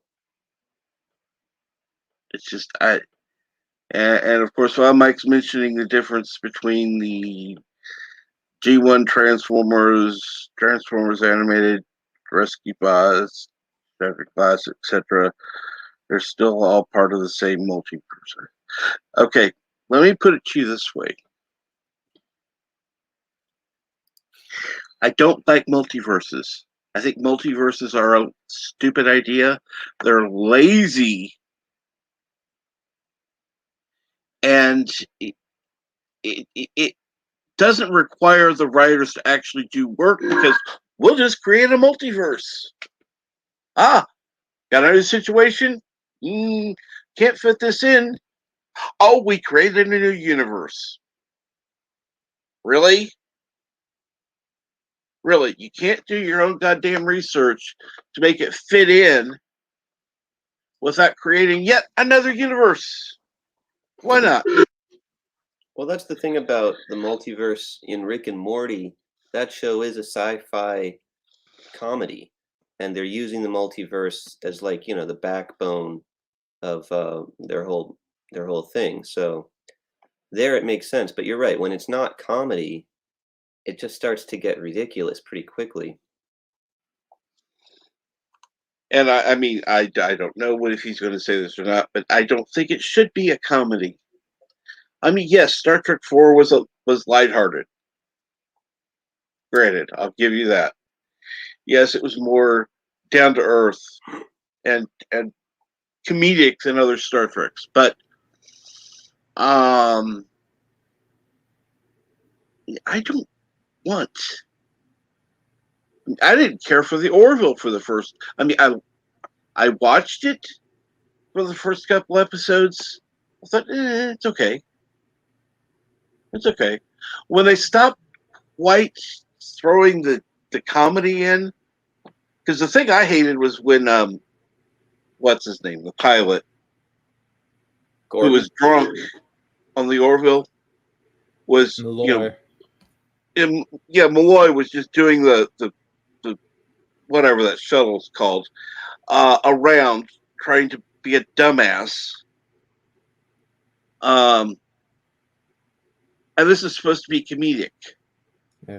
So it's not so much the comedy you don't like, it's the crap comedy. Exactly. Exactly. It's like you're piloting a goddamn ship. You don't act like, oh, I'm gonna just crash into something. No, that's not funny. Well, I have to agree. The Orville is not as funny as Family Guy, and it sort of seemed like that was the idea when we saw the ads before it came out. It was like, oh, it's going to be a half-hour live-action Star Trek parody, and that was not what we got. And that's how he sold it to Fox. What's that? That's how he sold it to Fox originally. Yeah, and I mean, and it didn't really carry through, and he made a quality product. If it was a basically sci-fi version of Family Guy, it would have died after one season. Yeah, I mean, probably, yeah, it's true. It's hard to see something like that without having like heart really lasting. But yeah, it's true that the comedy in the Orville is definitely not it's not like hilarious. I don't know. It's sort of understated in a way. There are definitely laugh out loud moments like Bortus smoking cigarettes. There's just something comedic about a lot of that was funny. Yeah. That was funny. They looked in the, stuff that was available back then, and all of a sudden they were addicts. It's like having one cigarette, then yeah. Like, oh dear God. I mean, the original Star Trek, The Next Generation, they were both really very funny occasionally. I mean, Yes. Next Generation more probably. But yeah, it's like there's a lot of room for hilarity in the Star Trek formula. And that's kind of what's so disappointing about Lower Decks, Oh, don't worry about not being able to type, Mountains. Always appreciate you being in the chat either way. Kapla Mountains.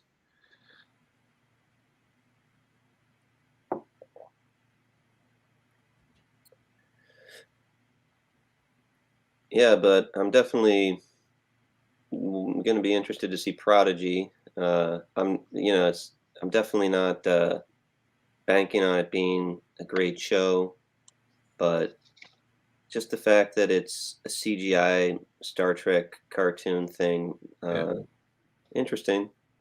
I think it would have played better as is originally pitched, because it's something they threw Star Trek into. I guarantee it is a pilot that someone pitched that they sort of liked, but they wanted to put an established franchise on top of it to Makes sense. Help sell it. Yeah. Wouldn't be surprised. I looked into the guys creating it. They're brothers who did the like Lega Ninjago thing, and they had basically a couple of like kids movies, animated kids movies that did really well, and they seem like they really are writers with a little bit of integrity. They're a brother writing team. There's something sort of cool about that. And it seems like there's definitely evidence that they've been real Trek fans like their whole lives. So, I mean, that's the thing though, is like we heard kind of the same stuff about all of these Star Trek shows recently, and it's like, wow, didn't really amount to a hill of beans, but here we go again. And okay, Cam says he agrees that multiverse isn't inherently lazy, but can be used in a lazy way. Let me put it to you this way. Why does there need to be more than one universe with Spider-Man? Why does there need to be than one universe with Batman or with Superman or Wonder Woman? Answer? There doesn't. We don't need a black Superman, a black Batman, a gay Superman, a gay Batman, a gay Wonder Woman, blah, blah, blah, blah, blah, blah, blah. How about this? You want a character that's gay? Create a good one. You want a character that's black? Create a good one. Don't take an existing character and make the changes just to make changes and then call it a fucking multiverse. That's lazy.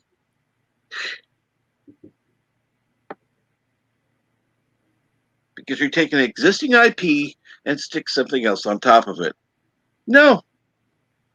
That's lazy. I don't care what you honestly, I don't care what you think. That's my opinion. Yeah, I mean, I think, like every few years they kind of recreate the universe for your favorite comic book heroes. And, they often have some kooky story that kind of explains what's going on with, probably a multiverse thing. And the Flashpoint crap. Right, there's tons of them, but it's like, I kind of understand that because it's like, well, people grow up and stop reading, and new kids are coming in and trying to be like, I want to get to the beginning. I want to read the beginning and understand this whole story. But on the other hand, it kind of stinks even when they do that, because it's like, look, just let Superman be Superman. What's the problem with that?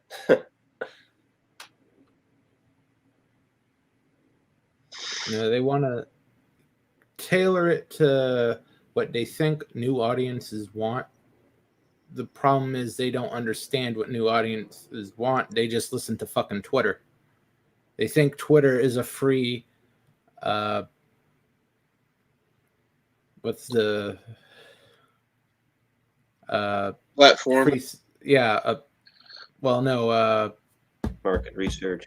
Yeah, market research. They treat it as market research, not realizing these people are talking about shit they have no actual interest in and won't spend a goddamn dime on. Yeah. Well, and I think the other thing is, okay, you've got Superman. Superman's not going to be easy to kill. I know that he's been killed in comics somewhere. But, Batman is not superhuman. It would be easy to replace Bruce Wayne for somebody else. Now, if somebody else were playing Batman besides Bruce Wayne, you could change the character without creating a multiverse. Well, they've actually done that a few times over, Captain Trek. And I know they've done the same thing with what do you call it, Robin and whatever, replacing the character with. Okay, but what I'm talking about is calling the same character Bruce Wayne, having Bruce Wayne be black or having Bruce Wayne be gay. That's what I'm talking about. It's taking the existing thing and just changing it completely. Having a different character play the part, no problem with. Kill off Bruce Wayne. Don't care. if that's what you're going to need to do. Have him retire. Somebody else take over. Well, Whatever. Yeah. like, go ahead and do that, but also keep writing the stories where Bruce Wayne is Batman, because that's what I want to do. But what I'm saying is, I would like to see that, continue as well. But yeah, if you're going to have that, don't create a different universe. Just have Batman retire. Have him put in the hospital somewhere. Somebody else has to take over for a while. Something. Yeah. Yeah, it just gets too confusing is the thing. Or there'd be a better idea. Just age out come out with the next Superman or the next Batman. That it's not Batman, it's completely different character. Or Superman could have a son or daughter, which I know how. So has been done. On them. Yeah, Superman has a son now. That's actually one of the things I'm kind of resisting reading. They're trying to make his son kind of like the new Superman. And I'm just like, I don't want to read that. Give me Clark Kent.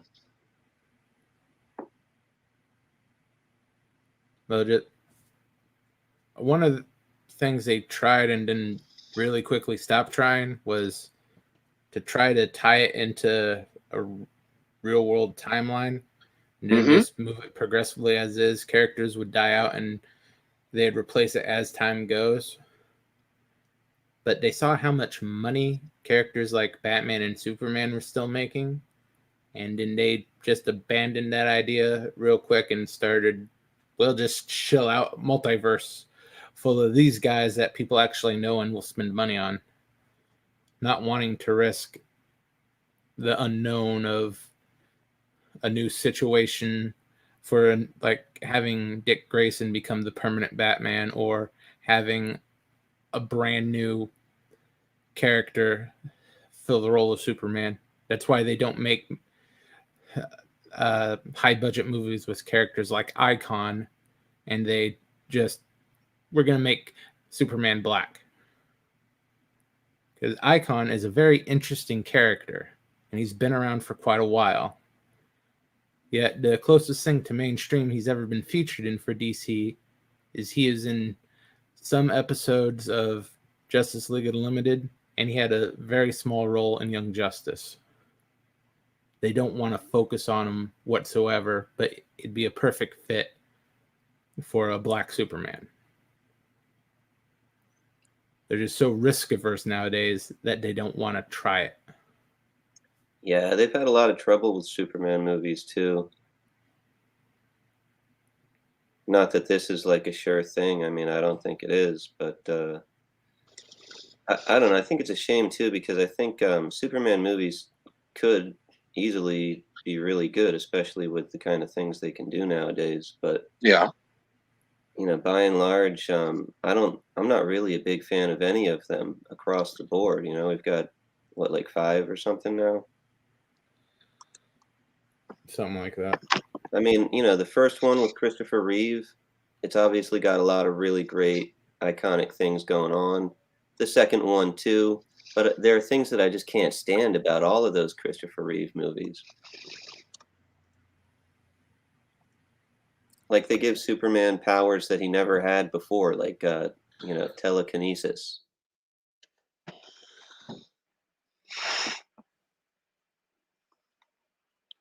What else? Well, he has that power to make Lois Lane forget that he's Superman by kissing her. Like, that never came up in anything else. Well, it wasn't the kiss; it was the distraction. But I don't know how they actually. I don't know. That's the thing. I don't even know. It's like she knows he's Superman. Then he gives her a kiss, and she doesn't know it. Also, there's a scene in Superman 2 where he takes the S off of his chest and throws it, and it gets big and becomes tinfoil and wraps around the bad guys. Yeah. That never happened anywhere else, did it? Not to my knowledge.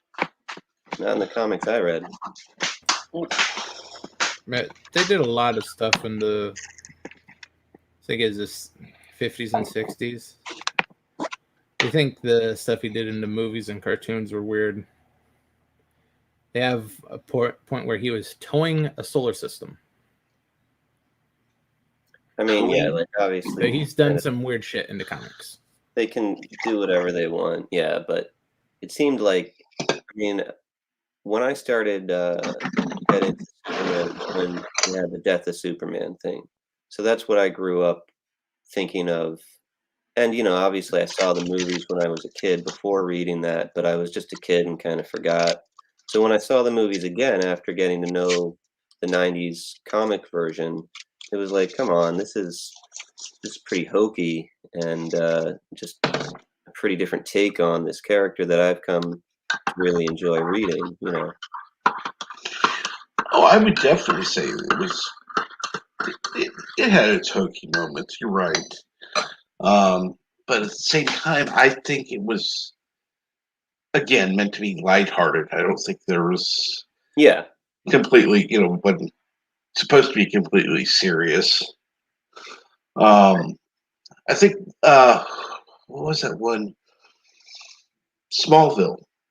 I think Smallville was to be taken more seriously. Yeah, I never really saw that, but I hear good things. It went on way too long. I only saw a few episodes, so I'm not one to talk about it. I'm just going by what I heard. Yeah, I know people liked it. It wasn't quite the right thing for me. I like that Lois and Clark, The New Adventures of Superman with Terry Hatcher and Dean Cain. Yeah, that's much better interpretation. Yeah, I mean, that was like when I was, you know, a kid and I was just getting into Star Trek and the X-Files and all of this stuff that, like, I still like today, you know? But yeah, the new Superman movies also just don't work for me for various reasons. I actually did like, what's that one with, now he's Mr. Unpopular, I know, but the one with Kevin Spacey? As Superman Returns. Yeah, I mean, when I first saw it, I was like, oh, whatever, it's not that great. But I now kind of think of it as the best Superman movie in terms of just representing him the way that I kind of see him. Yeah, it was pretty accurate to what things are supposed to be. It's just a fairly poorly written script. I agree, yeah. I didn't like him having a son. I think that was the first place that he had a son, actually. They copied that in the comics. And television, yeah. But personally, it's like, it's kind of... One of the versions of Superboy were supposedly his son way back when. Okay. Well, I mean, it's kind of like the same problem I have with some of the Star Trek movies, the original ones, where it's like the theme is that they're getting old. It's like, why do the heroes of our favorite franchises have to deal with getting old? You know, isn't there something else a little more interesting?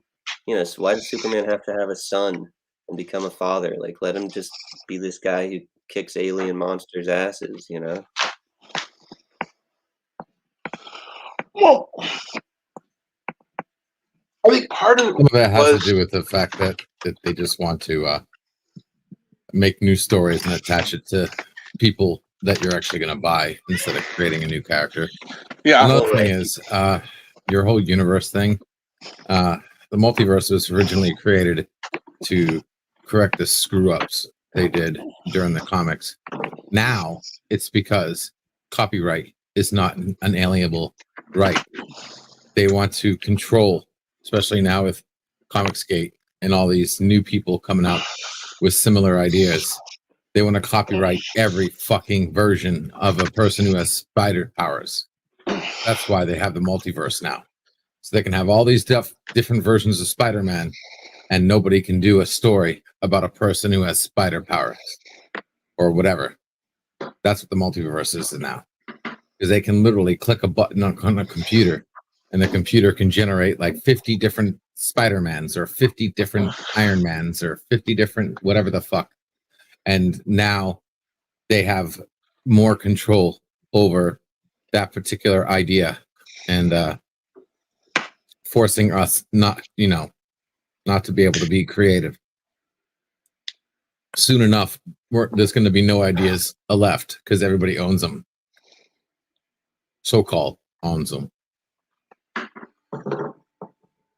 Well, yeah, I mean, I think the idea with having Superman have a son is also like, hey, a lot of our readers have grown up and have kids now. They can't relate to this guy anymore. What can we do to fix that? I don't know. I mean, I guess if I had a son, maybe I would like it, but honestly, I don't think I'd have time to read comics if I had a son, you know?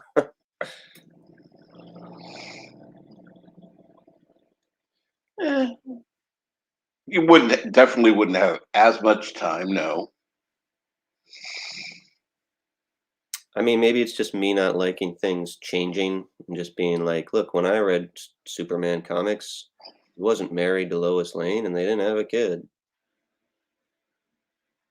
And I think there is some truth to that, as Sure. far as not liking things changing. Plus, it's no different than like waiting for Voyager to actually get home. And when they actually got home, they're like, well, I'm not used to them being at home. Why do they have to be home? That completely screws it up now. No, my problem with it was they ended it and it just ended. And they're back and it's like, okay, there was nothing, no resolution. Nothing was said. Nothing was done. What happened to the former Maquis? Were they officially Starfleet members now? Were they not? Did they go to prison? I know that there are things that were said on Memory Alpha, blah, blah, blah. Yeah. But it wasn't on screen. And they're never going to put that stuff on screen. No. There's a lot of minutia that if they made a movie for Voyager, they would have got into that, but they never even considered that. No. Well, then again, honestly, it would have been pointless. They were already home. What are you going to do? Debrief them? That's not a movie. That's an episode. Maybe 2.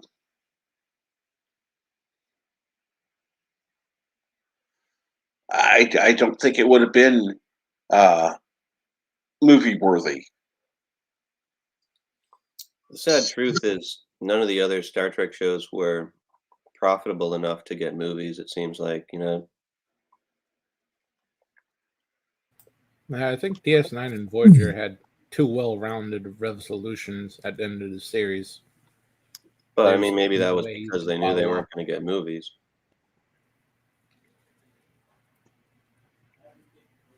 And the basic concepts of them weren't really suited for movies either. Yeah. Like once Voyager gets home, there's no real point. And with DS9, the way things were going, once Cisco was gone and the war's over, there's no real point. But I mean, imagine if Deep Space Nine had like phenomenal ratings. They could have written it into a cliffhanger that then culminated in a huge movie.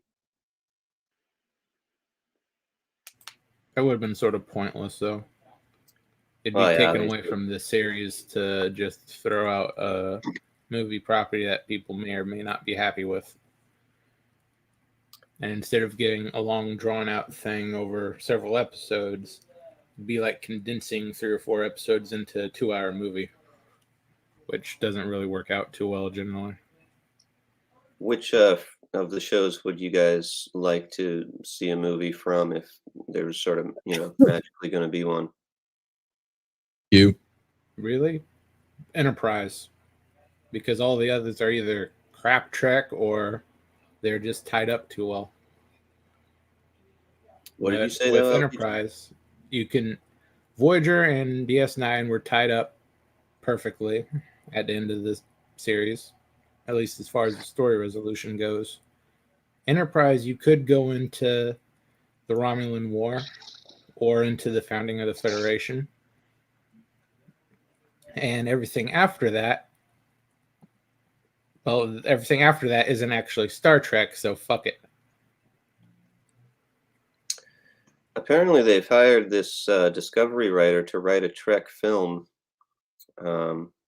Seems to have been something that was confirmed and leaked, but nobody really cares about it. I mean, obviously they probably have a lot of films that never get made, but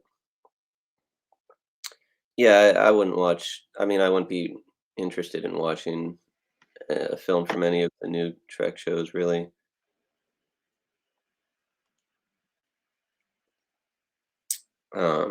I mean, I think it would be cool if they had kept on making films from either of the film franchises they did have. I mean, obviously, after DeForest Kelly passed on, wouldn't have really made sense, but they could have No. maybe had one more.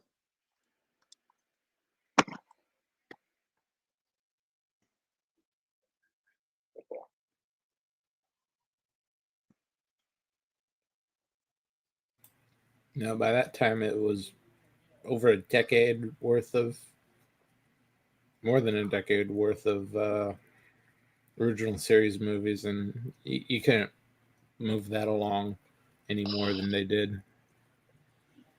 And as you saw with the Next Generation ones, you get two real god awful movies. They're not going to make a third. Yeah, Bonging. No, but nobody's bonging. I can tell you that much. I thought what's the last one, Nemesis? I thought that was a lot better than Insurrection. I know it's still not quite up to snuff.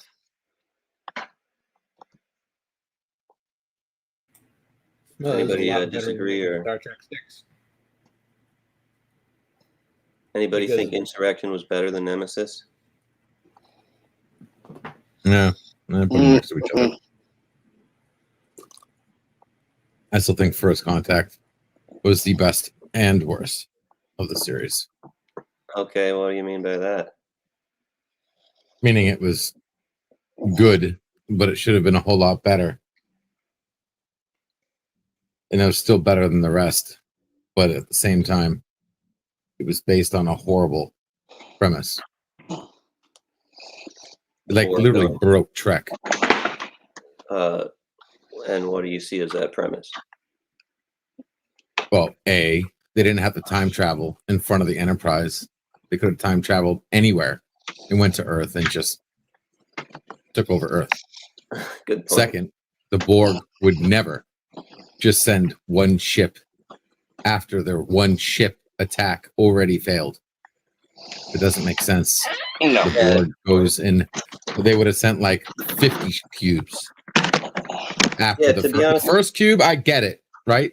After Q, you got the one cube. Who are the humans? Even though they knew who the humans were, we found out later. You know, and then that one ship goes best of both worlds. They beat the one ship. Okay, now the Borg says, "What? We lost 50 cubes now." Yeah, good point. Not one cube. What the fuck was that? And then to time travel? What? You couldn't just time travel anytime? Like, you have a time travel ship? Like, the whole universe should be Borg right now.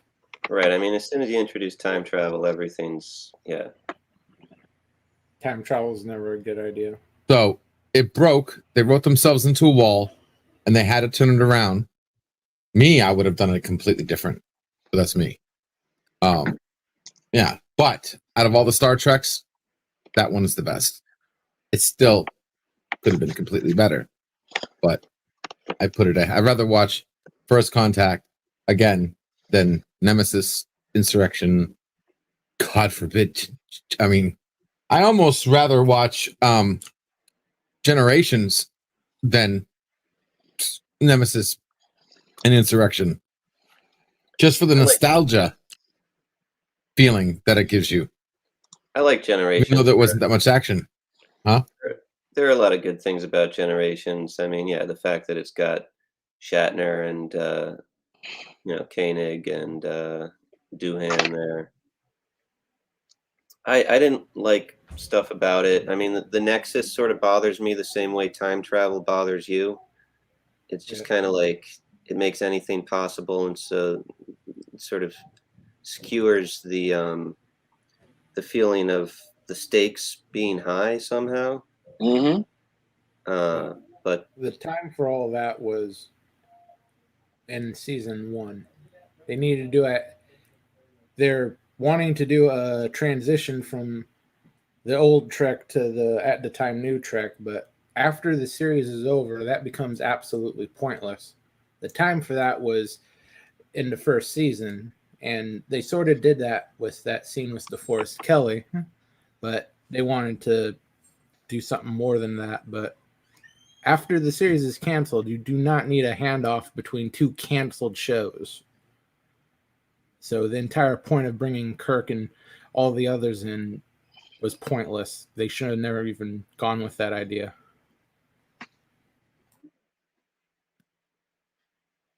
Yeah, I'd go back in time and copyright the wheel and fire. Be a good trillionaire right now.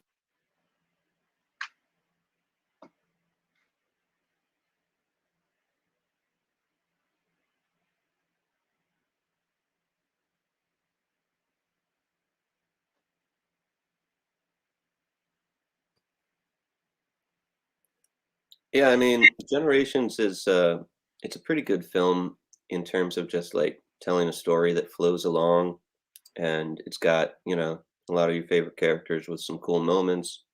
I think First Contact is a little better just because it just feels a little bit more cohesive.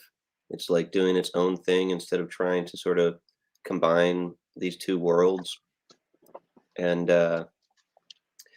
that's the thing about time travel is it's like, yeah, it's sort of hokey and problematic, but at least I'm used to it and I can just sort of like accept it and move on. Whereas the Nexus really bothered me as just like too magical when I first saw that film. I hate magic in Trek. No. I mean, like Q, that's a good use of magic in Trek because it's Yeah. like Not magic. right, exactly. It's not quite magic, but Well, it comes across as magic. What's that? It's not I said- magic. I don't care how it comes across. The transporter comes across as magic. Right, I know. That's what I'm saying though, is it's like as soon as you have something going on that is just like explained away by something like Q or the Nexus, where it's like, yeah, anything can happen because of XYZ. It's just kind of a little bit too much. So they lost their advantage with the Q. The Q could have had a lot more bigger role in the whole Star Trek universe, but it doesn't seem like they're doing it. Where do you think they lost it? I have this fan story of mine that ties the Q to the mirror universe and fixing all of Trek. Okay. Basically, it says that the mirror universe is actually the prime universe, in where the humans became the next Q race, basically, and their corruption caused the end of the universe as we know it. And the Q had to change the timeline, creating what we know as the prime universe. Because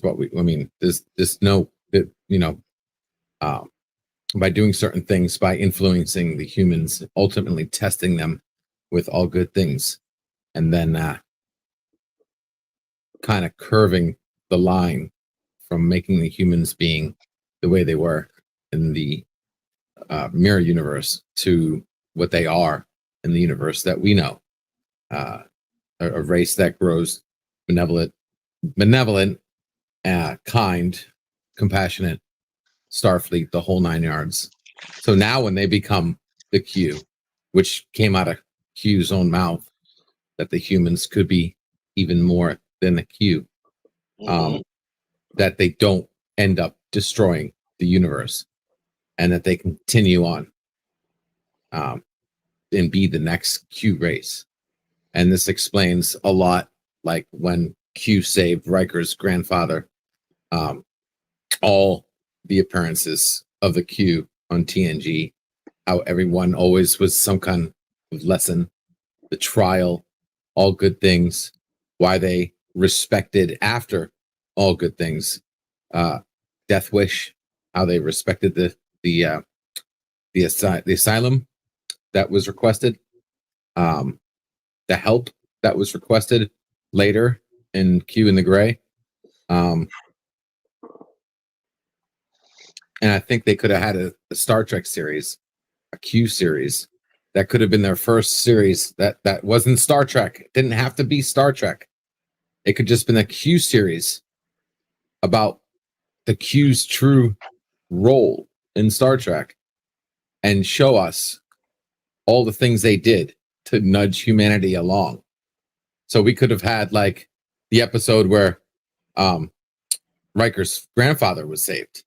That could have been a Civil War show, right? Didn't have to be phasers and all this stuff. It could have been a drama, right? But we know what it is. And it could have shown the Q's decision to save. Okay, we need Riker. Why do we need Riker? Why was Riker important to nudging the humans, right?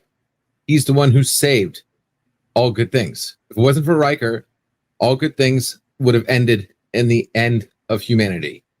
Because any other captain would have not turned around the ship when Picard said, "We need to go back. We need to save humanity." Any other captain would have said, "You're fucking nuts. We're going back home." But Riker turned the ship around. And if it wasn't for that, they wouldn't be able to close the anomaly. Right? Yep. So he's critical. And they could have tied all the loose ends of Trek together, all the way up to All Good Things. And where they said, okay, listen, Q, you've done all you could, right? Q is the anointed Q that says you're in charge of curving humanity from being what they are right now. Because in the mirror universe, they're horrible. They end up being the worst thing ever, and they cause the end of the universe. You're in charge. And then when All Good Things comes along, remember? They said it wasn't me. It was the continuum.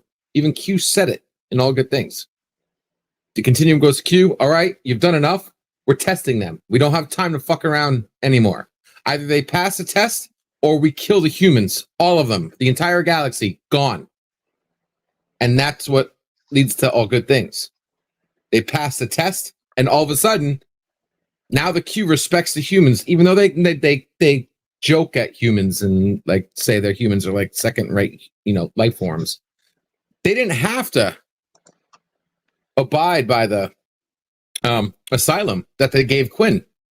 They left, but they had to. They had to accept it because the humans passed the test. They are officially accepted as recognized life forms by the fucking Q. They didn't have to do shit. When Quinn said, I request asylum, he knew what he was doing. He knew the continuum when just like, yeah, okay, whatever. What the humans are going to do. Get back in the asteroid or whatever the fuck. They respected it and went forward. Same thing with the Q and the Gray. When the humans intervened then. They were a critical part of changing Q society. Almost even returning the favor to the Q. I mean, my whole thing with the Q is it's just like, no matter what happens, they can pretty much always just be prevailed upon to snap their fingers and hit undo, which, almost like, it's, yeah, I mean, that's the thing. It's like, it's the whole morality thing where they might not do it because they actually do have a code of ethics. I don't know. I mean, it's like time travel though too. It's just like, well, no matter what happens, you can always just hit undo if you have time travel at your disposal. That was one of the sort of holes I sort of worked myself into with the USS New York. the first episode of the season is continuing this storyline where Spock's brain it's been put in charge of this robo army of super soldiers, and their whole purpose is to go back in time and keep the USS New York from getting lost in space, but they just can't do it. So Spock has just been going back in time and making the army more powerful in different ways until it's just gotten to the point that he's sort of lost track of what he's even trying to do. So the captain of the USS New York just says, hey, you've gotten so powerful with these like godlike powers, can't you just hit undo? And Spock's like, yes. And that's what he does, basically. But it doesn't quite work out. And, we're left with a somewhat distorted version of reality. And good morning, Eric Sander. You're right.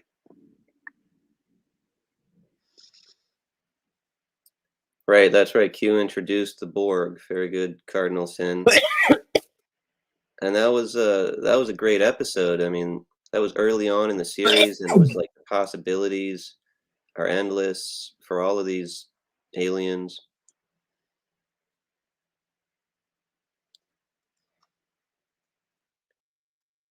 But yeah, I mean, time travel, godlike powers, they just kind of they changed the stakes of the episode. And I don't know, I kind of like Trek better when it's just like people with their advanced technology dealing with space and aliens,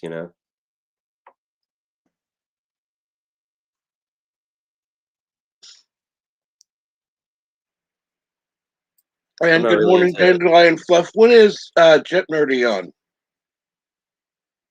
Now. Okay. Put the link in, Wait. please. Yes, it's live. Yeah. He's live now and getting things set up. I'm not a big fan of fantasy stuff. I'm more into sci-fi. And by the way, STN, Nitpickers, I do recommend that you put a video, and if you need help, hit me backstage. I can show you how to do it. I recommend you put a new subscribers welcome video on your channel homepage. It's more helpful than you think. Okay, you might cool. Yeah, I've been meaning to look into organizing my videos on my channel. So yeah, if you got like a really cool, funny video or an intro video or something, I can show you how to put it on your channel page so it automatically plays when people go do it. Okay, cool. Yeah, and you can even have one for. I have one on mine. If you check out you can see what it looks like. I have my funniest video there. Yeah, I've noticed other people have stuff like that on their home pages, and been meaning to look into fixing mine up a little. And yes, thank you for putting the link in for Jet Nerdy.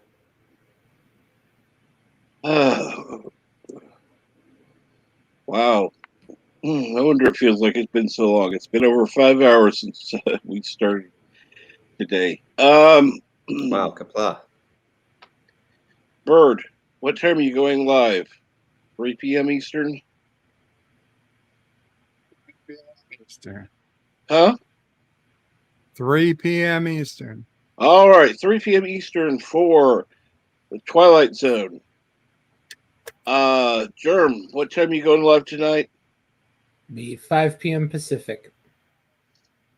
That would be 8 p.m. Eastern? 8 p.m. Eastern, 7 Central. Good. And Star Trek Nitpickers, when do you got some new stuff coming out? Well, I'm probably going to have a little something on Thursday for Lower Decks, and I'll have a new episode of the USS New York out on Saturday. Awesome.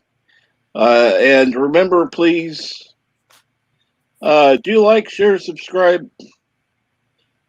and check out the feature channel of the day, Star Trek Nitpickers. Thank you all for watching. And again, I do want to thank everyone who's been on the panel and everyone who's been in the chat. It does mean a lot. Thank you so much. Have a great day. Kapla. Thank you, Captain.